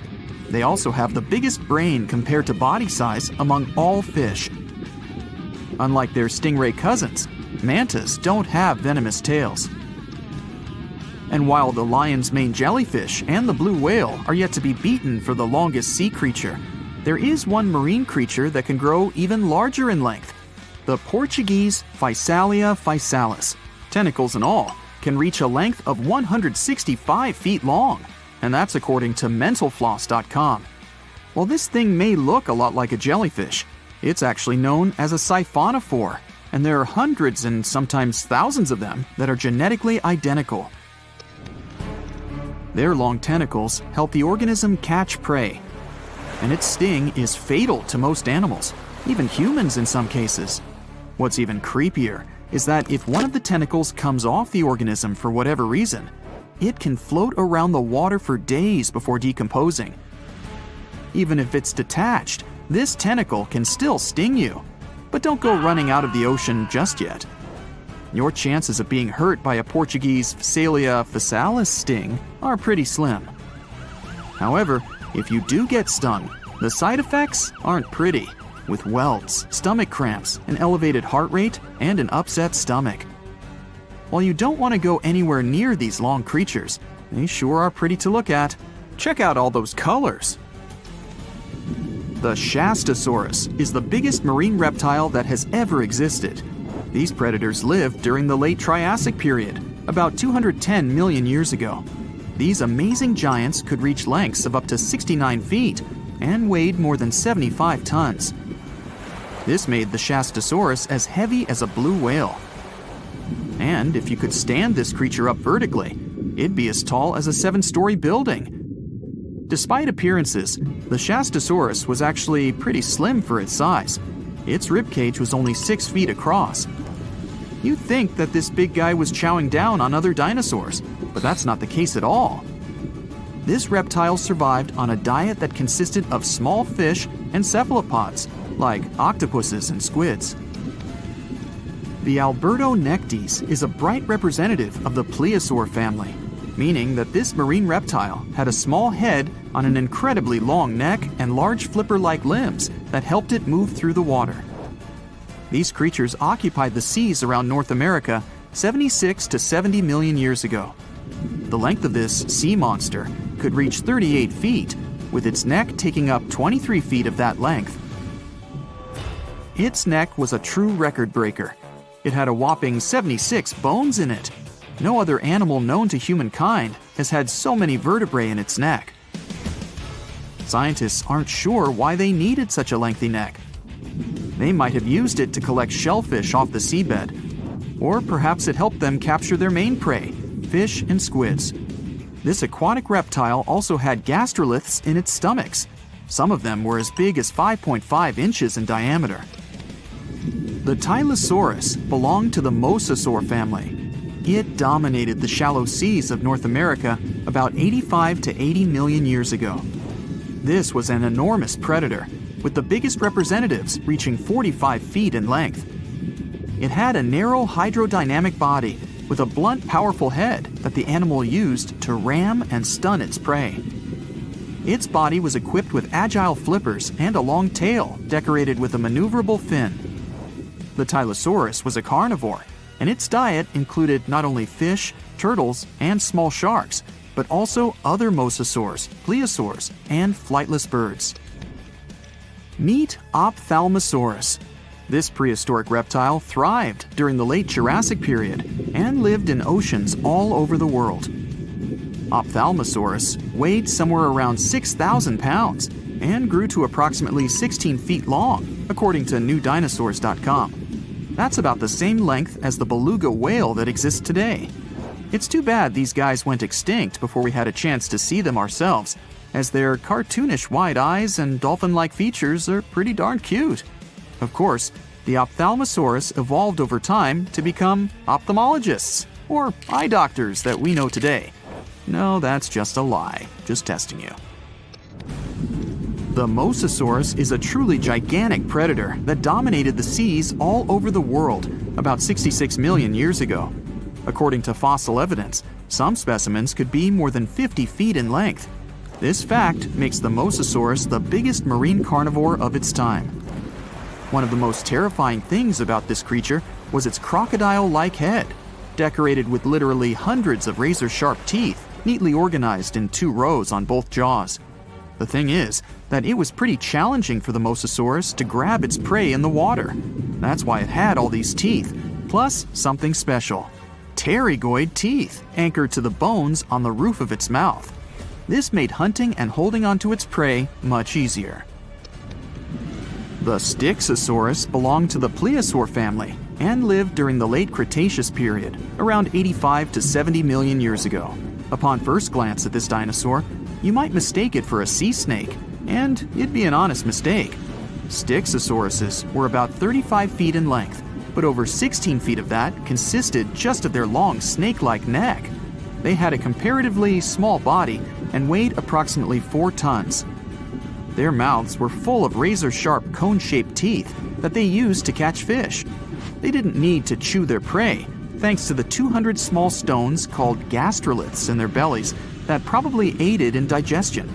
At the same time, Some scientists believe that the Styxosaurus used these stones to sink to the ocean bottom in search of particular types of fish.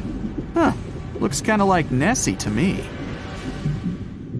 You know how they say it's better to just hand over your wallet if you run into a mugger? Instead of surrendering their wallets, sea cucumbers choose to spit out some of their insides to fend off predators like crabs and fish. It's a natural defense mechanism for them, and they quickly grow those organs back in just a few days, thanks to special cells inside their bodies. It's not the only weird thing sea cucumbers do. They can actually breathe through their rear end. They have this thing called a respiratory tree that connects to their backside and sits right next to their intestines. So when they suck in water from their behind, it goes into that respiratory tree, letting them absorb oxygen directly into their fluids. Plus, sea cucumbers are the janitors of the ocean. They munch on whatever gets stuck in the sand on the ocean floor. Once they've eaten, they manage to clean out the sand, leaving it nice and tidy after they do their business. As for the clean sand, the stunning white sand beaches in Hawaii are actually a product of parrotfish number 2. These fish munch on algae from rocks and dead corals, and while they're chomping away, they also grind up the leftover bits of coral in their bellies. When they're done, they move their bowels, and voila! It all comes out as beautiful sand. Not only do they play a vital role in keeping the coral reef ecosystem healthy, but they can churn out hundreds of pounds of this white sand every year. Marine animals are seriously impressive when it comes to holding their breath. Just look at sperm whales and elephant seals. They can stay underwater for a mind-blowing 2 hours. Then there's a Cuvier's beaked whale, which holds the crazy record at almost 4 hours underwater. When you compare that to the human record of 24 minutes and 37 seconds held by pro diver Budimir Shobat, it seems pretty insignificant. But what's the marine animal's secret that helps them excel humans this much? Unlike us, these sea creatures have a ton of hemoglobin and myoglobin in their blood and muscles, allowing them to store way more oxygen. When their oxygen runs low, myoglobin steps up and releases even more. Plus, they can tolerate higher levels of CO2, so they don't feel the need to breathe as quickly. There's even a study that found their myoglobin molecules have a unique charge that keeps them from sticking together, which boosts oxygen storage. And on top of all that, they can slow down their heart rate and restrict blood flow to hang out underwater even longer. Rumor has it that about 540 million years ago, a meteor loaded with frozen octopus eggs smashed into Earth. Sounds like a delirium, but some scientists are entertaining a very questionable idea that octopuses and their cephalopod buddies, like squids and cuttlefish, might actually have some extraterrestrial origins. The thing is, cephalopods have extraordinary DNA that doesn't look like any other DNA on our planet. They've got around 33,000 protein-coding genes in their genome, which is way more than what we humans have. A recent study suggests that their evolutionary story shows some odd traits that might hint at a connection to space, like they could be from some super far-off past, or even the future. The researchers went as far as to claim that modern octopuses could be the descendants of these frozen creatures that hitched a ride on comets and splashed down in our oceans. And why octopuses? Well, they really stand out in the animal kingdom.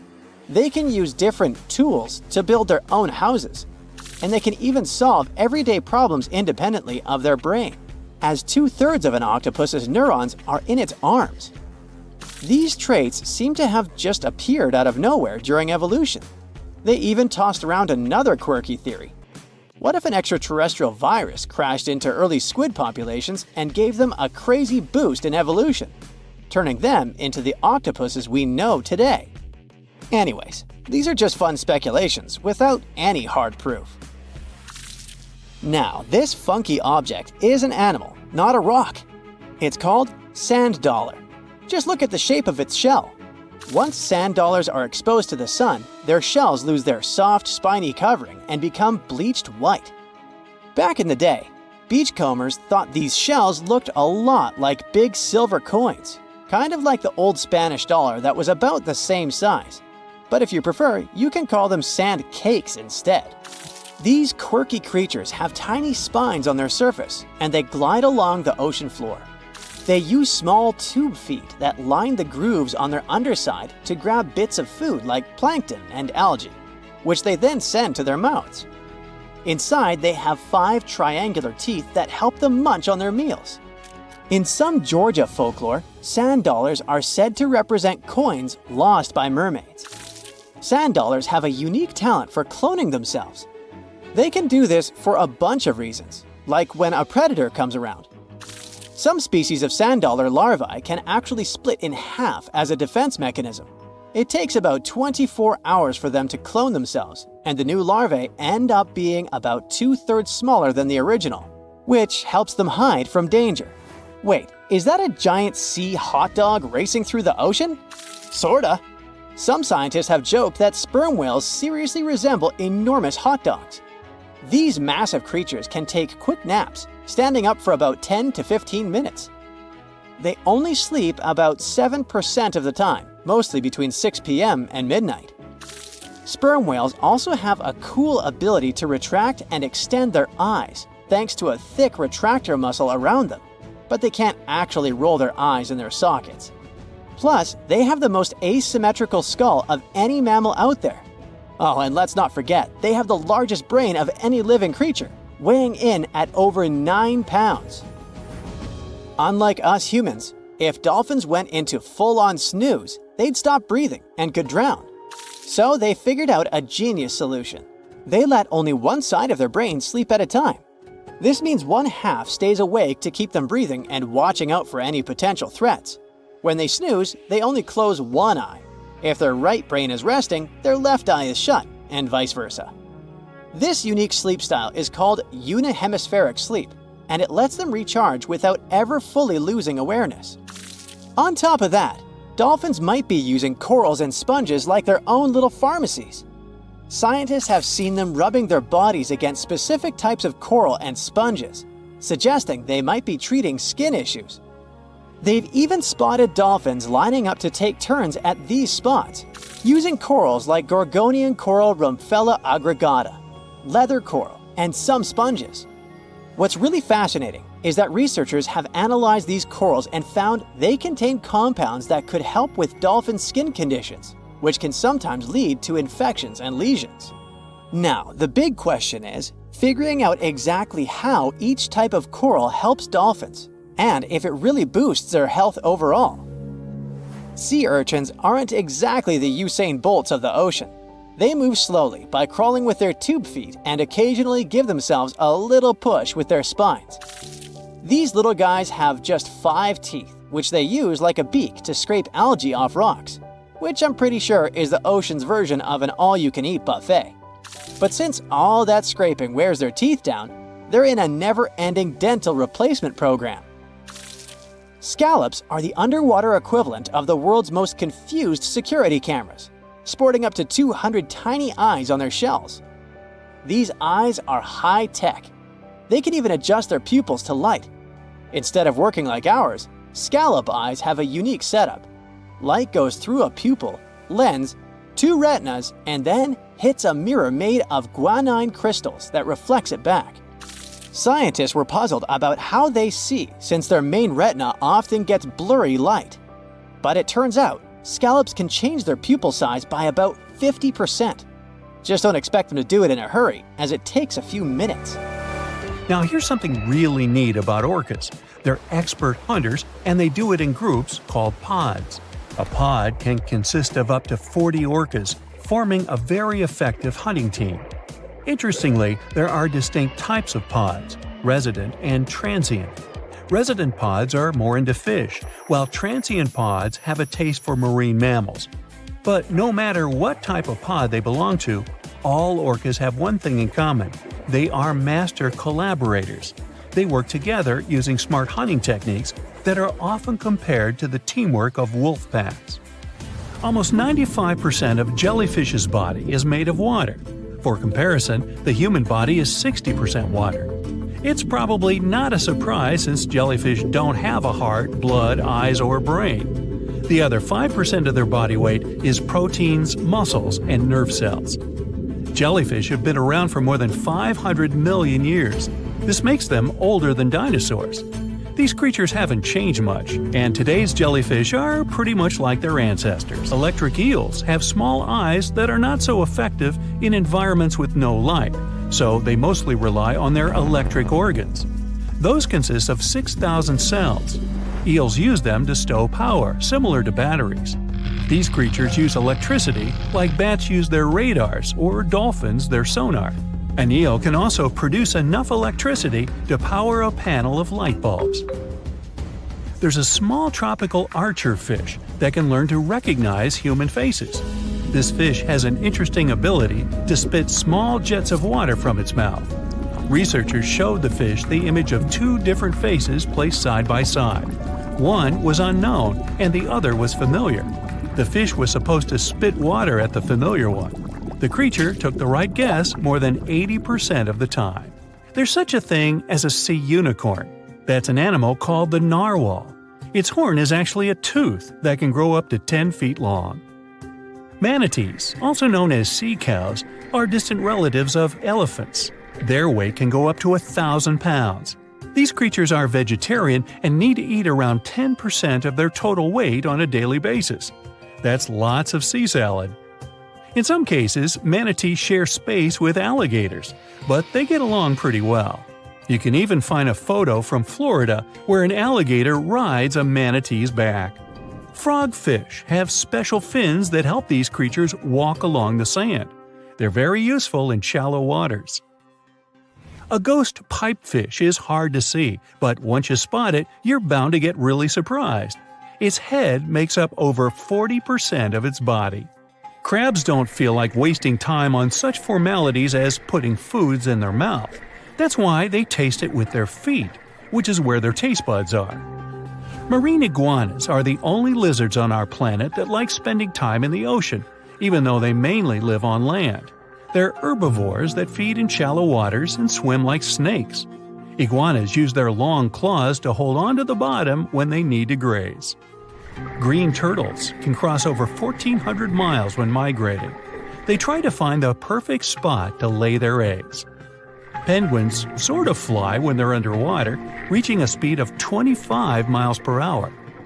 More than 5 million years ago, I've heard, I wasn't around then, deep-sea worms and humans had a common ancestor.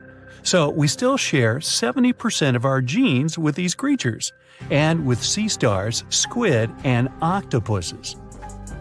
Now, octopuses are in fact incredibly old. The oldest known fossil belongs to an animal that lived almost 300 million years ago. FYI, this is before our dinosaur buddies roamed the Earth. Wait, there's more! Octopus arms have a mind of their own. That's because 2/3 of their neurons lie in their arms, not in their heads. This means that their arms can problem solve how to open a shellfish, while their owner is worried about other stuff entirely. Talk about ninja-level multitasking. Oh, and like other animals, such as chimpanzees and dolphins, octopuses have proven to be good at maneuvering tools, like picking up old shells and using them as a temporary home. Now, of course, the most intelligent animals on our planet are humans, according to humans. But we don't seem to give pigs enough credit. Pigs are so smart they can play video games. No, not Minecraft. But in a recent academic study, scientists had 4 pigs play a joystick game. They had to manipulate the stick so that the moving ball would hit the wall and then they would get a treat.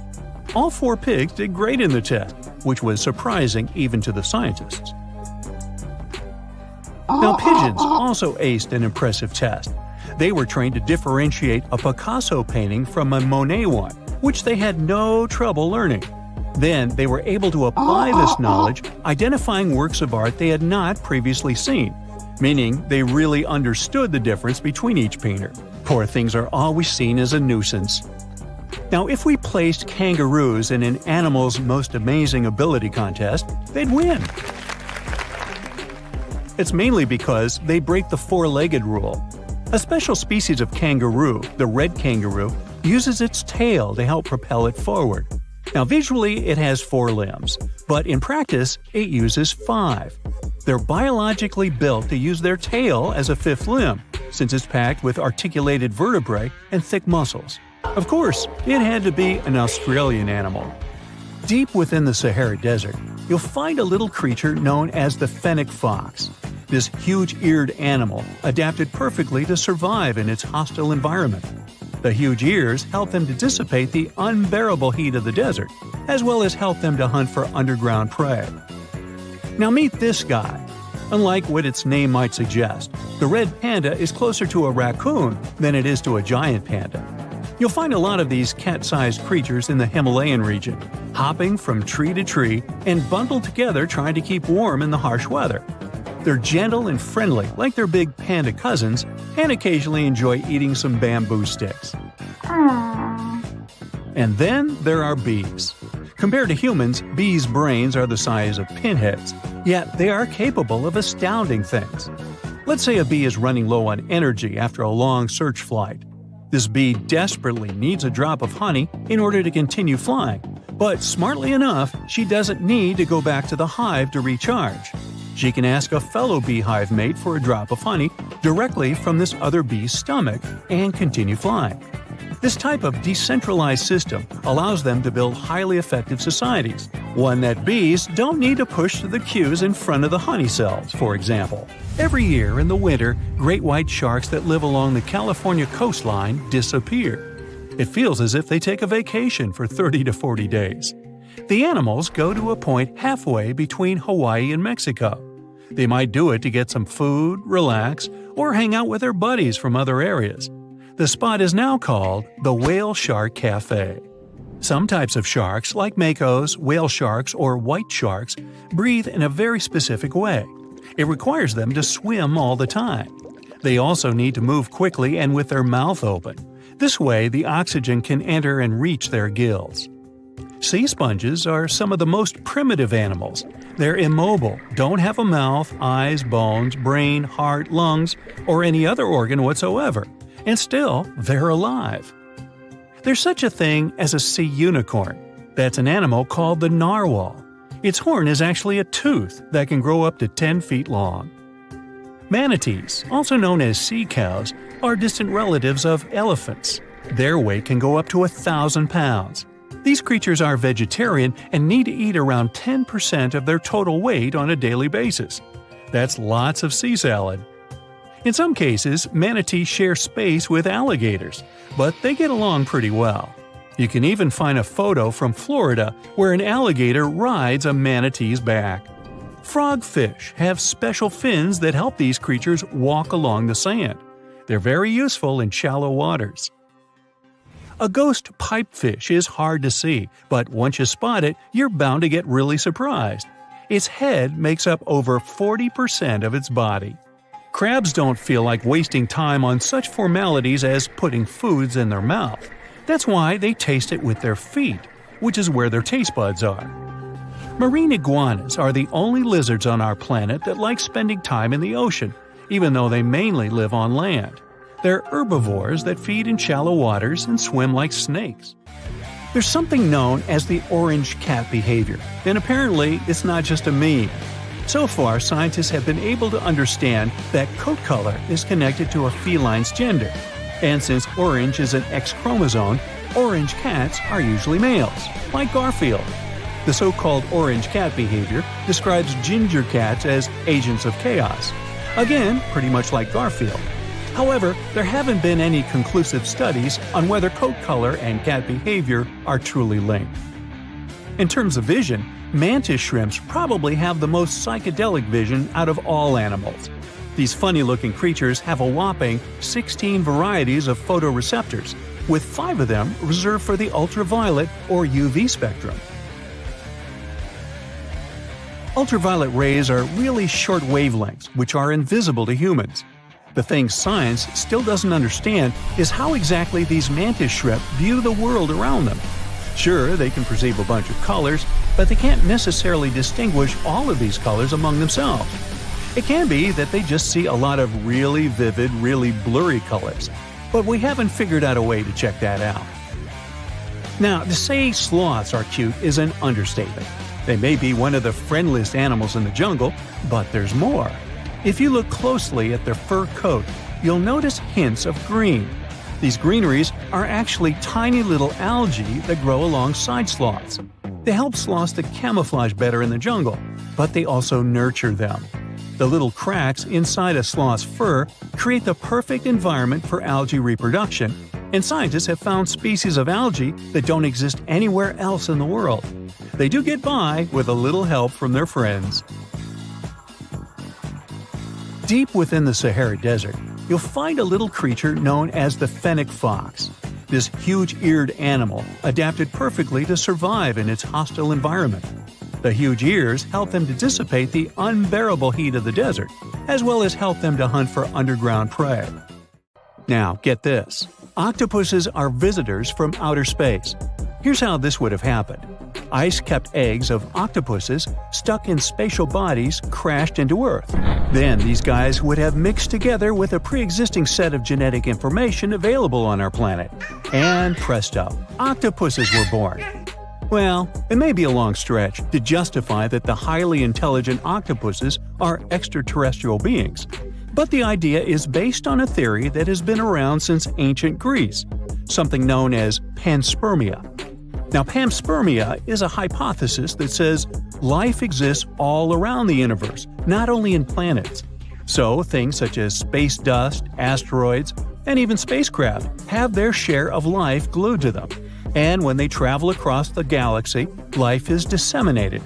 This strand of thought has been polemic, since it goes against the idea that all life originated right here on our planet.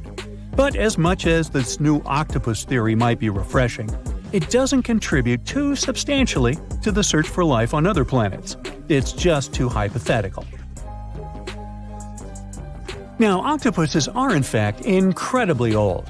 The oldest known fossil belongs to an animal that lived almost 300 million years ago. FYI, this is before our dinosaur buddies roamed the Earth. Wait, there's more! Octopus arms have a mind of their own. That's because 2/3 of their neurons lie in their arms, not in their heads. This means that their arms can problem solve how to open a shellfish, while their owner is worried about other stuff entirely. Talk about ninja-level multitasking. Oh, and like other animals, such as chimpanzees and dolphins, octopuses have proven to be good at maneuvering tools, like picking up old shells and using them as a temporary home. Now, of course, the most intelligent animals on our planet are humans, according to humans. But we don't seem to give pigs enough credit.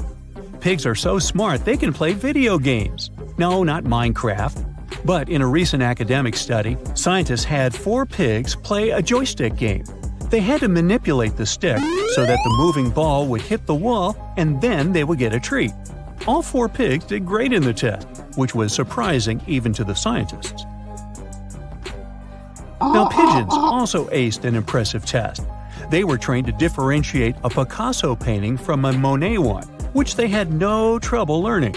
Then they were able to apply this knowledge, identifying works of art they had not previously seen, meaning they really understood the difference between each painter. Poor things are always seen as a nuisance. Now, if we placed kangaroos in an animal's most amazing ability contest, they'd win. It's mainly because they break the 4-legged rule. A special species of kangaroo, the red kangaroo, uses its tail to help propel it forward. Now, visually, it has 4 limbs, but in practice, it uses 5. They're biologically built to use their tail as a 5th limb, since it's packed with articulated vertebrae and thick muscles. Of course, it had to be an Australian animal. Okay, jokes aside, Australia is home to a variety of unique animals, like the most venomous snake in the world. This not-so-cute reptile is known as the inland taipan, and its venom is enough to take down 100 humans.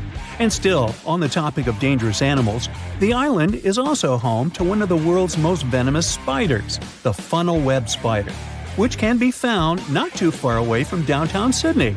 Yikes! The Little Mermaid may have shown us that life is good under the sea, but she didn't mention anything about the bizarre ways of the anglerfish. Anglerfish are those special types of fish that have a huge whip nose connected to the front part of their bodies.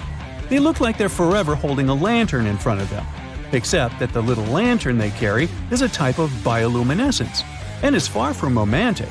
as anglerfish use it to lure smaller fish in as their meals.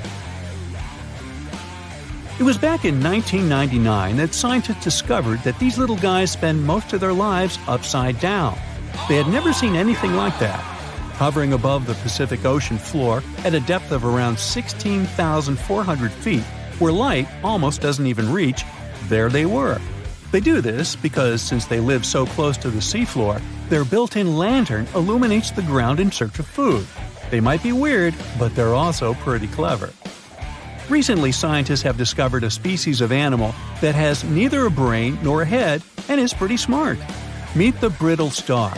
This 5-armed creature is a bundle of nerves, and it has proved itself to be super clever. In a recent experiment, scientists would dim the light while they fed brittle stars their favorite treat, yummy shrimps. After 10 months of conditioning, these babies would creep out of hiding as soon as the scientists turned off the light in the room they were in. Surely they were expecting to enjoy a delicious meal. Now, we really shouldn't judge a brain by its size, or lack of brain in this case. There's something known as the orange cat behavior, and apparently it's not just a meme. So far, scientists have been able to understand that coat color is connected to a feline's gender. And since orange is an X chromosome, orange cats are usually males, like Garfield. The so-called orange cat behavior describes ginger cats as agents of chaos. Again, pretty much like Garfield. However, there haven't been any conclusive studies on whether coat color and cat behavior are truly linked. In terms of vision, mantis shrimps probably have the most psychedelic vision out of all animals. These funny-looking creatures have a whopping 16 varieties of photoreceptors, with 5 of them reserved for the ultraviolet or UV spectrum. Ultraviolet rays are really short wavelengths, which are invisible to humans. The thing science still doesn't understand is how exactly these mantis shrimp view the world around them. Sure, they can perceive a bunch of colors, but they can't necessarily distinguish all of these colors among themselves. It can be that they just see a lot of really vivid, really blurry colors, but we haven't figured out a way to check that out. Now, to say sloths are cute is an understatement. They may be one of the friendliest animals in the jungle, but there's more. If you look closely at their fur coat, you'll notice hints of green. These greeneries are actually tiny little algae that grow alongside sloths. They help sloths to camouflage better in the jungle, but they also nurture them. The little cracks inside a sloth's fur create the perfect environment for algae reproduction, and scientists have found species of algae that don't exist anywhere else in the world. They do get by with a little help from their friends. Deep within the Sahara Desert, you'll find a little creature known as the fennec fox. This huge-eared animal adapted perfectly to survive in its hostile environment. The huge ears help them to dissipate the unbearable heat of the desert, as well as help them to hunt for underground prey. Now meet this guy. Unlike what its name might suggest, the red panda is closer to a raccoon than it is to a giant panda. You'll find a lot of these cat-sized creatures in the Himalayan region, hopping from tree to tree and bundled together trying to keep warm in the harsh weather. They're gentle and friendly like their big panda cousins, and occasionally enjoy eating some bamboo sticks. And then there are bees.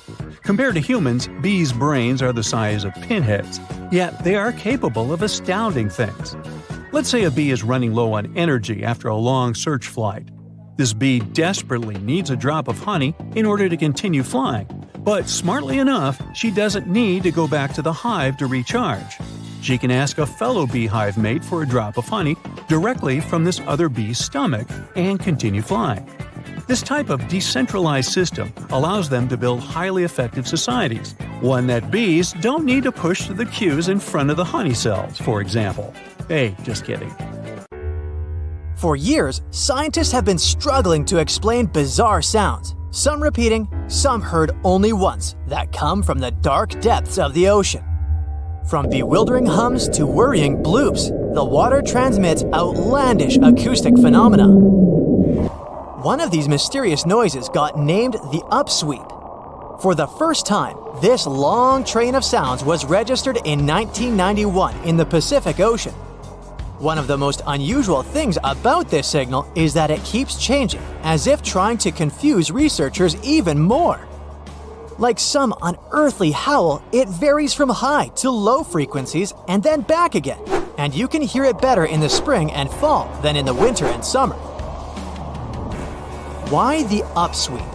It's simple. The sound travels from the bottom of the ocean towards its surface, as if sweeping up. Scientists do have a theory explaining this phenomenon: the activity of undersea volcanoes. Hot lava pouring into ice-cold ocean water could theoretically create such noises, but there's no proof found yet. Plus, the sound has been declining since 1991, even though it can still be detected.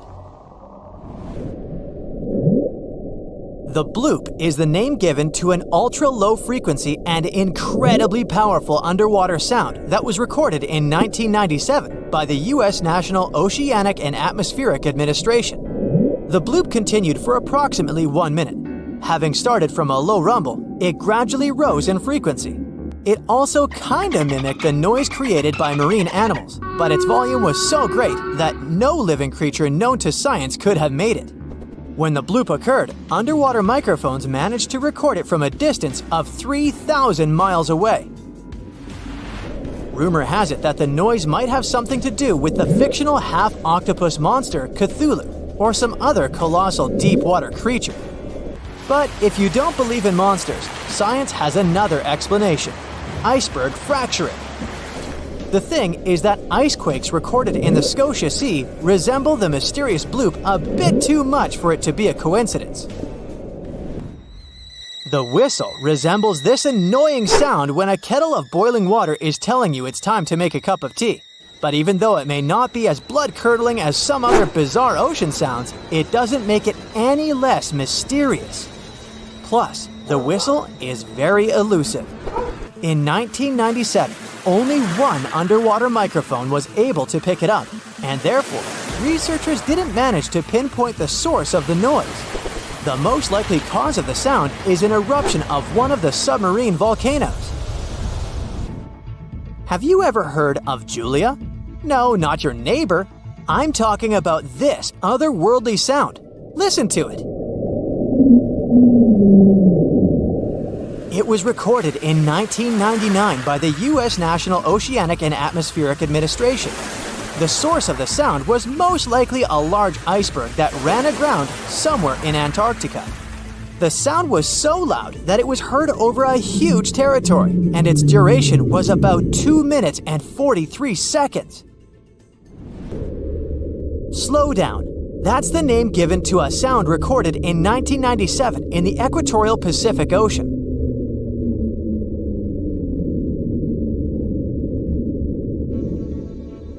The sound was called this way because it slowly decreased in frequency over 7 minutes or so. It's been picked out a few more times since it was recorded for the first time. The source of the sound isn't very mysterious. Most likely, it was produced by a massive iceberg that became grounded in Antarctica, or it was caused by moving ice. By that, I mean the friction produced by a large ice sheet moving over land. The loneliest whale sound is often called the 52 Hz whale because the animal that creates it calls at a unique for these creatures frequency. When you listen to this sound, it sounds like a low bass note. At the same time, it's much higher than the normal frequency of the whale call, which rings between 10 and 40 Hz. Interestingly, scientists have been listening to the world's loneliest whale for decades, but haven't managed to figure out its precise location. Nobody knows whether the mammal is male or female, what species it is, or if the animal is still alive. After all, for the last time, its call was recorded in 2004. Earth-shaking booming sounds have been reverberating off some parts of North Carolina for more than 150 years. Called Seneca guns, they're most often heard near the coast. The sounds are so powerful that they often rattle window panes and sometimes vibrate entire buildings. They can last from 1 to almost 10 seconds. Even though scientists haven't cracked this mystery yet, there are some theories. They range from earthquakes to severe distant storms and quarry blasts. But even though the ground trembles every time the phenomenon occurs, no seismic activity coincides with these events. So far, scientists have come to the conclusion that the mysterious sounds happen in the atmosphere, not on or under the surface of our planet. If this theory is true, bolides might be the answer.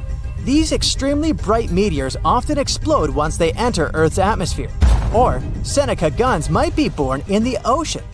Sometimes, when enormous waves collide far away from the shore, you can hear it, even if you're nowhere near the coast. Seneca guns are a type of skyquakes. You don't need to travel to a particular part of the world to hear one of those.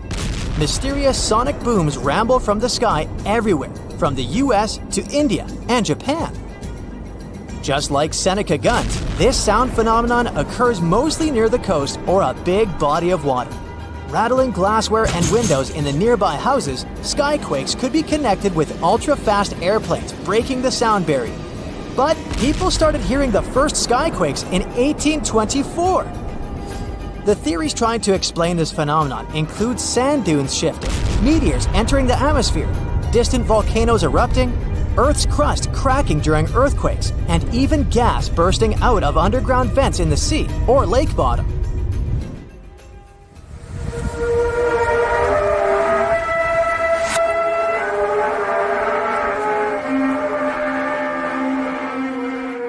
In different countries all over the world, people get paralyzed with fear after hearing otherworldly trumpet sounds that seem to be coming from the sky. The inhabitants of the US, Canada, Australia, Germany, and the Philippines have already heard this hair-raising noise since it was first recorded in 2008. These sounds are sometimes called the sound of apocalypse.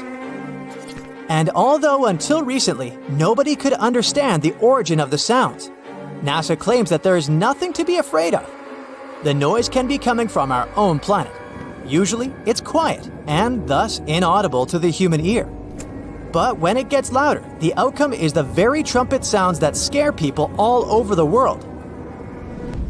Bristol hum started in the 1970s when hundreds of Bristol inhabitants began to talk about a bizarre noise audible only at night.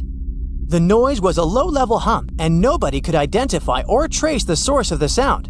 But the strangest thing about the noise was that one day, it stopped as abruptly as it started. But not before people in other towns across Britain reported hearing similar sounds. Some time ago, the mysterious sound returned. In 2015, a group of French scientists claimed that they had solved the mystery of the Bristol hum. They stated that the culprit was ocean waves that made the ocean floor vibrate. But while it was all good and well, it didn't explain why the sound was around for only several years or why it chose to return. If you ever come to the town of Taos in New Mexico, don't let another strange and unexplained phenomenon send you running for the hills.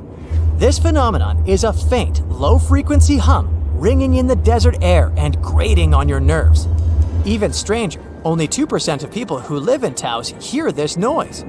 But for those who do, it's unstoppable torture. On top of that, everyone describes the sound in a different way, from a quiet whir to an eerie hum or even persistent buzz. And while some people believe that the Taos hum is the result of unusual acoustics, the others suspect a bad case of mass hysteria. No one has located the origin of the hum yet. Are you a pro swimmer? Brave enough to take a dip in any ocean or sea? Bad news. There are some places you should avoid no matter how well you swim or dive. Some of these places have dangerous underwater rocks, strong currents and tides. Others are famous for legends about monsters and mysterious creatures. So let's dive into this aquatic horror show. Have you ever heard the word the strid? It's a variation of the word the stride that is used in Yorkshire. And it refers to a narrow section of the river wharf that's so small you could jump over it. But don't be fooled by its size, it's one of the most dangerous spots around. Even taking a step into the water can have dire consequences. The river wharf has a forceful current, and since the strid is so narrow, it's even stronger in that area. The intense water flow has eroded the limestone around the strid, which created hollow spaces much deeper than the rest of the riverbed. Here's the secret. The current has also weakened the banks of the strid from below.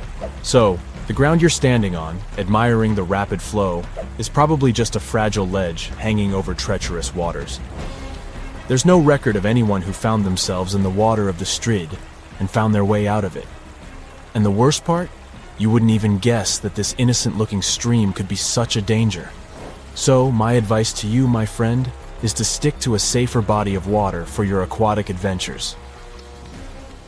If you're looking for a weekend getaway in California, Horseshoe Lake is the spot for you. It's got everything. Sandy beaches, hiking trails, and picnic areas, but wait, there's more to it than meets the eye. This lake has a dark side, namely around 100 acres of dead trees that surround it. And it's not just the trees that have been claimed by this lake. The earthquakes that hit in 1989 and 1990 unleashed carbon dioxide from under the hot magma. The gas seeped out into the air, damaging all the life around the lake. Even now, Horseshoe Lake is just as dangerous as it was 30 years ago. What makes it so scary is that the levels of this toxic gas change randomly. Warning signs that are posted everywhere certainly could give a horror film touch to a fun hike in the woods. In Kauai, Hawaii, there's a group of stunning waterfalls that used to be a popular destination for tourists. Kipu Falls, as they're called, were once the go-to spot for swimming and diving. To get to them, you had to take a long walk along a dirt path until you finally arrived at a breathtaking view of a 20-foot waterfall pouring into a crystal-clear pool below. But since 2011, this area has been off-limits to the public. Why, you ask? Well, there have been a lot of accidents at Kipu Falls. Obviously, jumping off the top of the waterfall would be an obvious reason for that, but in addition, there were much more mysterious cases. Witnesses tell tales of swimmers peacefully enjoying the pool at the bottom of the falls, only to be suddenly dragged under the surface. No definite explanation was found to these accidents. The locals believe that the water spirit Mo'o is to blame because it doesn't appreciate being disturbed by loud tourists. There's also a theory of a powerful whirlpool at the bottom of the pool. In any case, guide publishers do not mention Kipu Falls anymore, and trespassing is severely punished. The Samisen Hole, located in the Gulf of Thailand, is the ultimate spot for thrill-seeking divers, but it's also the most dangerous one. With a drop of 280 feet, it's the deepest diving site in the region. But its depth is not the only reason it is considered a place to avoid. The area is a major shipping zone for giant oil tankers. The strong currents around the hole make diving even more treacherous. And if that's not enough, the Samisen Hole is also home to deadly barracudas that could easily attack unsuspecting divers. The water is so murky that visibility is nearly zero, making it challenging to spot these aggressive sea creatures. All in all, the Samisen Hole is a breathtaking but extremely hazardous spot that should only be explored by experienced divers with nerves of steel. Let me tell you about New Smyrna Beach, the shark attack capital of the world. If you're looking for a relaxing vacation spot in Volusia County, Florida, you may want to reconsider this beach. The waters around New Smyrna Beach are teeming with fish, which attracts a lot of sharks. In fact, there have been so many shark attacks reported in this area that it's earned the title of the shark attack capital of the world. Even scientists have warned that if you go for a swim there, you're bound to get up close and personal with at least one of these creatures. We are talking about a distance of 10 feet, and in many cases you wouldn't even notice it. To make matters worse, the bull shark, one of the most dangerous and aggressive types of sharks, has been spotted in these waters. Once again, Kauai is on our list. The beach on Nepali coast called Hanakapiai Beach might look like heaven on earth, but don't be fooled.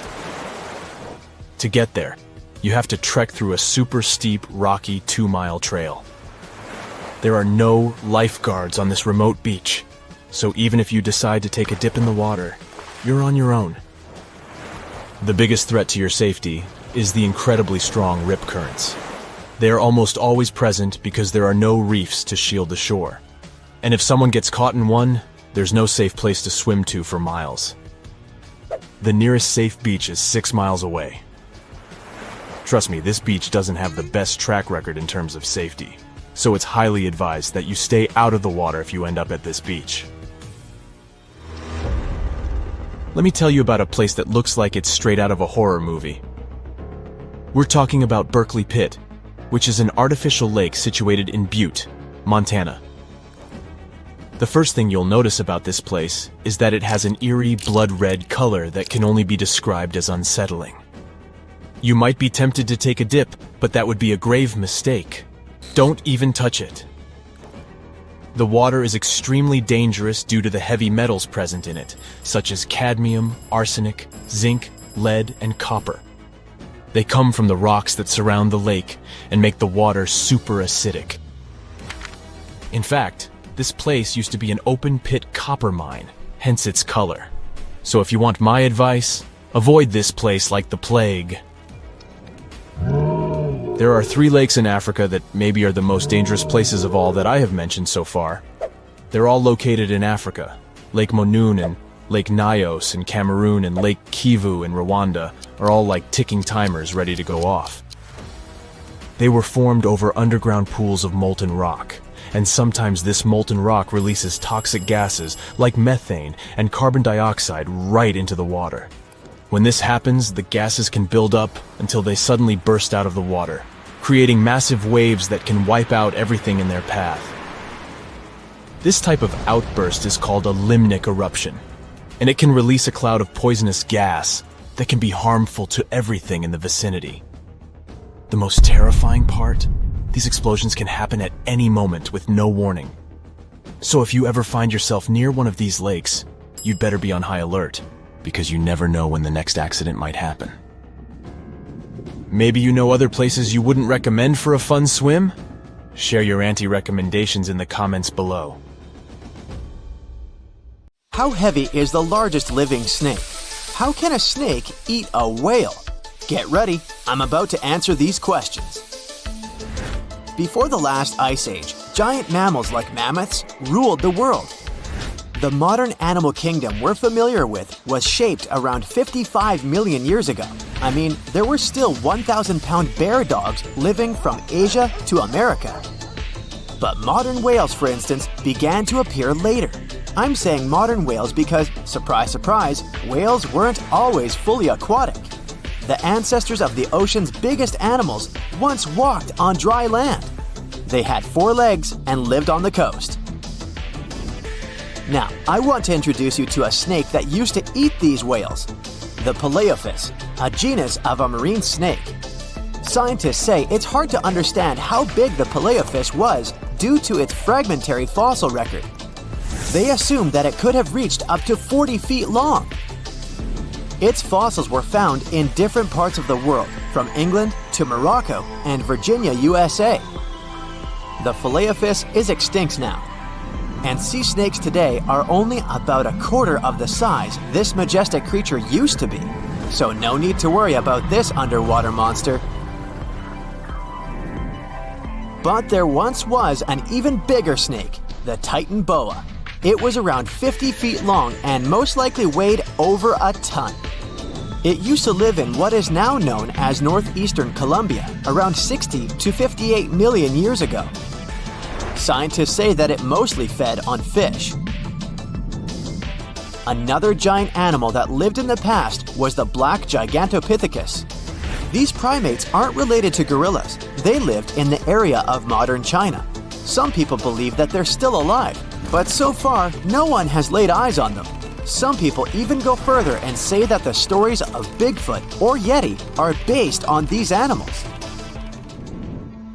This rodent became extinct about 2 million years ago. Its main habitat was South America, more specifically, Uruguay. What's astonishing about this species is that it was the largest rodent ever known. It was bigger than a bull. Scientists believe that it weighed up to 1,000 pounds. A distant relative of this rodent is still alive today. It's called the pacarana. It's a rare animal that lives in South America. It weighs up to 33 pounds and measures up to 31 inches, not including its cute and fluffy tail. The Arthropleura was an insect that lived in prehistoric times. Imagine a giant millipede measuring up to 8 feet in length. Here you go. It was one of the largest land animals of its era, about 315 million years ago. The Arthropleura's shell was covered with tough plates. These plates were there to protect the creature from damage. Most of the time, it burrowed into the ground to avoid becoming some other animal's dinner. Meet the Megalodon. Millions of years ago, this shark lived in the ocean and ate other marine creatures. It had wide teeth, and its jaws were so powerful that the animal could finish off its prey with the force of its bite. It was one of the largest sharks to ever exist. Yet, this predator also went extinct. Scientists don't really know the reason. This made me wonder why animals were so big in the past. Nowadays, smaller creatures flee or hide from predators. But apparently, it wasn't like this before. Many centuries ago, animals didn't just run or hide, they fought back. Research suggests that this behavior may have been the most important motivation for prey to grow bigger. A study compared the skulls of ancient animals to those of their modern peers. The skulls of predatory animals have become shorter and narrower, while the skulls of the animals they hunted have become longer and broader. This means that predators learned to become experts in hunting, while prey worked on developing their defense skills. You see, a larger body size was a great advantage because it made it harder for predators to take down the animals they hunted. The bottom line, self-defense made prehistoric animals larger. The second reason why ancient animals were larger is related to their bones. They had hollow bones, which are lighter than solid bones. This type of bone allowed large animals to move quickly. Let's take sauropods. They were a dinosaur subgroup. Sauropods had giraffe-like long necks and snake-like long tails.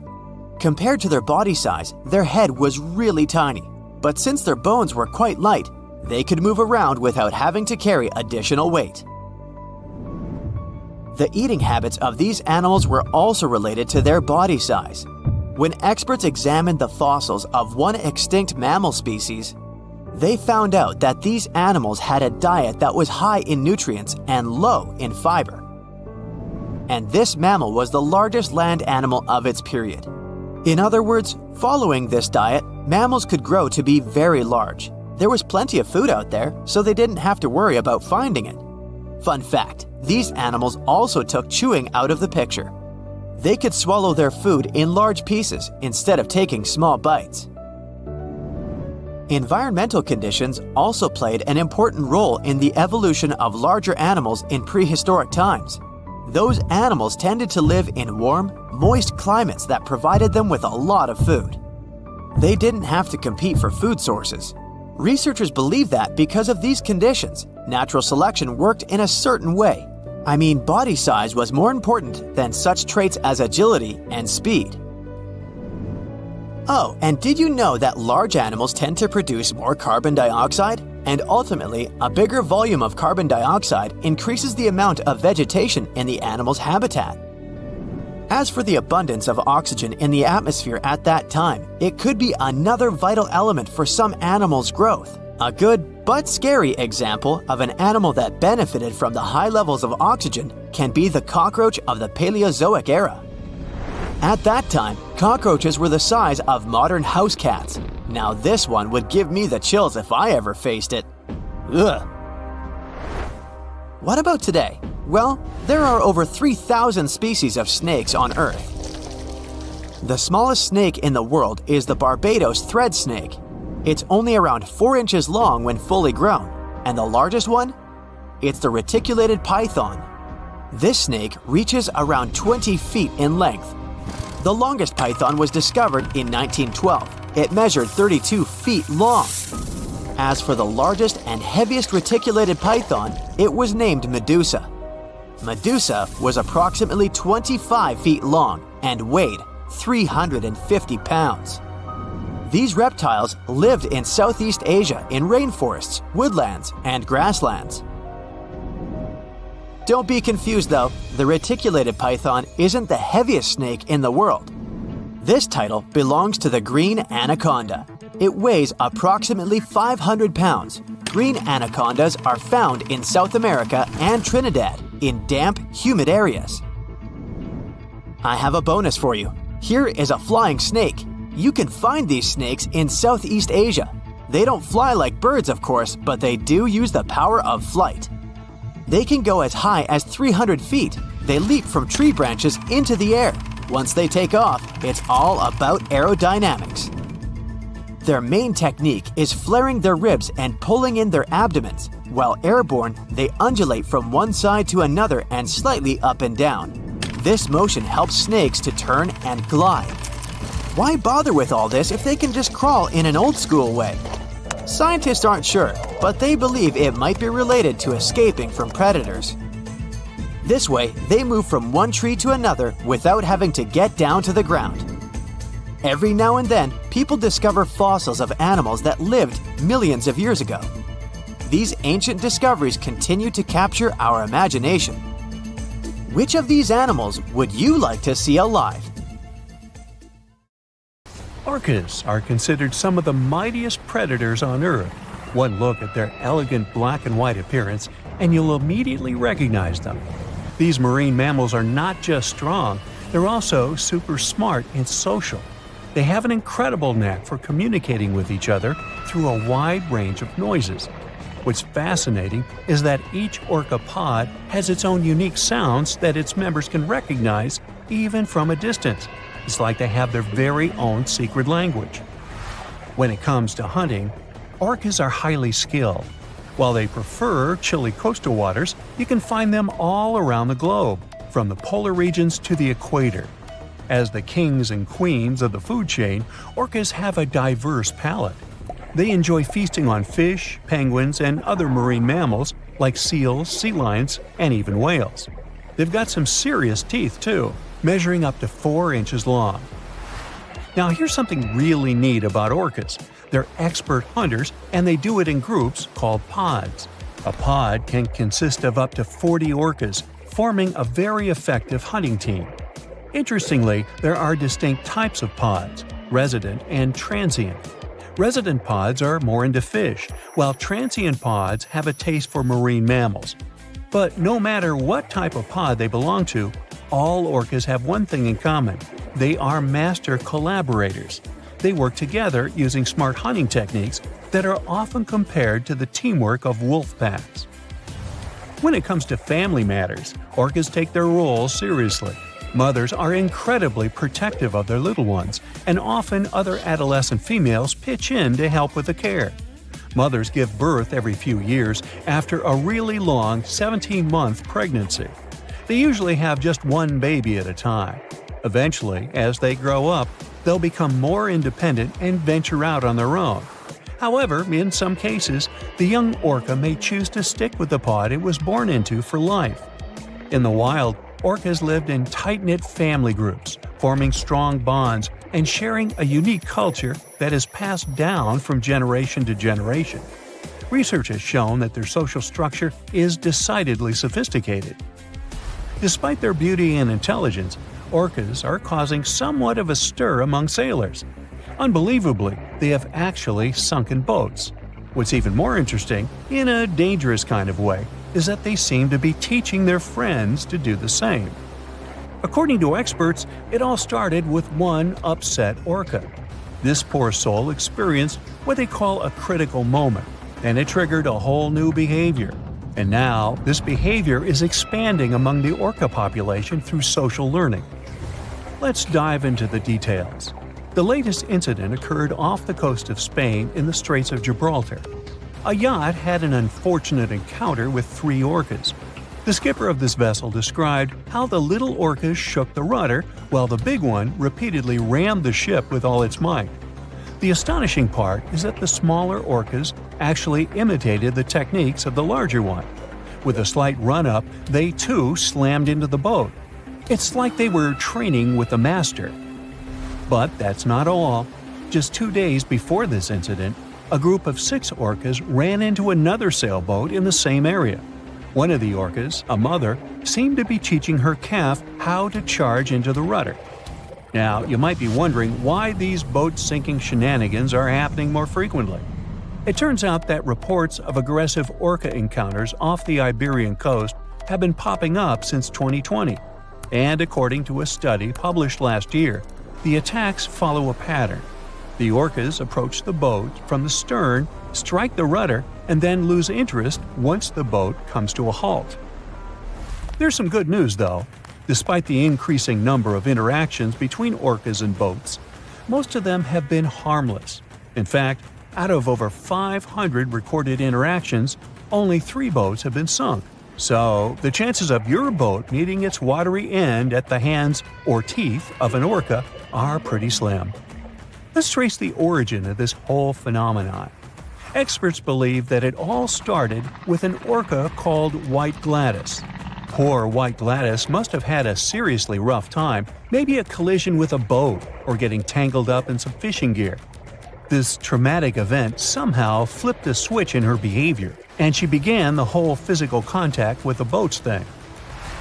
Remember when I said orcas are extremely social creatures? They are quick learners and great imitators. So once White Gladys started her boat bumping thing, the rest of the orcas caught on. And just like that, the behavior spread among the orca population. You might be wondering why orcas would even bother with this risky behavior. Well, the experts think that the orcas perceive it as advantageous despite the potential danger of crashing into moving boats. It could be that they find it absolutely thrilling, or maybe even a bit of a game. Orcas are incredibly curious and playful creatures, after all. Another theory is that this behavior might not be as aggressive as it seems. Some researchers believe it could be more of a playful fad among these creatures. You know, like when a few friends start doing something cool and then everybody wants to join in on the fun. Maybe it's their way of entertaining themselves and breaking the monotony of ocean life. However, as the number of incidents continues to rise, concerns are growing, and not just for the sailors out there. The Iberian orca subpopulation is already critically endangered, and this boat-bopping trend could pose a severe issue for them. According to the latest census, there are less than 40 Iberian orcas left in the wild. That's a dangerously small number.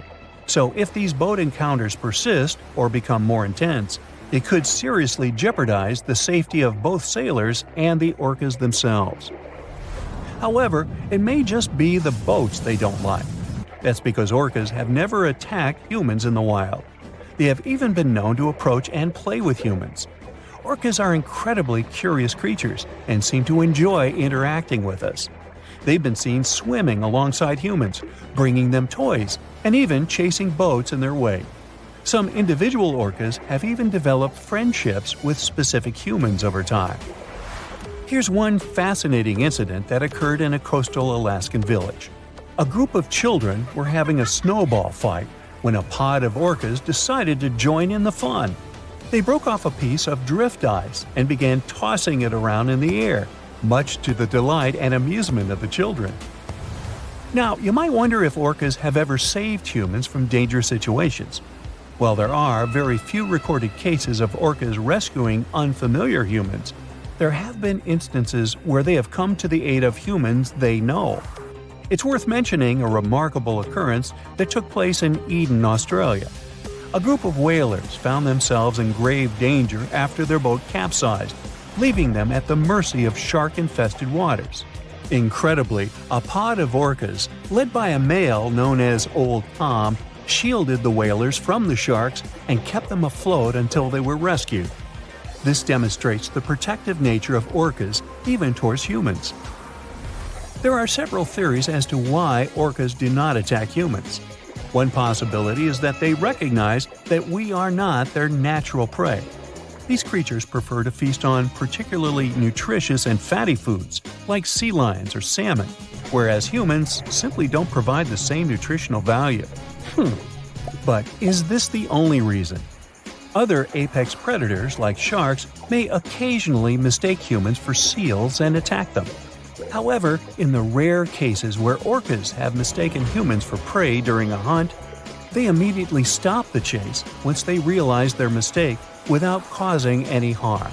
Experts believe this is due to the high intelligence and empathy of orcas.